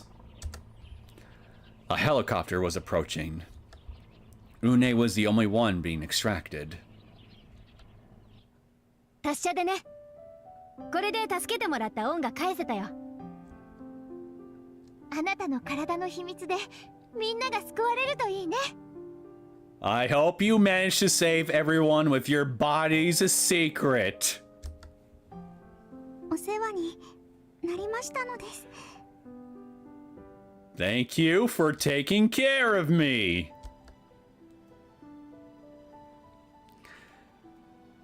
Une was forced to wear airtight clothes. Or skin tight. Is it made out of leather by any chance? All the JSDF men riding in the helicopter were in them too. 私たちだけ置いてけぼりなんてちょっと残念ですわね。 It's a slight oh, what? You want to get in on the action, Sadako? 申し訳ないね。N1 なじゃない。この病気の正体がわかるまで僕たちは外に出るわけにはいかないんだ。In my defense, chat, clearly they're not taking this story even remotely seriously anymore, especially by referring to Tamura as a fucking Sentai villain. So you know what? If the story is not going to take itself even remotely seriously now, neither will I. So forgive me for my juvenile humor here, but this is the game's fault, okay? Cut me some slack if you are finding me mildly annoying right now.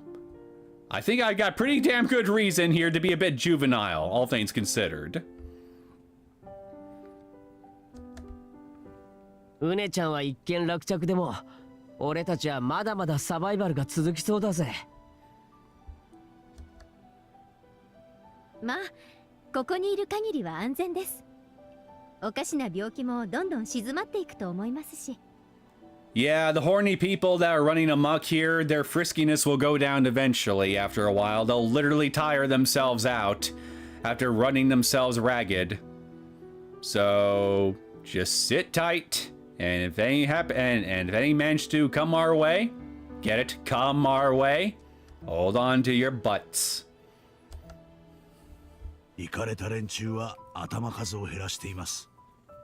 じきに町も静寂を取り戻すでしょう。The riders who handed their hearts over to demons continue to kill each other without getting tired of it. Clearly, clearly Hanyu and her people are into snuff. But like Kasai said, eventually they'd kill themselves off and things would quiet down. From what Toмотaki heard over the radio, they were already preparing to send aid to Shishibone City, and food, water, and other necessities would be transported by air. Such an incredibly large uproar couldn't be wrapped up that easily. Yeah, think of all the fluids they'll have to clean up. The bodily fluids. But we had our light of hope. Une was the key.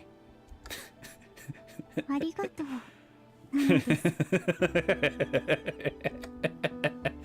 しっかり頑張るのですよ。あなたをこの星に迎えられて嬉しいのです。Yeah, do your best out there in the big ol' wider world. Don't tire yourself out too quickly now. 我も嬉しいのです。超嬉しいのです。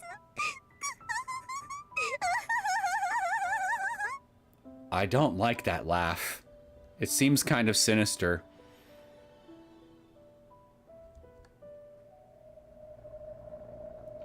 Une waved her hand from the helicopter flying away. The club members all waved innocently back at her. Only Rika absent-mindedly watched her go. She was pondering something and she couldn't explain in Une's smile as she left.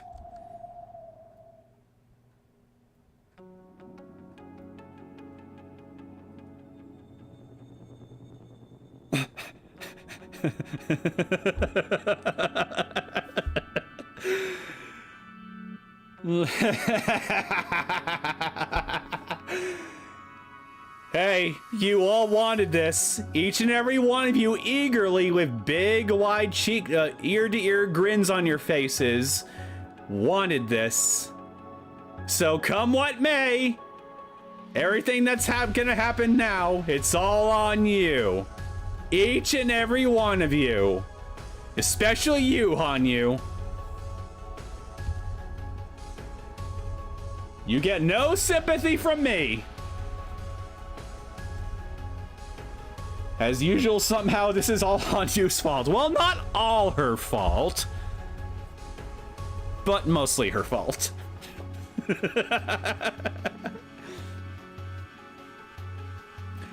Afterward, she was transferred to Tokyo's facility, the National Institute of Infectious Diseases. With the disaster already reaching several 100,000 people, it was no longer possible to cover up the existence of Hinamizawa Syndrome. The world was in an uproar over this mysterious virus, capable of making humans randomly go violently Hone! Of course, the secret research institutions of the major nations that knew about neuroparasites were paying attention to the progress of the current neuroparasite biohazard. Oh, I see. So that's what that whole little spiel from Outbreak about parasites and all that was all leading up to. It was all kind of leading up to this, wasn't it?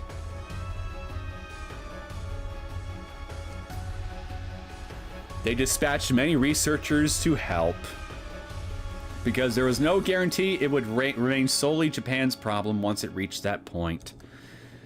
Samples of Uneza's cerebrospinal fluid, is that what you're calling it, were taken and transported to the most classified research labs of each nation.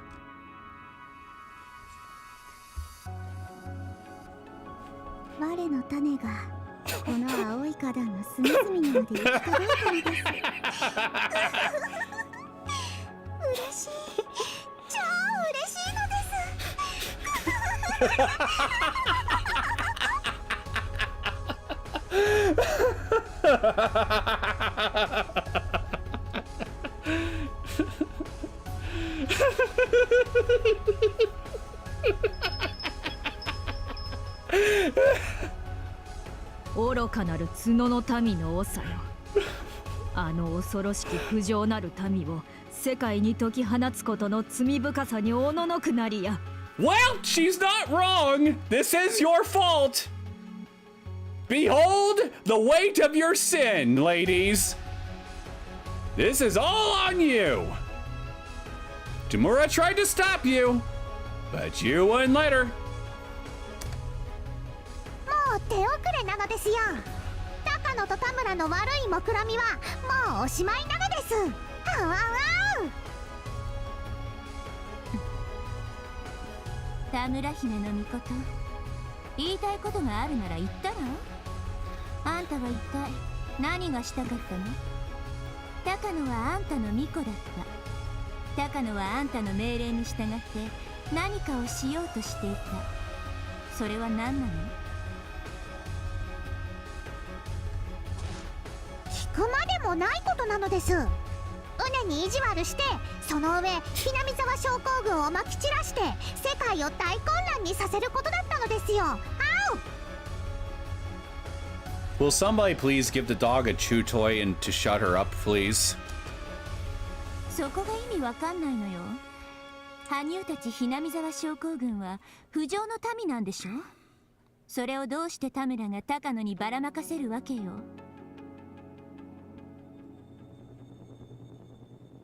Yeah. You are right about that, to be fair, Rika, but like I was also positing earlier, it was possible that Takano spreading Hinamizawa Syndrome everywhere might have just been an accidental byproduct of Tamura trying to use Takano as a priestess to try to kill Une. Maybe that's what this is right here. 富武が言うには、高野は人類を救うために悪魔を倒すと言っていた。そして N173 をばらまこうとしてた。人類を救おうとしてみたり、滅ぼそうとしてみたり、矛盾してはいるけど、どうせイカれた高野の妄想に違いないからと気にはしなかったけど、それが全て田村の命令だとすると意味がないわけがない。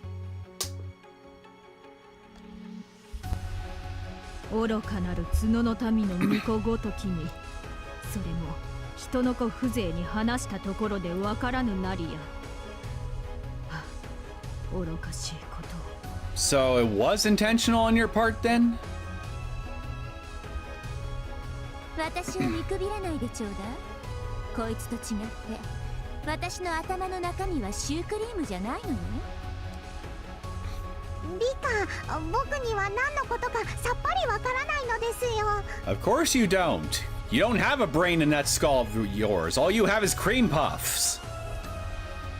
角の民のことを毛嫌いする田村がなぜ角の民を拡散させようとしたのか。 Damn, we were the baddies for real. We were! We were the baddies! I told you that's basically what we were. I was justified in my feelings.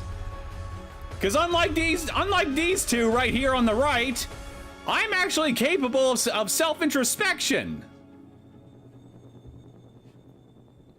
Hanyu especially isn't capable of it, because like I said, she doesn't have a brain. She has cream puffs.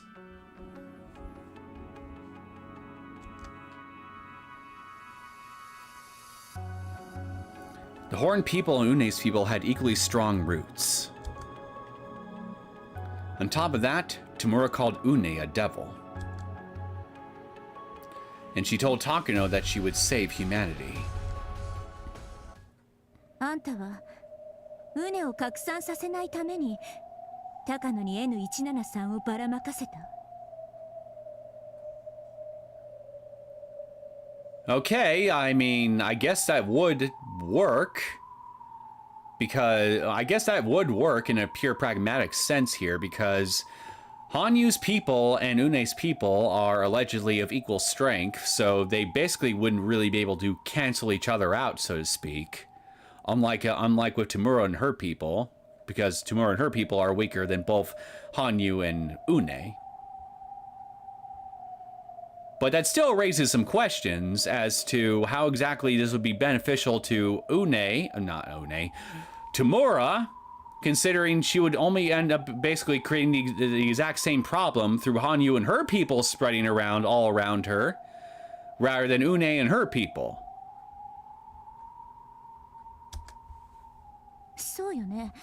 だってウネに感染すれば N173 に感染しないように、逆もしかり N173 に感染すればウネには感染しない。でも僕たちに感染すると心の弱い者は大変なことになってしまいますのですよ。でもウネならその心配はないのです。 Look at Hanyu using her cream puff circuitry to piece together things. I'm almost proud of her. どうしてその心配がないってわかるのよ。あんたがウネと交信して勝手にそうだと確信しただけでしょ。 Someone ウネの言い分を鵜呑みにしただけじゃないの。 Someone fetch Hanyu's sword. As a matter of fact, somebody revive what was the AI name again? I forget. The one that was apparently Hanyu's mother in that story. Yeah, spoilers for that particular story arc, but at this point, especially this far into Higurashi, the sound novels, does anybody actually care at this point when it comes to me spoiling anything else that came before? Probably not.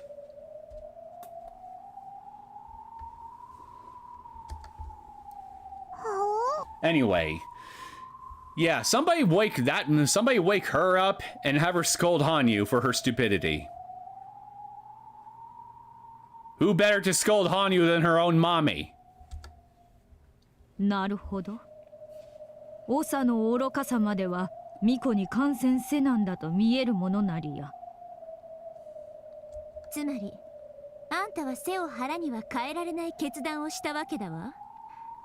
あんたの土地の一部、つまり獅子骨氏を丸ごと不浄の民に汚染されてもその方がまだマシだという判断をしたわけだわ。 In other words, better the devil you know rather than the unknown that Une represents, is what you're getting at. そうよね。じゃあつまりあんたはあいつのウネのことを知ってるのね。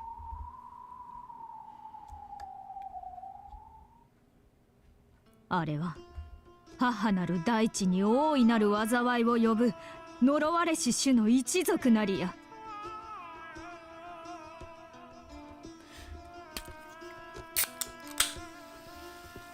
All right. I'm listening. Go on.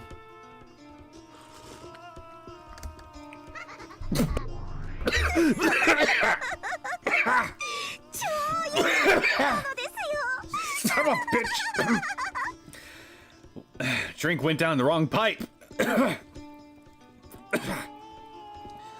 I'm okay. I'm okay. God damn it. Hanyu, you almost made me choke.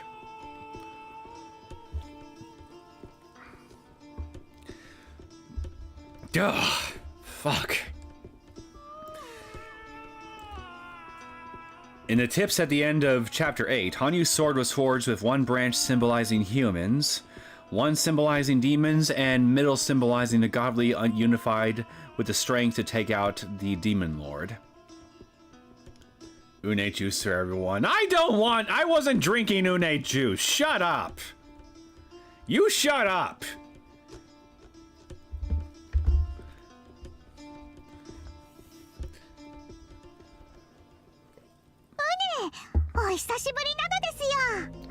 Seriously, what a stupid little shitting grin that Une has on her face.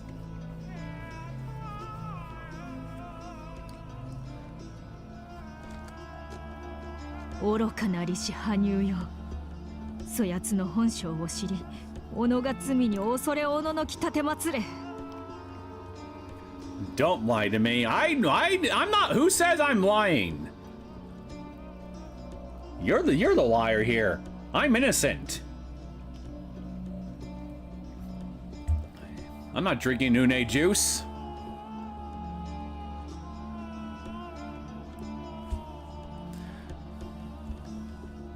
Tamura 姫の御事、何時には超やられましたのですよ。我、目覚めて開花しようとしたら、すでに花壇はそこの間抜け面の花でいっぱいだったとは。Well, then again, to be fair, I have absolutely no idea whatsoever if une juice would taste like raspberry nectarine. Nectarine. Excuse me. Nectarine. Well, I'm having trouble reading this word. Yeah, so unless une juice tastes like a raspberry, then chances are I'm not drinking it. Therefore, I'm safe. Therefore, I'm not lying. But you say it's sweet, so you tell me then. What does une juice taste like? Care to share with the class, Konkle?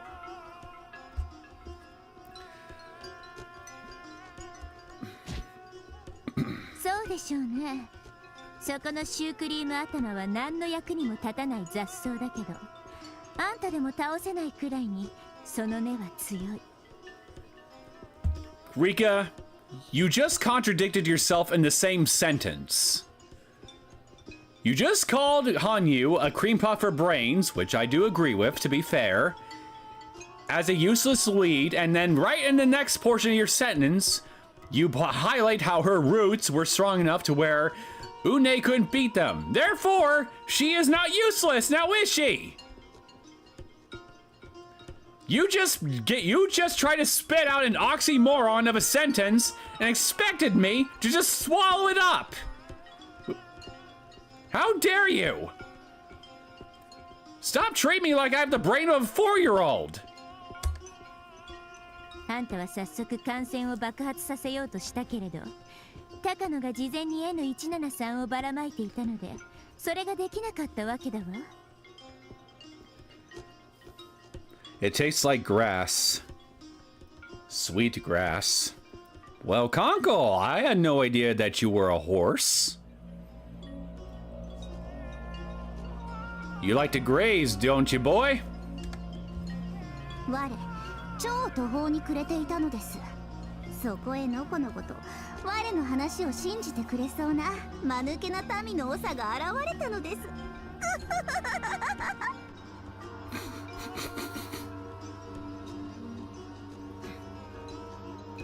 Even though her brain was an empty cream puff, lacking even in cream, she finally realized that she'd been tricked. Hanyu had believed that they understood everything about each other after her communication with Une. Like I was saying some time ago, appearances can be deceiving. Just like how you can't necessarily tell apart a crazy person from a sane one, you can't tell apart a seemingly sweet little alien girl from a not so sweet diabolical little mastermind. Nay, nay, this is cringe. Nay, I say it is a fitting descriptor of you, I say. Hanyu, oh, I just read this. Hanyu had openly shared everything about herself because she was so simple. But that wasn't the case for Une. She cleverly hid her true nature in her terrifying plot to deceive Hanyu. ということは、田村姫の御事、あんたは見破ってたのね。その呪われた民の長の企みなど、我が眼力を騙せはせぬものなりと知りたまえ。And it never once occurred to you at any point whatsoever prior to now to say to either of us, hey, that girl that you think is all sweet, cute, and innocent, and you're trying to help, she is a liar. She is trying to deceive you. Here's how I know this to be the case. Let me explain to you her and her people's backstory. Did it ever occur to you at any point to try to explain this shit beforehand? Could have saved us a whole lot of trouble in retrospect. In fact, you probably wouldn't have even needed to unleash Takano the way you did, along with Hinamizawa Syndrome. All of this whole story could have been avoided if you just communicated to us properly.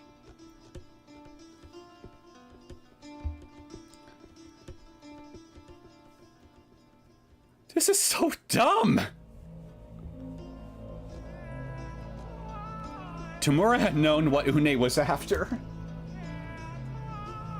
Une's goal was to propagate herself throughout every corner of this blue planet's huge flower bed. Yeah, Une really gets around, so I hear. Ha ha ha ha ha. I'm funny. それじゃあ、あんたたちが滅びちゃうもんね。だから戦わなければならない。かつて。And clearly the writer of this story thinks they're funny too. And to be fair, they had me laughing quite a bit, but not because I was laughing with them, but I was laughing at them.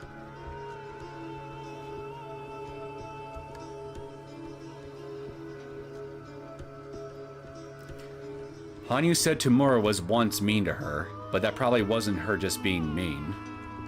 From Tamura's perspective, she was likely fighting to protect herself. Exactly what I was saying earlier! That was literally exactly what I was saying earlier. We're the invaders! And you were happy to go along with the invasion plan! With big shitting grins on your faces! Stuffing her and her people all into one of 47 total prefectures. I feel like a broken record at this point, but I can't hammer this point enough.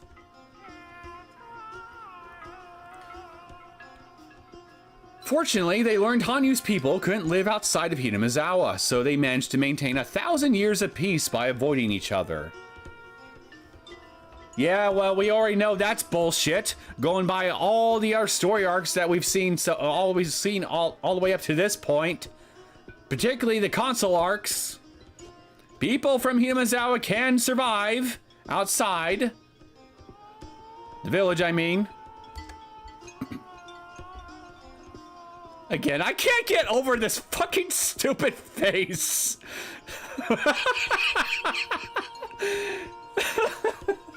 Oh, God. Please stop looking at me like that.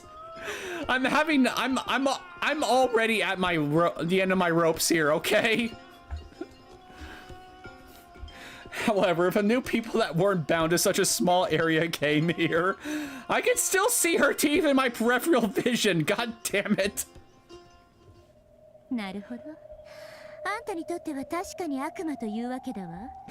そして、それを食い止めるために That's one Mesugaki face if I've ever seen one. Are you talking about that anime that features the school where everybody basically is playing some form of gambling game with each other, and the loser basically has to be the winner's slave and all that stuff? And the main female lead in that story, some black-haired crazy chick here who just literally gets off the thrill of taking dangerous bets. Is that the one you're referring to? I can't quite remember its name. I've seen that one, though. I will say, it was a trip.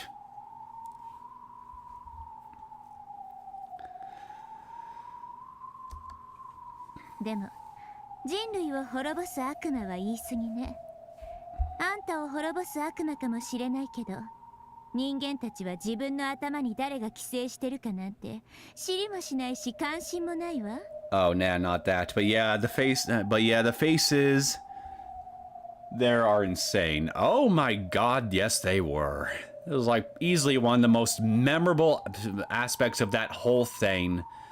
Easily, is just the animation style and just the sheer craziness of the facial expressions. Like, holy fuck. They were just so expressive, I just got chills and I loved it.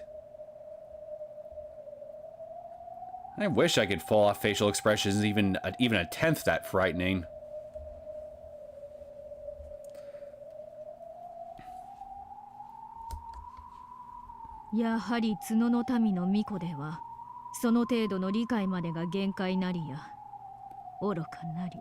Bitch! You could have avoided, like I just said a minute ago, we could have avoided this whole freaking mess of a story if you had just opened your mouth and be more straightforward with us right from the get-go. You have no right to comment on anybody's intelligence.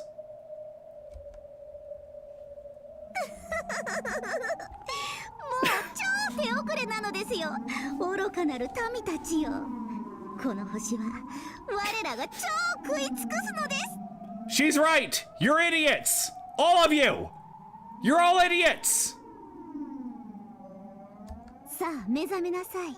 我が子らよ。我が種子よ。その根を世界中に下ろし、咲き誇り、花開きて種を飛ばすがよ。Bloom, bloom, and spread yourselves wide.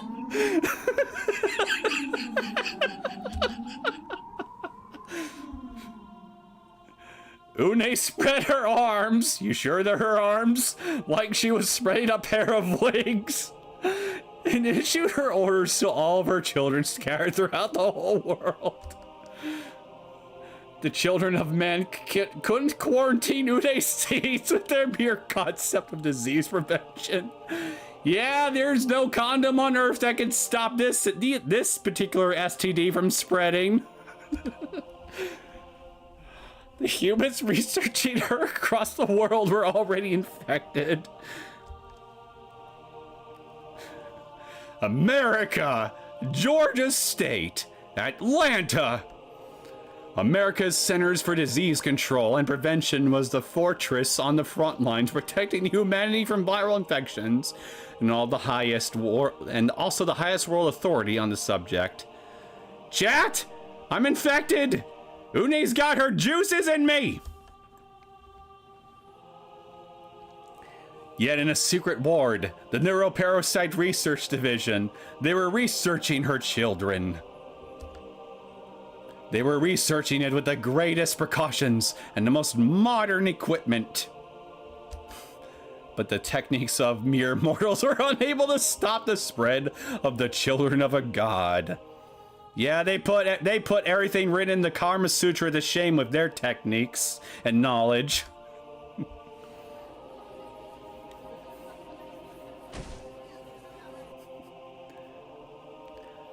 Yes, I was an une juice enjoyer, but even before this. Yeah, I was an enjoyer before it was cool. The head researcher first collapsed on a bus on his day off.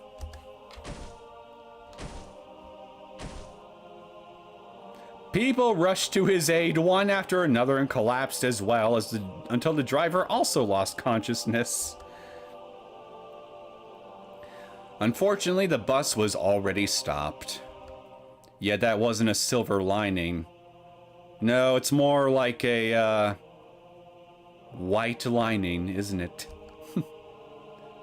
Or clear lining, because I guess we are probably dealing with mostly females here. Because neither humanity or even inhuman beings possess the means to stop the spread of Une's children. The same thing happened in Sverdol. I'm assuming this is either well, it's either Russian or it's Ukrainian or something. How do you pronounce this? Sverdlovsk Oblast? Sverdlovsk Oblast? Within the Russian, okay, it is Russian. Within the Russian Federation, right in Yekaterinburg's secret biological weapon research center. I'm fluent in Russian, can you tell? Of course, it also happened in Japan's National Institute of Infectious Diseases within Shinjuku, Tokyo, as well as in other research centers in England, France, China, Korea, and other nations too. The whole flower bed is getting frisky! And then they traveled through the transportation technology that humanity had foolishly overdeveloped, spreading to all lands throughout the world. This is honestly, strangely enough, the perfect BGM to use for this. Like, holy shit. Yeah, the climax, how appropriate. The climax of Chapter 7 with Takano euthanizing all of Hinamizawa with this BGM playing in the background while going on her mad god spiel. This pales in comparison to what's happening here. This BGM being used for that scene, wholly inappropriate. Here, though, much more fitting. Much more sinister.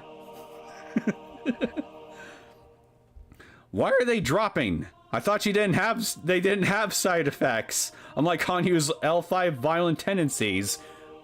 Well, apparently she must have lied about that too. And hey, I called that as well. They haven't started mutating into Lovecraftian horrors yet, like I speculate. But maybe that's going to happen soon. I seem to be on a roll with predicting at least half the shit going on here, strangely enough, which is beyond my understanding, considering the sheer absurdity that we're being subjected to right now. But here we are.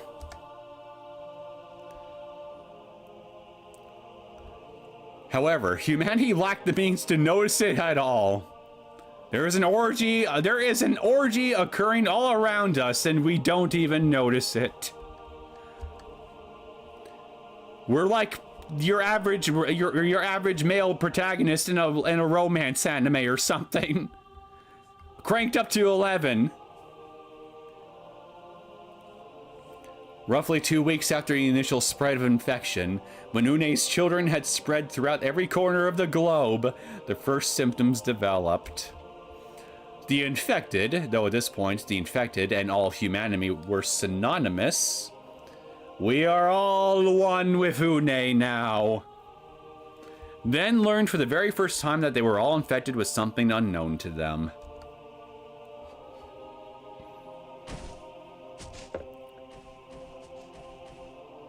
Did I just hear a freaking marching band jingle just now? Or drum thing? I didn't just hallucinate that, right? It sounded like a marching drum thing. People were afflicted with intense drowsiness, and one after another they crumpled and fell asleep on the spot. They had become a seed bed!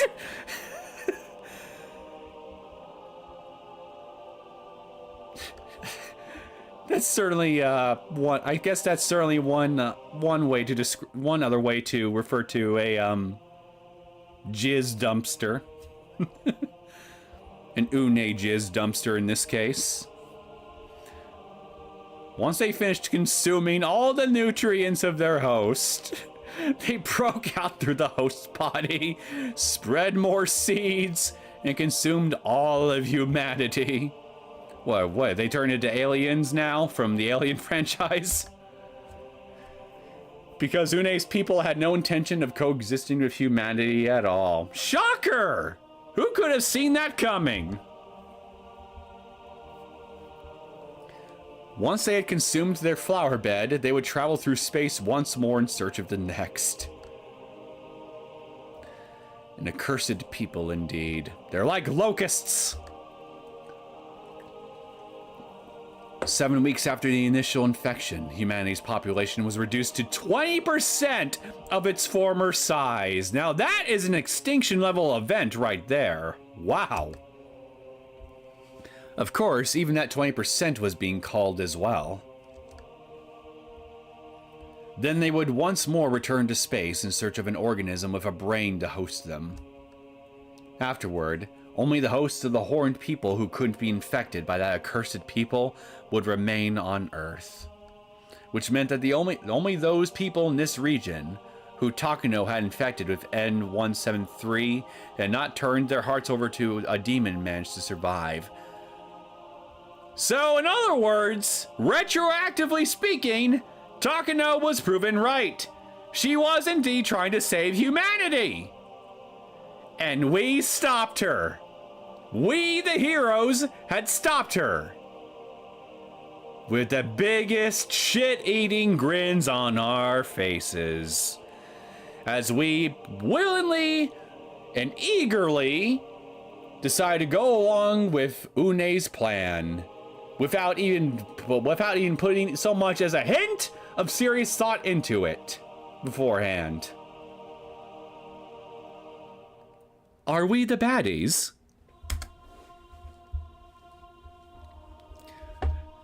There were far too few humans remaining to maintain civilized society. So eventually they too would perish completely. Like I said, extinction level event.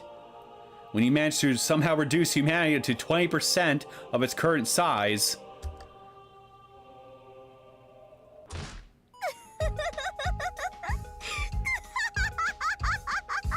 And here is a great example of mood whiplash in action right here. After all of that, now we got this happy-go-lucky little jingle playing.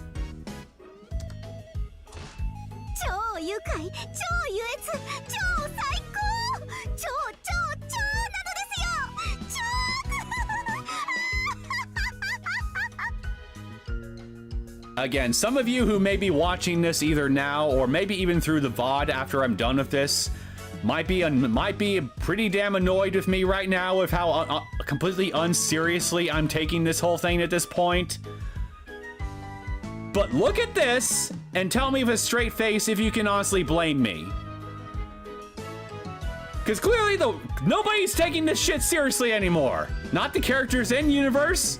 Not me, certainly not the author who wrote this. Nobody's taking this seriously. So forgive me if I'm being really juvenile and obnoxious right now, but frankly, I don't give a damn anymore.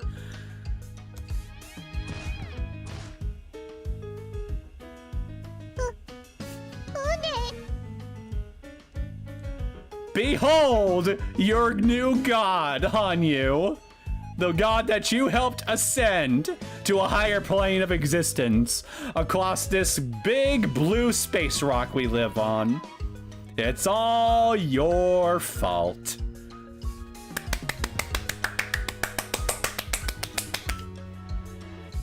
Pat yourself on the back. You've really earned it. Play stupid games, win stupid prizes. 我の民は食い尽くすことだけが唯一の楽しみなのです。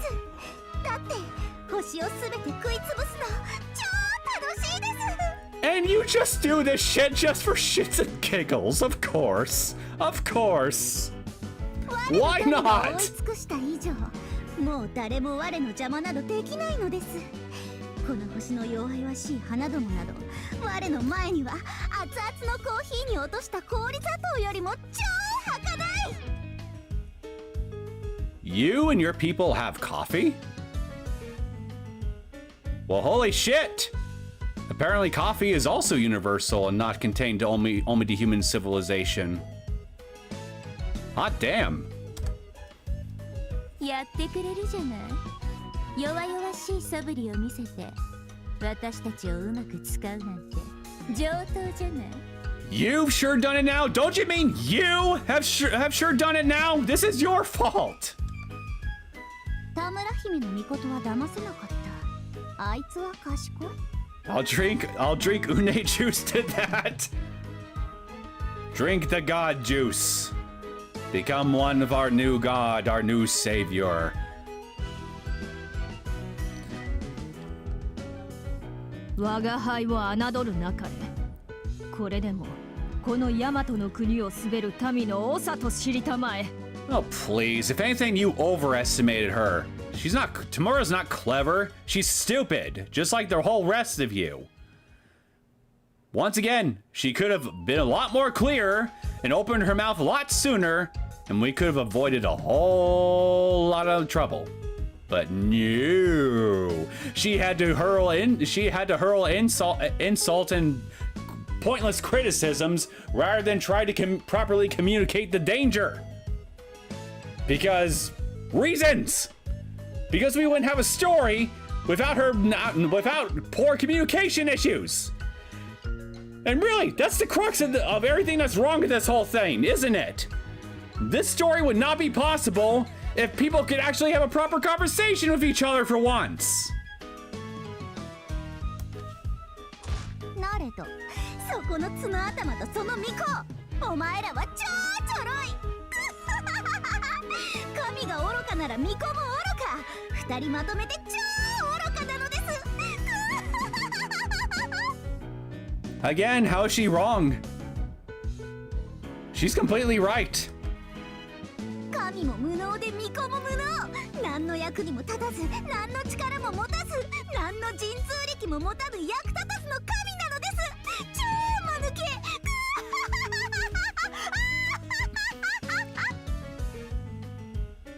God and human. As is above, so is below. Again, how's she wrong? 何これ。田村より5倍くらいイラついてきたわ。Well, suck it. You've earned it. めっちゃ同感なのですよ。僕たちのことを無能呼ばわりとは超腹が立ちますですよ。 Then stop being incompetent, then! 全くにもって無能と知りたてまつれ。不浄の民改め、間抜けの民め。お前など、まんじゅうの角に頭をぶつけて死んでしまえなり。Says the pot calling the kettle black. You're all incompetent. The only reason that One could win is because each and every one of you is a fucking dumbass of a different caliber. Wait, is it God's priestess have to be female? Damn, well, I mean, it's in the name, priestess. I mean, that's kind of a given. That the person in question has got to be a lady with, you know, the proper anatomy and everything. aka the best anatomy. だって僕はウネが世界を滅ぼすなんて知らなかったのです。僕は悪くないのです。 I want to take a chew toy for a dog and shove it down her throat. So every time that she tries to open her mouth, all that'll come out is a squeaking noise. Cause that's might as well just be what she's saying to me at this point. It's so goddamn stupid. 異民族は全て敵と知りたまえ。なのにそなたはホイホイと愚かにも程がある。お。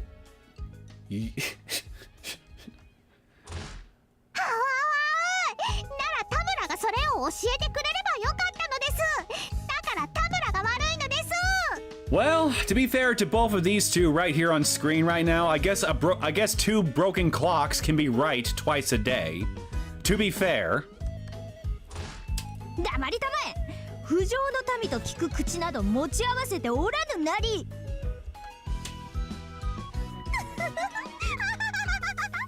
超愉快なのです。 At least somebody here is having fun. 滅びよ、青き花壇の愚かなる神々。そして愚かなる人間、無能なる巫女。 Une laughed loudly while Hanyu and Tamura insulted each other like children. It seemed quite pathetic that this was a fight between gods who had brought about the extinction of humanity. Gee, you think so? Rika placed a hand on her forehead like she was enduring a headache, but her frustration was winning at that particular moment. Why did she blame Hanyu when it was she herself who made Takano spread it in hopes of stopping Une? Chat, it's clear that you and I are the only people here that have any actual working brains. You might, but that being said,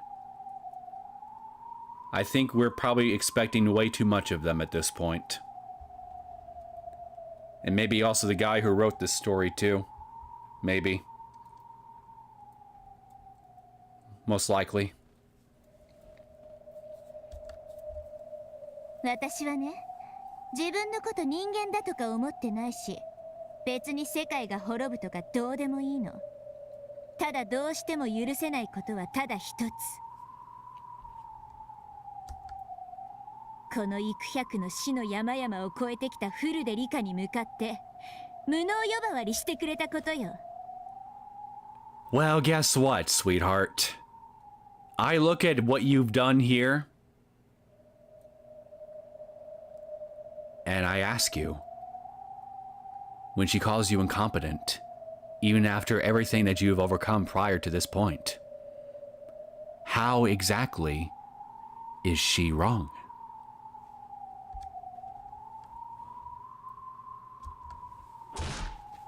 Munoって言葉はね、肝心な時に温泉行ってるような男に使うものよ。What the ever-loving fuck are you going on about? 我に立ち向かうつもりか？人の子風情が。我、超笑えるのです。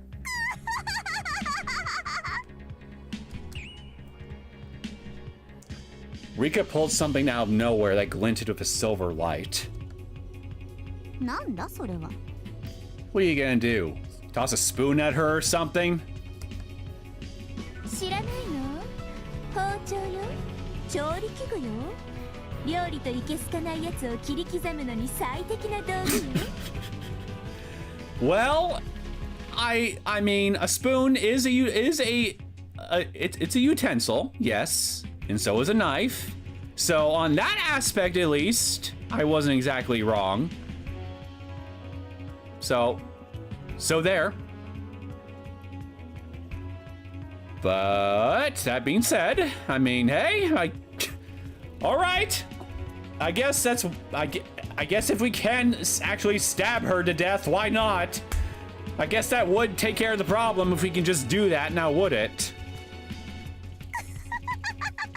我超笑えるのです。人の子の道具でこの我に立ち向かうつもりなのですか？超笑えるです。超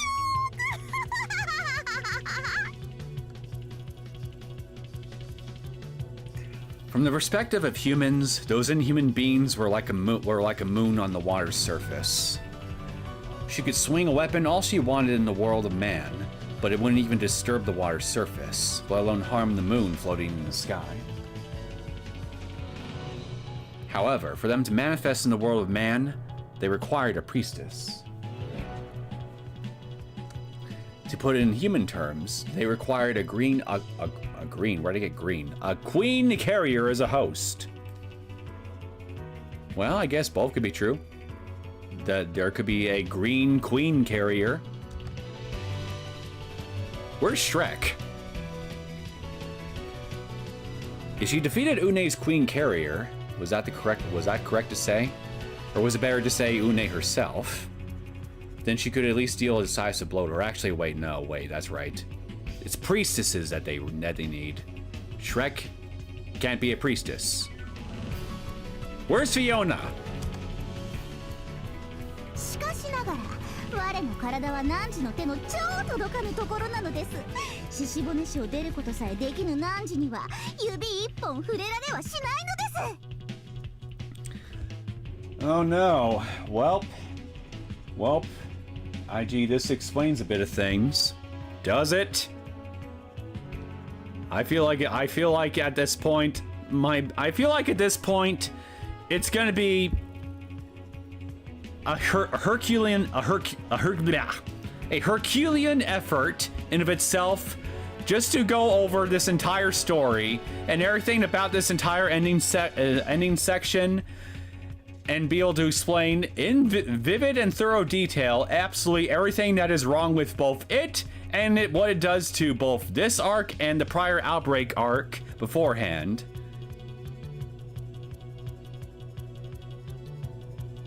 But I mean, hey, if it manages to clear at least some things up for you, then good for you, because you're clearly ahead of the curve. You're clearly ahead of the curve on this department. When it, you know, you're more ahead of the curve than I am. Why was that so hard for me to say? Why can't I properly English today? Oh, wait, I think I know why. It's all these people's fault. They're breaking me. 獅子骨に閉じ込められているうちに討ち取ることができればこの不浄臭クリームのせいでやかましいのです。ご飯の一杯くらいで1000年も恨むなど本当に田村のなんちゃらは心が狭いのですよ。 What? Are you serious? 我が輩に奉納された米は一粒であってもくれてはやらぬなりや。 Are you fucking serious right now? 僕はお腹がペコペコだったのですよ。少しくらい施せなのです。よしなさいよ、あんたたち。それにね、戦いはまだ終わっちゃいないわ。 Chat, I seriously can't. This is too much.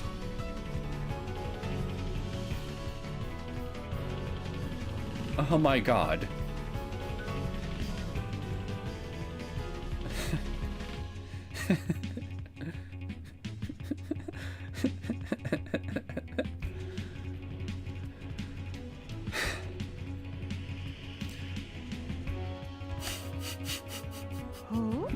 我が世界を超覆い尽くした今、汝だけでどう歯向かおうというのですか？超笑えることです。戦いはまだ終わっていない？すでに完全に超終わった戦いだというのにです。そうね、確かに戦いはすでに終わってるわ。あんたたちの概念ではね。でもね、私の概念では戦いはまだ終わってないの。Yeah, you have yet to try and penetrate her. That's true. you know, with your tool. あんたが本性を表してくれた時点で戦いは終わったわけかしら。私の勝利でね。Chad, I think we're losing him. Unfortunately, I'm already lost. It's too late. I've basically just given up at this point. I've truly given up at this point. What could possibly top this? What could possibly top this? How could Higurashi possibly one-up this? All of this? I'm in the proverbial event horizon at this point. There's no escape for me. There's no going back.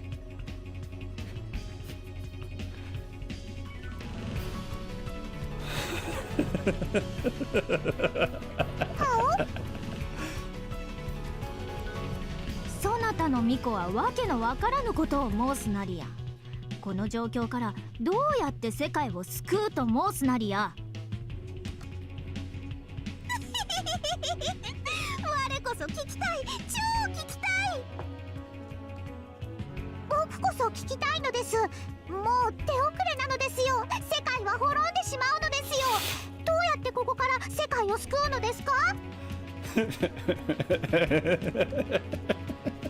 あのね、あんたが分かってなくてどうすんのよ。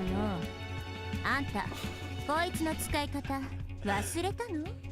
Obviously, the obvious answer is the incorrect one. I can't Occam's kitchen knife this one, so you know what? Please, tell me, how exactly are you supposed to properly use a kitchen knife, Rika? Please share with the class.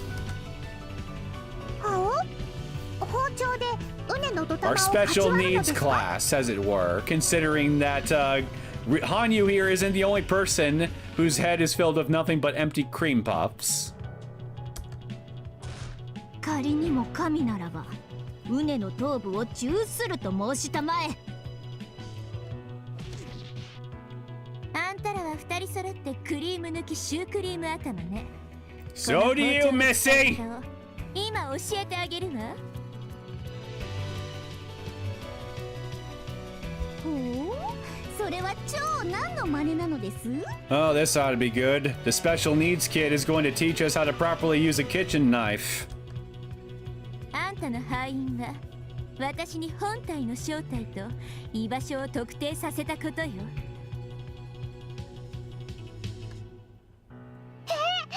ネが今どこにいるのかわかるのですか？田村でさえわからないのにどうやって？ Hold up, what? Your true identity and whereabouts? And you decided not to reveal this information until right at this very moment. Why? I feel like this is becoming a running theme here. Characters knowing something but choosing not to divulge it until much later than they realistically should. しかし、仮に分かったとて、ここにいなければ打てる手はなきものと知りたまえ。今どこにいるかなんてどうでもいいの。あの時沖宮にいた。それだけが分かれば私には十分なのよ。我には何を言ってるのか超さっぱりなのです。一個だけ教えてあげるわ。あんたの敗因よ。てめえは私を怒らせた。Uh-oh, chat. Une made the retard angry. Look out, we're in danger.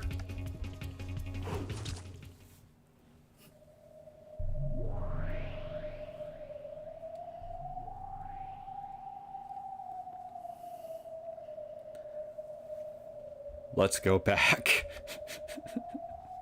Back to the moment Une became aware of the other Une and awakened her... What? Huh? What?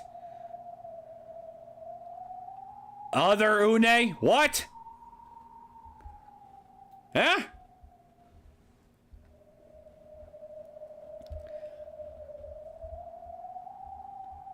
It was the day before Takano started spreading N173. Since Une had just awoken, her presence was still faint. Tamura had yet to grasp her whereabouts. Une had learned how weak Tamura's roots were, and she was making preparations to bloom at once and spread her people everywhere. Tamura had given up on discovering Une's whereabouts and welcomed Takano as her priestess, to prepare her bitter plan of stopping Une's explosive spread. Yeah, I guess that's another way you could refer to an explosive climax. Can't have it go flying around everywhere now, can we? Her plan of having Takano spread N173 before Une could. Which meant that at present, neither Une nor Takano had spread anything at all. The world had yet to reach the point of no return. In other words, if Une's ambition could be halted on this day, then would it all end before it started? No, this could have ended before... Yeah, I'm not going to repeat myself. I've already driven that particular point about Tamura home several times now. But that was impossible. Without a time machine!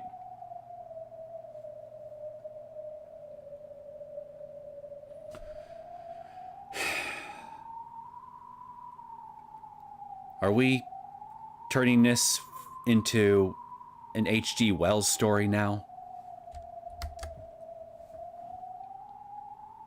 Not gonna lie. I wasn't expecting. I'm not. Yeah. I'll wait for it to finish. あんな根が超弱いやつ気にせず思い切りこの星を乗っ取って超食い尽くすのです。 All right. Super key. Oh, fuck you. Anyway, as I was saying, yeah, okay, game, you got me. I certainly would have, and never in a million years would have expected to have been subjected to a genre reveal of a crossover between H.G. Wells's The Time Machine and an anime eroge featuring alien plant girls. Bravo! You subverted my expectations super hard.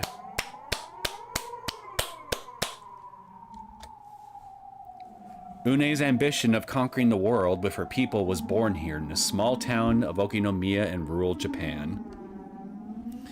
No one in the world had noticed this terrifying resolve just yet.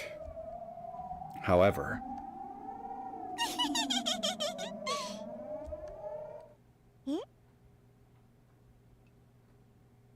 wow, she almost looks kind of cute now. Almost. こんにちは。あなたがうねちゃんかな？ So, maybe I missed it, but how exactly does Rika's perfectly ordinary kitchen knife factor into all this stuff? With time machines and everything, too? Like what? Did she literally cut a hole in time or something? With the kitchen knife and just on the spot, right then and there, just said, knife, time machine mode activate, and just took a swipe of the air in front of her and then just opened a portal to the past? I honestly am confused as to how exactly the knife factors into this. レナ、見つけたのか？おお、確かにこの子だ。おお、確かに確かに。似顔絵にそっくりだね。Who had the time to make a portrait of her? リカって結構絵がお上手なんですのね。驚きましたよ。I guess that answers that question at least. At least we got one mystery solved. Have what?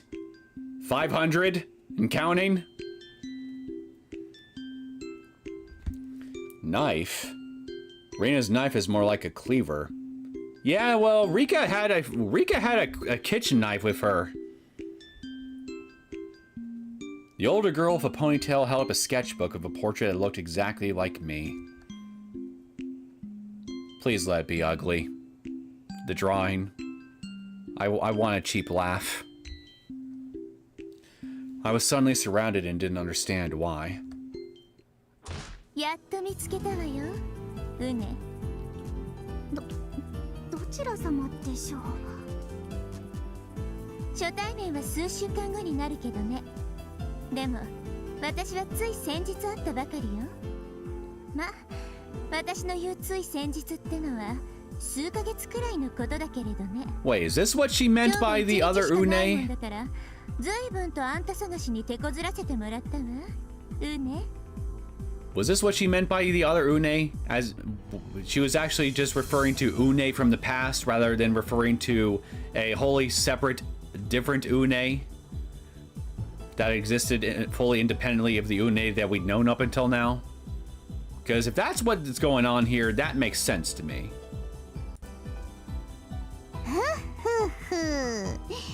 僕とリカを侮らないことなのですよ、ウネ。そなたの地球征服の野望はすでにお見通しなのです。Yeah, after she already revealed it to you and had already won. 我の野望、どうして見破られているのです。ねえ、角の民の長とその巫女の能力、無能じゃないでしょ。ちょっと気が長くなるくらいめんどくさいだけで、私から見れば無能はあんたの方なんだからね。You may be able to, for no reason whatsoever, be able to spontaneously travel back in time using the kitchen knife, and go back in time and retroactively retcon retcon your stupid freaking failure out of existence. But you know something? I've had this little thing called a ripple-proof memory. You may be able to erase your own incompetent failure out of existence, but I'll always remember it, and I'll always think very lowly of you because of it. You can't retcon my memory of your stupidity. ピカー！これこそはフルデ神社西宮殿に伝わる紙縛りの秘宝。さあみんな、このしめ縄で踏んじばってしまうのですよ。ミパー。 You may be able to change the past, but I will always remember your sins!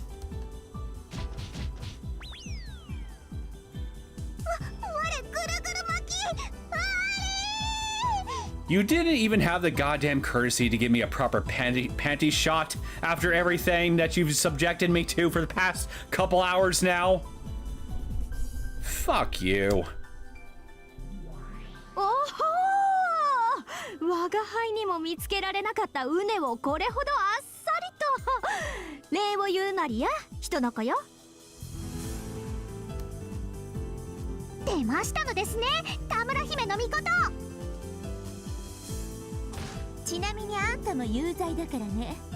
あんたがくだらないプライドを捨てて私たちに助力を仰いでいたら、あの大災害の必要はなかったんだからね。Why, Rika? Didn't you say not 40 seconds ago that you and Hanyu were actually competent? And yet now you're saying you, Hanyu, and Tamura are equally guilty? Which is it? Are you incompetent or not? Are you stupid or not? Is your brain an empty cream puff or is it not? Did you doom all of humanity because none of you could properly communicate? Or did I just hallucinate all of that for the past 2 hours straight? 我が輩はこれでも誇り高き田村姫の御事。野蛮で不浄なる角の民に借りなど作らぬと知りたてまつれ。 Now begins the juice expulsion.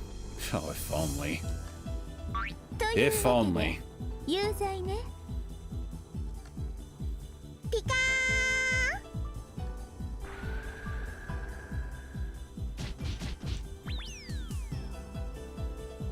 なんと紙縛りの秘宝とはあれ Hey, Conkle! It looks like we now got a second shower head being set up.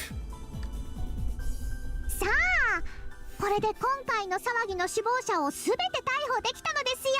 あう If we're gonna string up ringleaders, I hope you got enough rope for yourself, Enrica. そもそもあんたと田村が仲違いをしてなければ防げた惨劇よ。あんたたちご飯の一杯で喧嘩したみたいなことを言ってたわね。僕は悪くないのですよ。田村がケチケチしてるからいけないのです。あれだけたくさんお供えされてるのですから、少しくらい僕がもらっても罰は当たらないのです。Could I stick her? Would if I were to take Hanyu and stick her into a pit of quicksand? Would anybody be upset with me if I did that at this point? Because I feel like I'd be doing the whole world a favor. つまりあんたが泥棒したってことでしょうが。というわけであんたも有罪。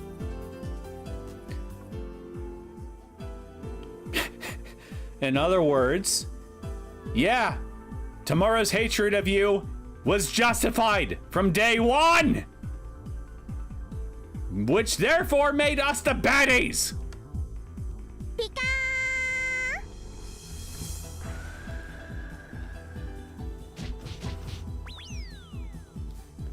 だからしめ縄を3本持ってきたのですか。 And we got number 3! The Holy Trinity, ladies and gents! Get your buckets ready!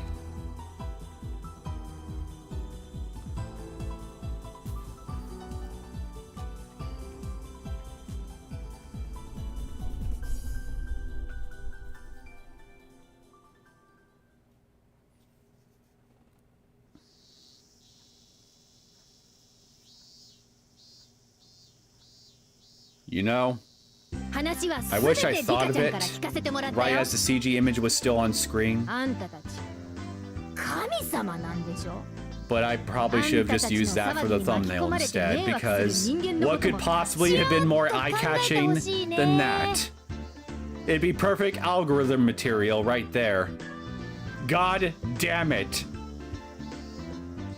I'm just as stupid as these people are. Fucking hell.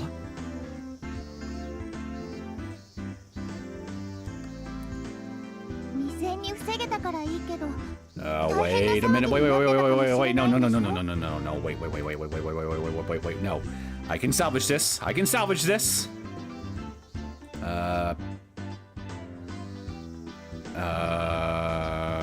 Okay. Let me,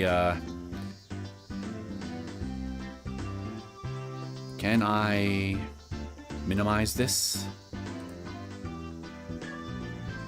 Alright, give me just a second. I'm gonna have to reload my save real fast, so give me just a second. I'm gonna try something. File location. Okay, here we are. Now, should be in here somewhere, I think. In one of these file folders. So, streaming assets, CG. Okay, here we are. Hopefully I can avoid anything potentially spoilerific, but I mean, well, is there anything left to spoil at this point? Okay, so, scene. Aha! Here we are. Open with. There we go. I'm a genius. I'm no longer stupid, like these people right here on screen. I've got my genius hood back. Now, without further ado...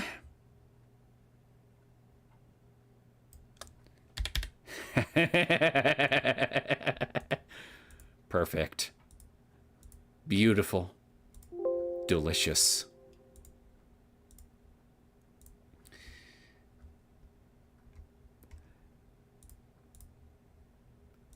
Now my family will be able to properly disown me.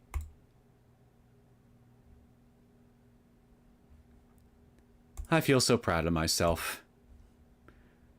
Back to the entertainment, if you want to call it that.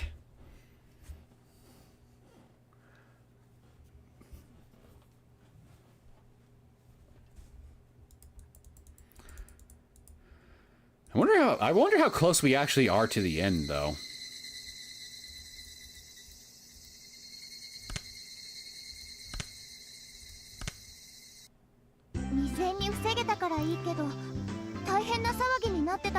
All right, here we are. 大変も何も僕が身をもって体験してきたのですよ。とにかくだ。神様同士仲良くしてくれなきゃ困るぜ。Yeah. But clearly nobody wants to make love in this story, so I guess we're just gonna be blue-balled all the way to oblivion with this one. Poor us. しかし随分と可愛い神様たちですわね。私もっとおっかない風貌を想像していましたよ。我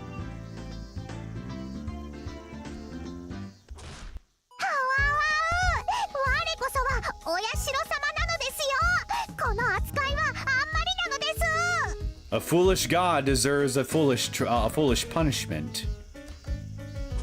おのれ人の子らめ、我が輩を敬わずに可愛いとは言語道断と知りたてまつれ。 Note to self: among the plant alien gods, cute is an insult. Spam it at all opportunities possible. 我の世界征服の野望がどうして知られたのですか。超納得できないのです。お姉ちゃんはどうして世界を滅ぼそうなんて物騒なことを考えたの？ Because she thinks it's funny. 我全部食い尽くすのが超大好きなのです。それで全てを食べ尽くして滅ぼして次の星に出会う気の遠くなるような時間がかかるんじゃない？その間一人ぼっちで寂しいんじゃないかな。Well, considering it's very much a self-inflicted problem, I feel no sympathy. でも田村が出ていけと言うから我超頭にきて最初は静かに暮らそうかと思ったのです。 That is not what I heard you say in your internal monologue after we did our time travel bit. 田村の意地悪が全ての元凶なのですよ。 Said the 1,000-year-old woman child. そなたらが畝を市外に脱出させたことこそが致命的なりや。 Said the bird brain whose communication skills are even worse than mine. つまりだ、畝が世界を滅ぼそうとしたのはこの星から出ていけと田村姫の御事に言われたからと。はいなのです。で、田村ちゃんは喧嘩したお社様こと羽生ちゃんに相談せずに立ちの悪い方法で解決しようとしたと。不浄の民の手など借りたくなかったなりや。そもそもの不仲の原因は羽生さんのお供え泥棒に端を発するわけですわね。 Okay, I feel like this might be a really stupid thing to ask, but I gotta ask. Why do we have them in school? 僕のせいですか？僕が一番の元凶扱いは納得できませんのですよ。 No, seriously, why do we have them in school right now? Is class in session right now? Can the other students see them? Does Chie and her delicious-looking cake have anything to say about this? はいはい、静粛に。被告の言い分は分かったよ。つまりはあんたたち3人が仲良くしなかったからいけないわけだね。うねちゃんだって長い孤独な旅の末に地球にたどり着いたわけだし、田村ちゃんも少しは受け入れてあげてもよかったんじゃないかな。Why should they? Fuck her! 田村姫の御事もさ、お供え物を勝手に食われた恨みはわかるけどよ。それで1000年仲違いでこの肝心な時に相談も協力もせず独断的な方法に訴えるってのはあまり褒められたもんじゃねえな。 Why shouldn't she hold on to her resentment? Fuck on you! そもそも羽生さんが素直に謝っていればこじれなかった問題ですわ。Yeah, exactly! So fuck on you! ご飯一杯くらいであんなに怒ることはなかったのですよ。 Hell hath no theory than the idiot that steals my protein meals. And that's all I would have to say on that. こんな腹ペコ空っぽシュークリームと仲直りなんて我が輩は絶対にごめんなりや。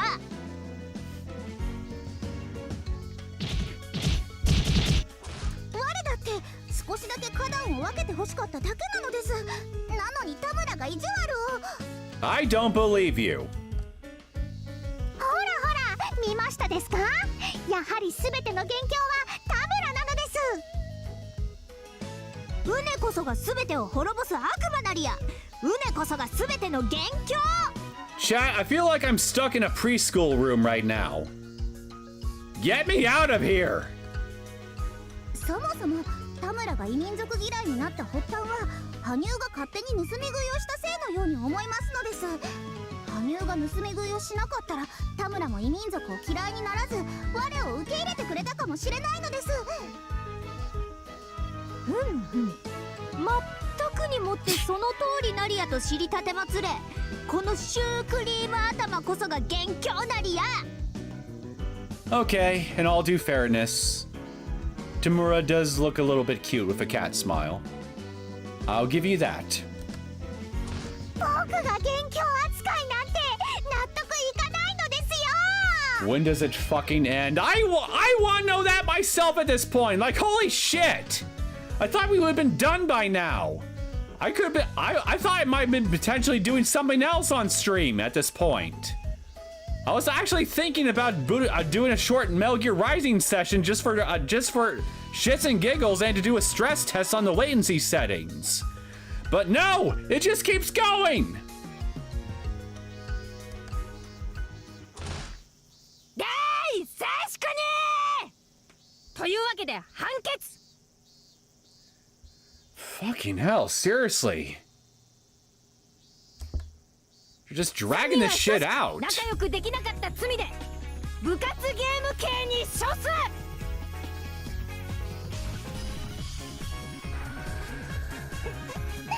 あんたたち3人で楽しくゲームをして交流を深めていざこざをすべて水に流してしまいましょうっていう古出神社の巫女の寛大なお沙汰よ。 You need to be punished too. All of you do. Every single one of you do. I remember how eager you all were in the timeline that was just now erased to help Une in her plan to spread herself. みんなで楽しく同じ経験をすれば仲もきっと良くなれると思うかな。神様だけじゃないぜ。俺たち人間も混じってワイワイと賑やかに行こうじゃねえか。ただし部活メンバーに接待プレーは存在しないけどね。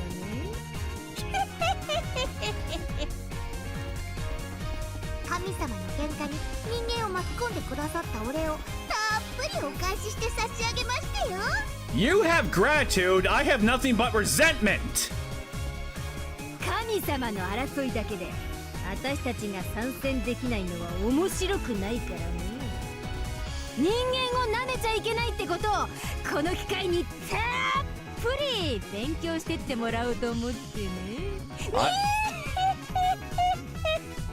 I could make a dirty joke here, but at this point, I can't be bothered to. なんと愚かなりや。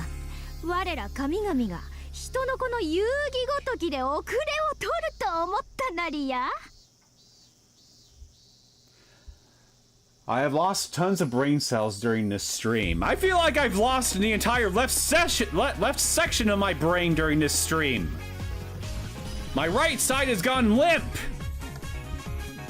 我人の子ごときに遅れなど超取らないのです。ほほう、それは神々への人の子の挑戦と受け取っていいのですね。僕たちも手加減はしませんのですよ。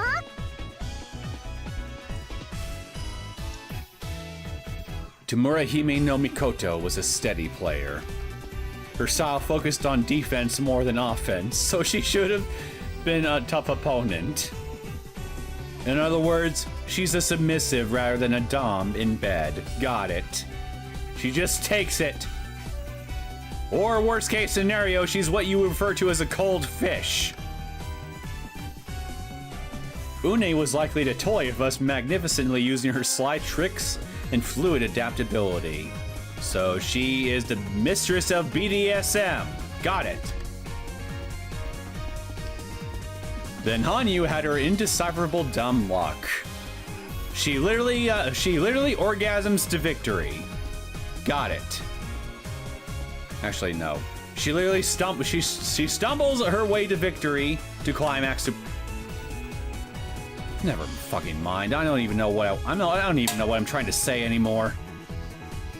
I lost it. The train. Whatever train I was trying to catch, I couldn't grasp it.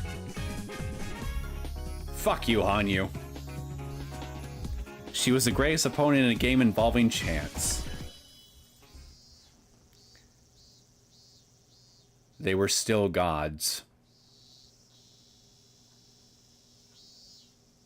If these honestly count as gods, we're fucked as a species. I hope you all realize that, chat. The gods don't even need to forsake us. They're too goddamn stupid for it. We're already forsaken without their help. There was no reason for them to lose a game to humans. However, when it came to games, the club members weren't human either.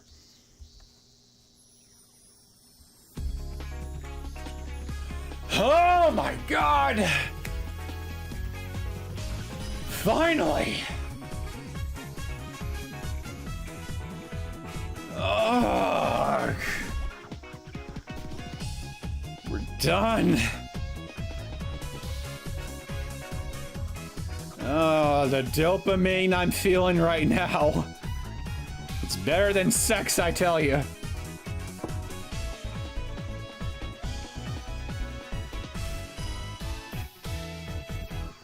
I wanted to say this earlier when you fetched that CG, but I was busy driving.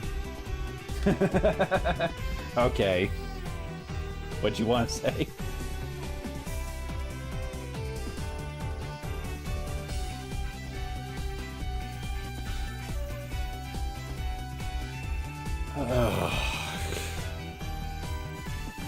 Holy fucking shit, chat. What on God's green earth did we just spend the past couple hours or so reading? What the ever-loving hell just happened? We started off with something very serious, and then it devolved into this. Oh, come on! Why are you doing this to me? You've beaten my poor gray matter enough, man! Come on! You said you are no longer as stupid as these three. Yeah! I can certainly find my way around a computer better than these three could, I could tell you that much. Finally, I can relax and drink my une juice. Yeah, well, joke's on you. Apparently, we're not done yet. 神の強運を思い知りたまえ。ハツを切ってダブルリーチと知りたてまつれ。ご無礼。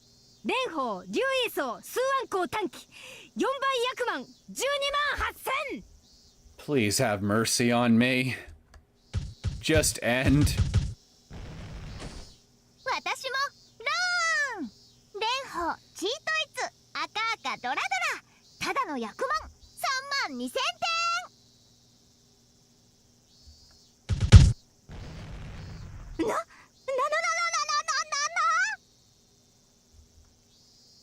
おっと田村、まだ嘆くのは早いぜ。鳥論ありだったよな。But like you said, I also got a ripple-proof brain. You may not have removed your mistake of not getting the thumbnail, but I'll remember your sin.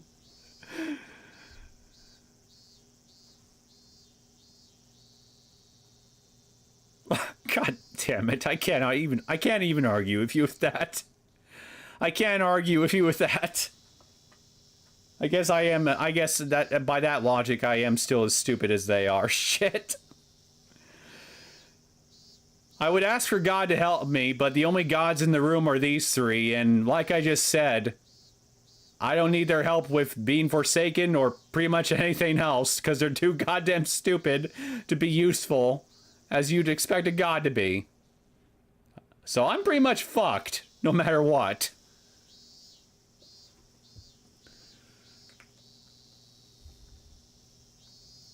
I'll find a way to reclaim my honor after this. And then maybe, just maybe, I can rise higher than these gods.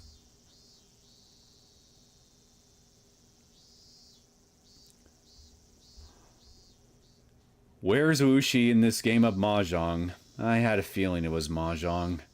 Oh my god, it really is Mahjong. Why are you also making me remember that stupid Mahjong game too? From that other arc.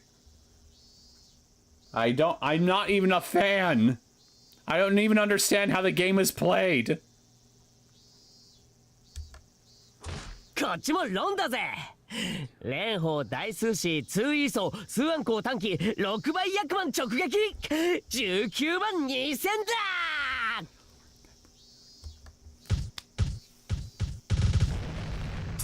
直撃35万2000？そんなことありえないなりや。Your tears mean nothing to me.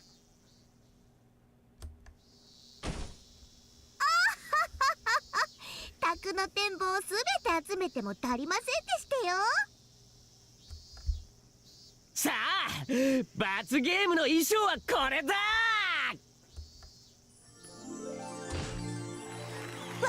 我が輩がこのような恥ずかしめを受けるとは納得できぬのにゃ。Oh, now you finally decide to throw me a bone at the literal last minute. Fuck you. But also, thank you. みぱー、かわいそうかわいそうなのです。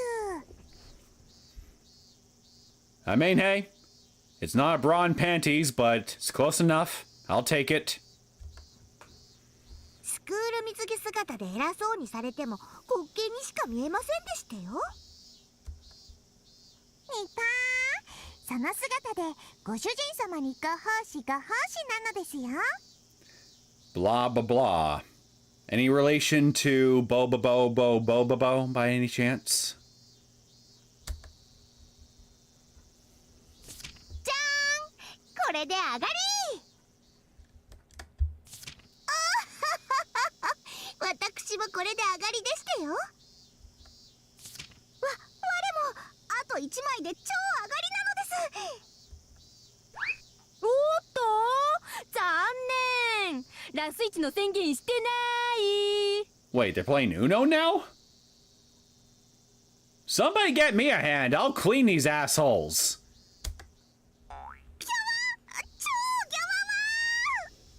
I'm damn good at Uno. あらよっと、俺も上がり。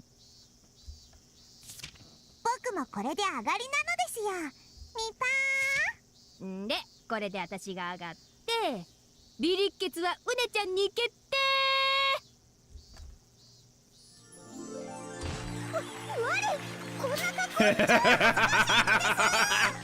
She's got a cattail with a bow on it. Perfect. Perfect. みぱかわいそかわいそなのです。 Uno with old worn cards that they've memorized the scratch marks of. Oh yeah, I forgot that little detail. 似合いすぎて逆に危ないですわね。ケイチさん、鼻血出すんじゃありませんの？きっと富武たちにも大人気間違いなしなのですよ。みぱShe... Wait a minute. Googled? We're still in the 1980s, right? Google didn't even exist back then. What the hell?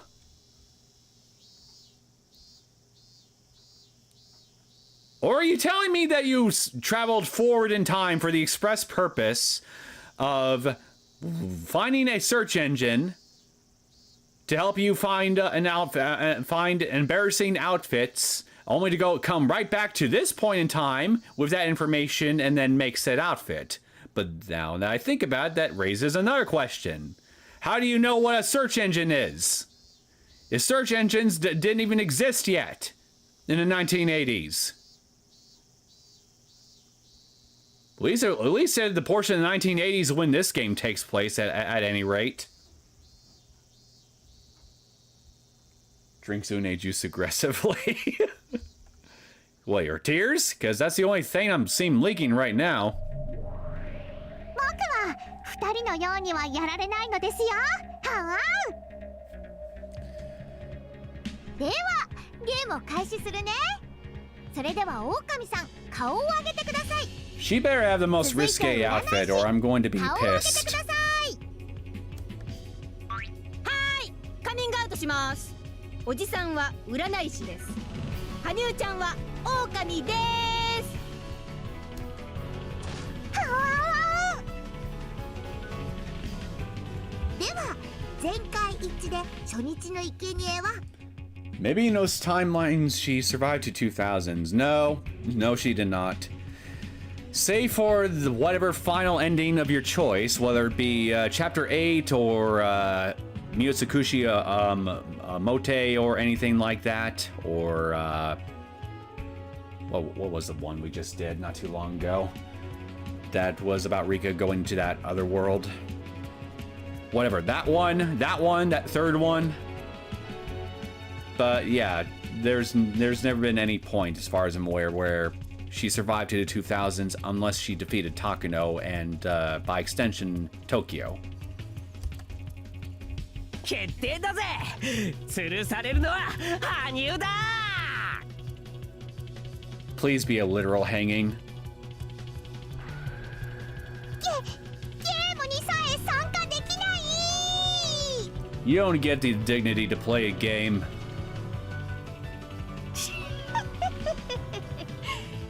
さあ、羽生ちゃんも罰ゲームの衣装に着替えてもらおうかね。やめるのです。僕にも恥ずかしい服を着せる気なのですね。 Again, it better be actually indecent or I'm gonna be pissed.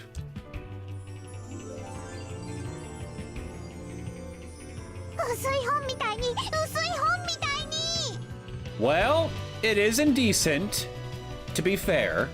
But at the same time, I was hoping for something different other than the damn Angel Mort outfit. So I still can't help but be disappointed anyway. Wait a minute. Wait, what? これから Whoa, whoa, whoa, whoa. 超改心するのです。 Son of a bitch, I didn't mean to skip several lines. Fuck. What the fuck is this? What the hell is this? Okay, I'm mad. I warned you. Anyway, what was my other train of thought? Like something from an Iraq doujinshi, excuse me. Doujinshi. So, Hanyu, you know what Iraq doujinshis are? Care to explain to me how you're familiar with those?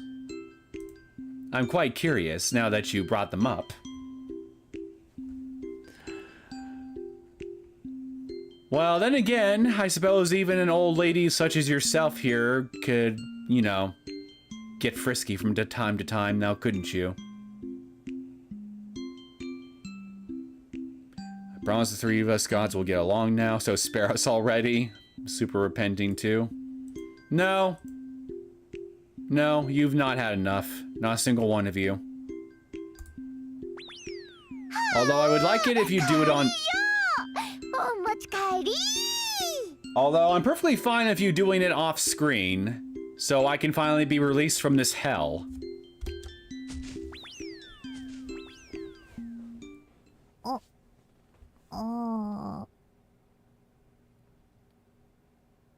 Bastard's cock blocked me.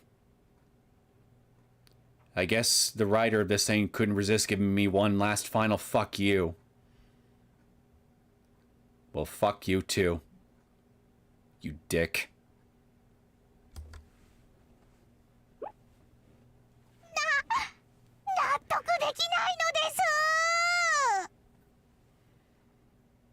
You know what? For once in this entire episode, I agree with you. I won't accept this either.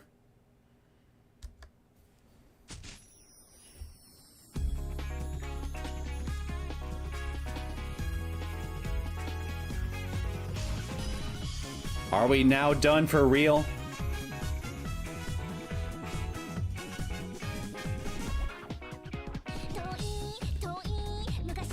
Well, we got a second credit scroll going on now, so... Serial number, volume 8, me or Paspachi Hen staff, original staff, mastermind. Okay, we have a mastermind and a... Never mind.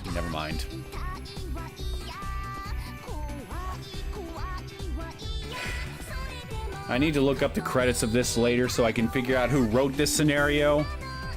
And God help us if Ryoshiki himself actually made this, because I'll be devastated if that's the case.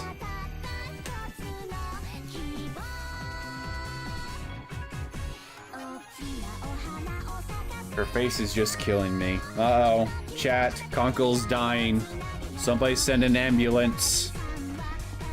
Get the defibrillator ready. He needs a shock to the chest. Seems to be Yada Zakura. Thank you, Conkle. Your final words on this earth shall not be forgotten. I will use the information that you used the last of your strength to part with me, and I will hunt this man down and put him into an insane asylum where he belongs.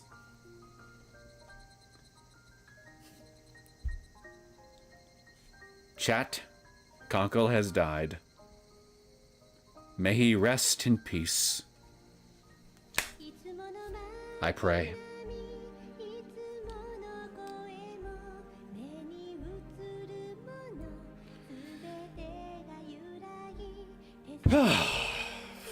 Well, like I was saying, what the ever-loving hell did we just read during these past couple hours or so? Do any of you guys have an idea at all? Because I sure as hell don't. I'm still trying to process everything, and there is just so much chaff that I have to separate from the wheat. And I have no idea how long it's going to take me to do that. And even by the time I get done doing it,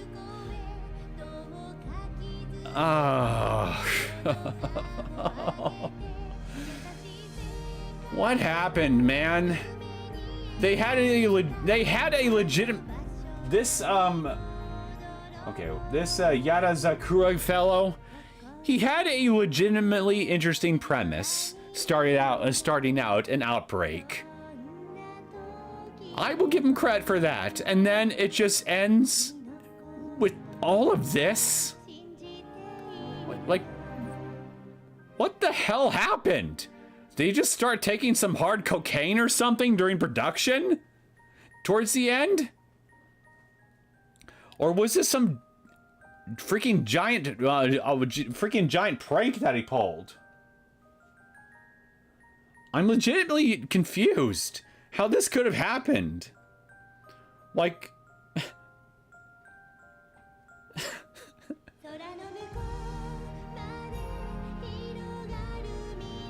I mean, if this was indeed the guy's intent was to just have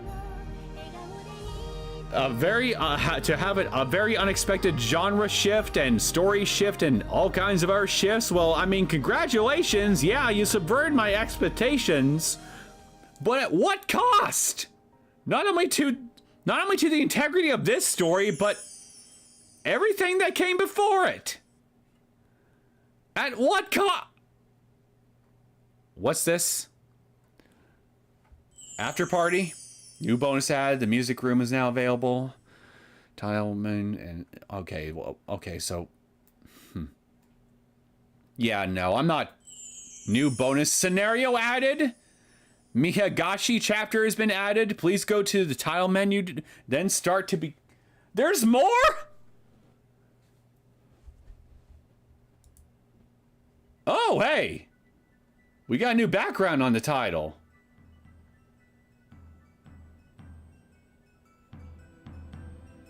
Tile screen music changed too. Okay, I'm not gonna start anything because we're done for tonight. Okay, we're done. I'm not gonna start anything. I just want to check. I just want to check what's new. So, okay, this. Higurashi When They Cry, Higurashi chapter, Hope plus additional scenario. Tragedy that could destroy not only all of humanity, but the galaxy itself draws near. Keiichi Maebara! Strip the girls of their swimsuits to defend the universe? Oh no, is this another... Oh, actually wait, oh yes. Is this another fan service arc? However, can Keiichi possibly win against the club members all by himself? The difficulty is absolute peril.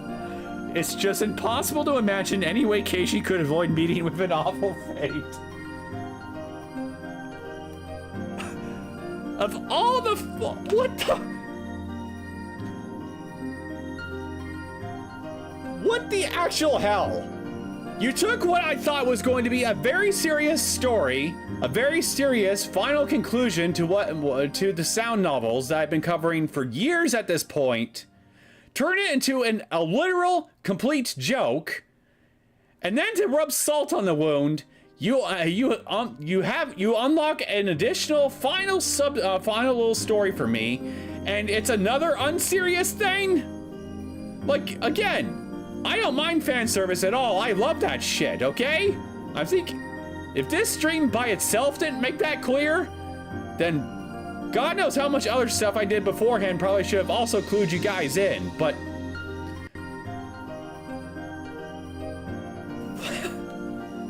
What a way to likely end the visual novel series. Like, seriously, what a possible way to end a fan service swims on another fan service episode. The absolute gall of these people.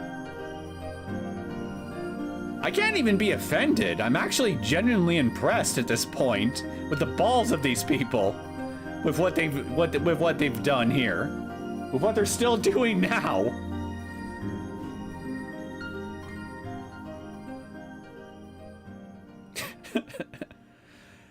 Well, I guess on one hand, including at least some of the other extra content, we have one more story arc to get through. So we're not quite done yet. But on the other hand, even though it is a fan service episode, I can't help but worry whether or not it's going to live up to the fan service episodes that we've already seen before. Especially the one that I covered in the console arcs. If it doesn't manage to at least match that one from the console arcs, if not surpass it, I'll be very, very, very sad. Like, please. If we're going to end the actual visual novel series on this kind of note of all things, rather than something serious, please, for the love of God, I beg you, go all out with the fan service. Just make it an absolute roller coaster ride from start to finish, with no fucks given, and just make it truly worth my while, okay? Especially after you turned Outbreak and Kamikashimashi into a complete and utter joke by the end. All right? At least be honest from start to finish as to what this thing is going to be about, and stick with it, and stick with it hard. Do that, I'll be content.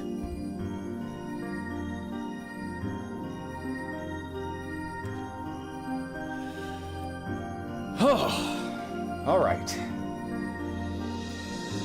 And not one quality assurance person read this and thought, what the fuck is this story? Or worse yet, they did read through it and instead they said to themselves, hell yeah, this story. I think what's scarier is they knew exactly what they were, that this was a very not only was it intentional on their part, but they may have possibly knew exactly what they were doing. Or at least that's what they think, that they knew that they were doing. I beg to differ, but yeah. Yes, the swimsuit chapter. LMAO, still that the tile screen was alright. Managed to bring it up for me. Oh yeah.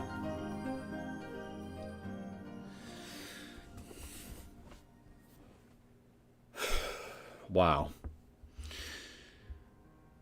I honestly, so before I end this, my first general impressions of Kamikashimashi and by extension Outbreak. They ruined it. They fucking ruined it. They had something genuinely interesting going on, and they completely fucking botched it, and likely on purpose. At one, I was laughing to several points all throughout the ending. Genuine laughter on my part, but I wasn't laughing with the jokes, but I was laughing at them. I was laughing at the scenario, everything that was happening. It was derisive laughter on my part. What the ever-loving fuck were these people smoking when they made this ending? And where can I get some of that?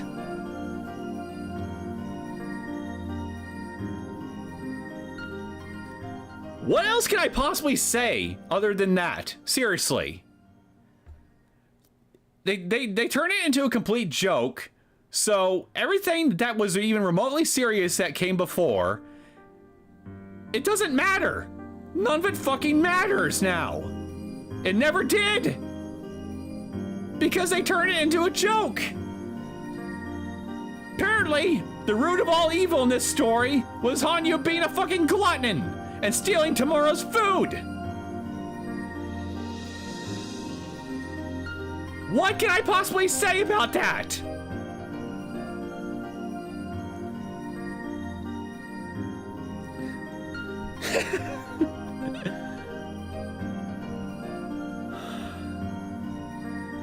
Well, again, if subverting my expectations over and over and over and over again and just upping the ante in that department was indeed their goal, well, congratulations. You succeeded.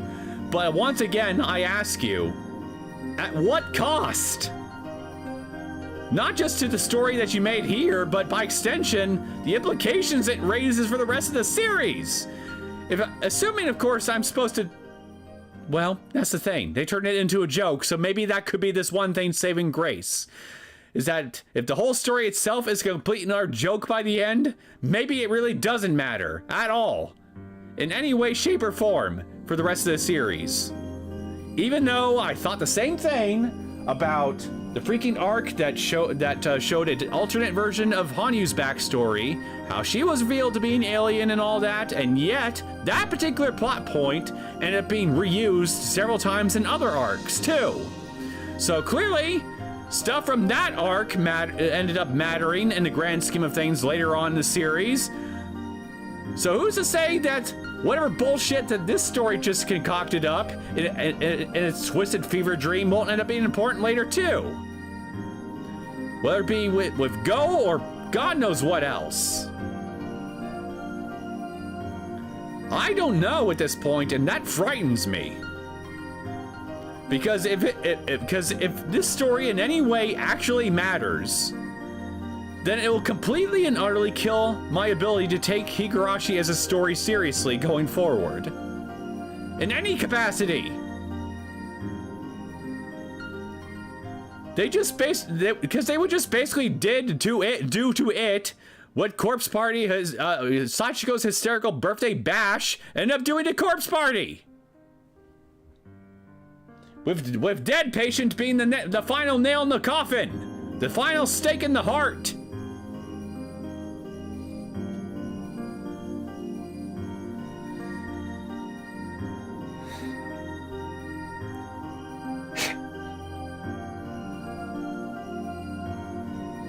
I am fearful. I am truly fearful.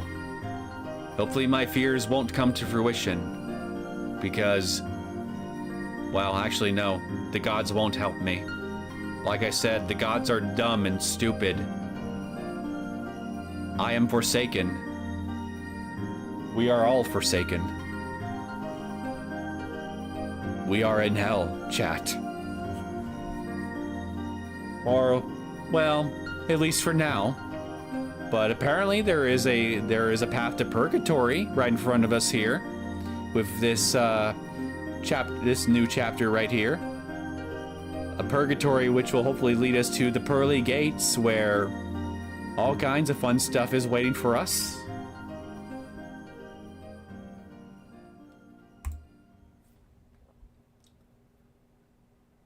That was one roller coaster I don't want to go on again.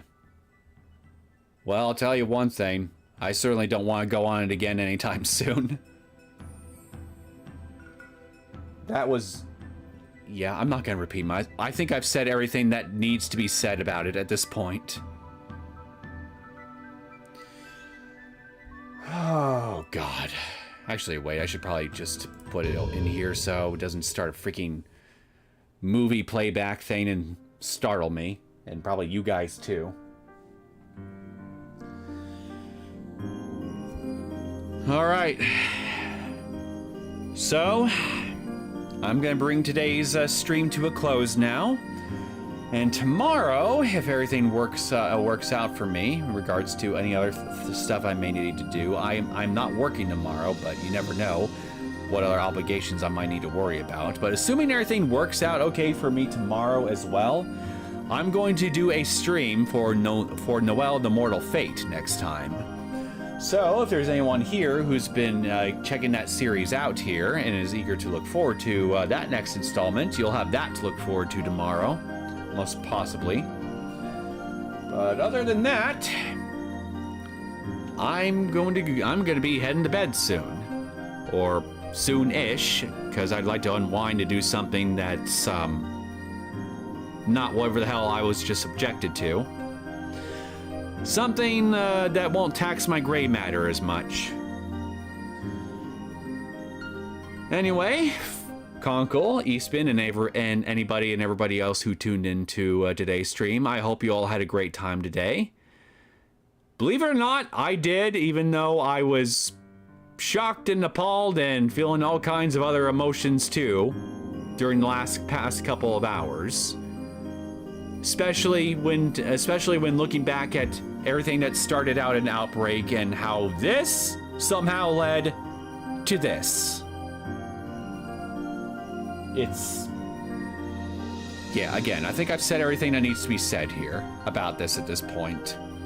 I should just shut the hell up, release all of you, release myself, and just take it easy for the remainder of the day, or night, or whatever part of the world that you happen to be in. But regardless, thank you all for tuning in. I enjoyed your company. I enjoyed finishing. I mostly enjoyed finishing this particular arc with you guys. Have a good night. Take care.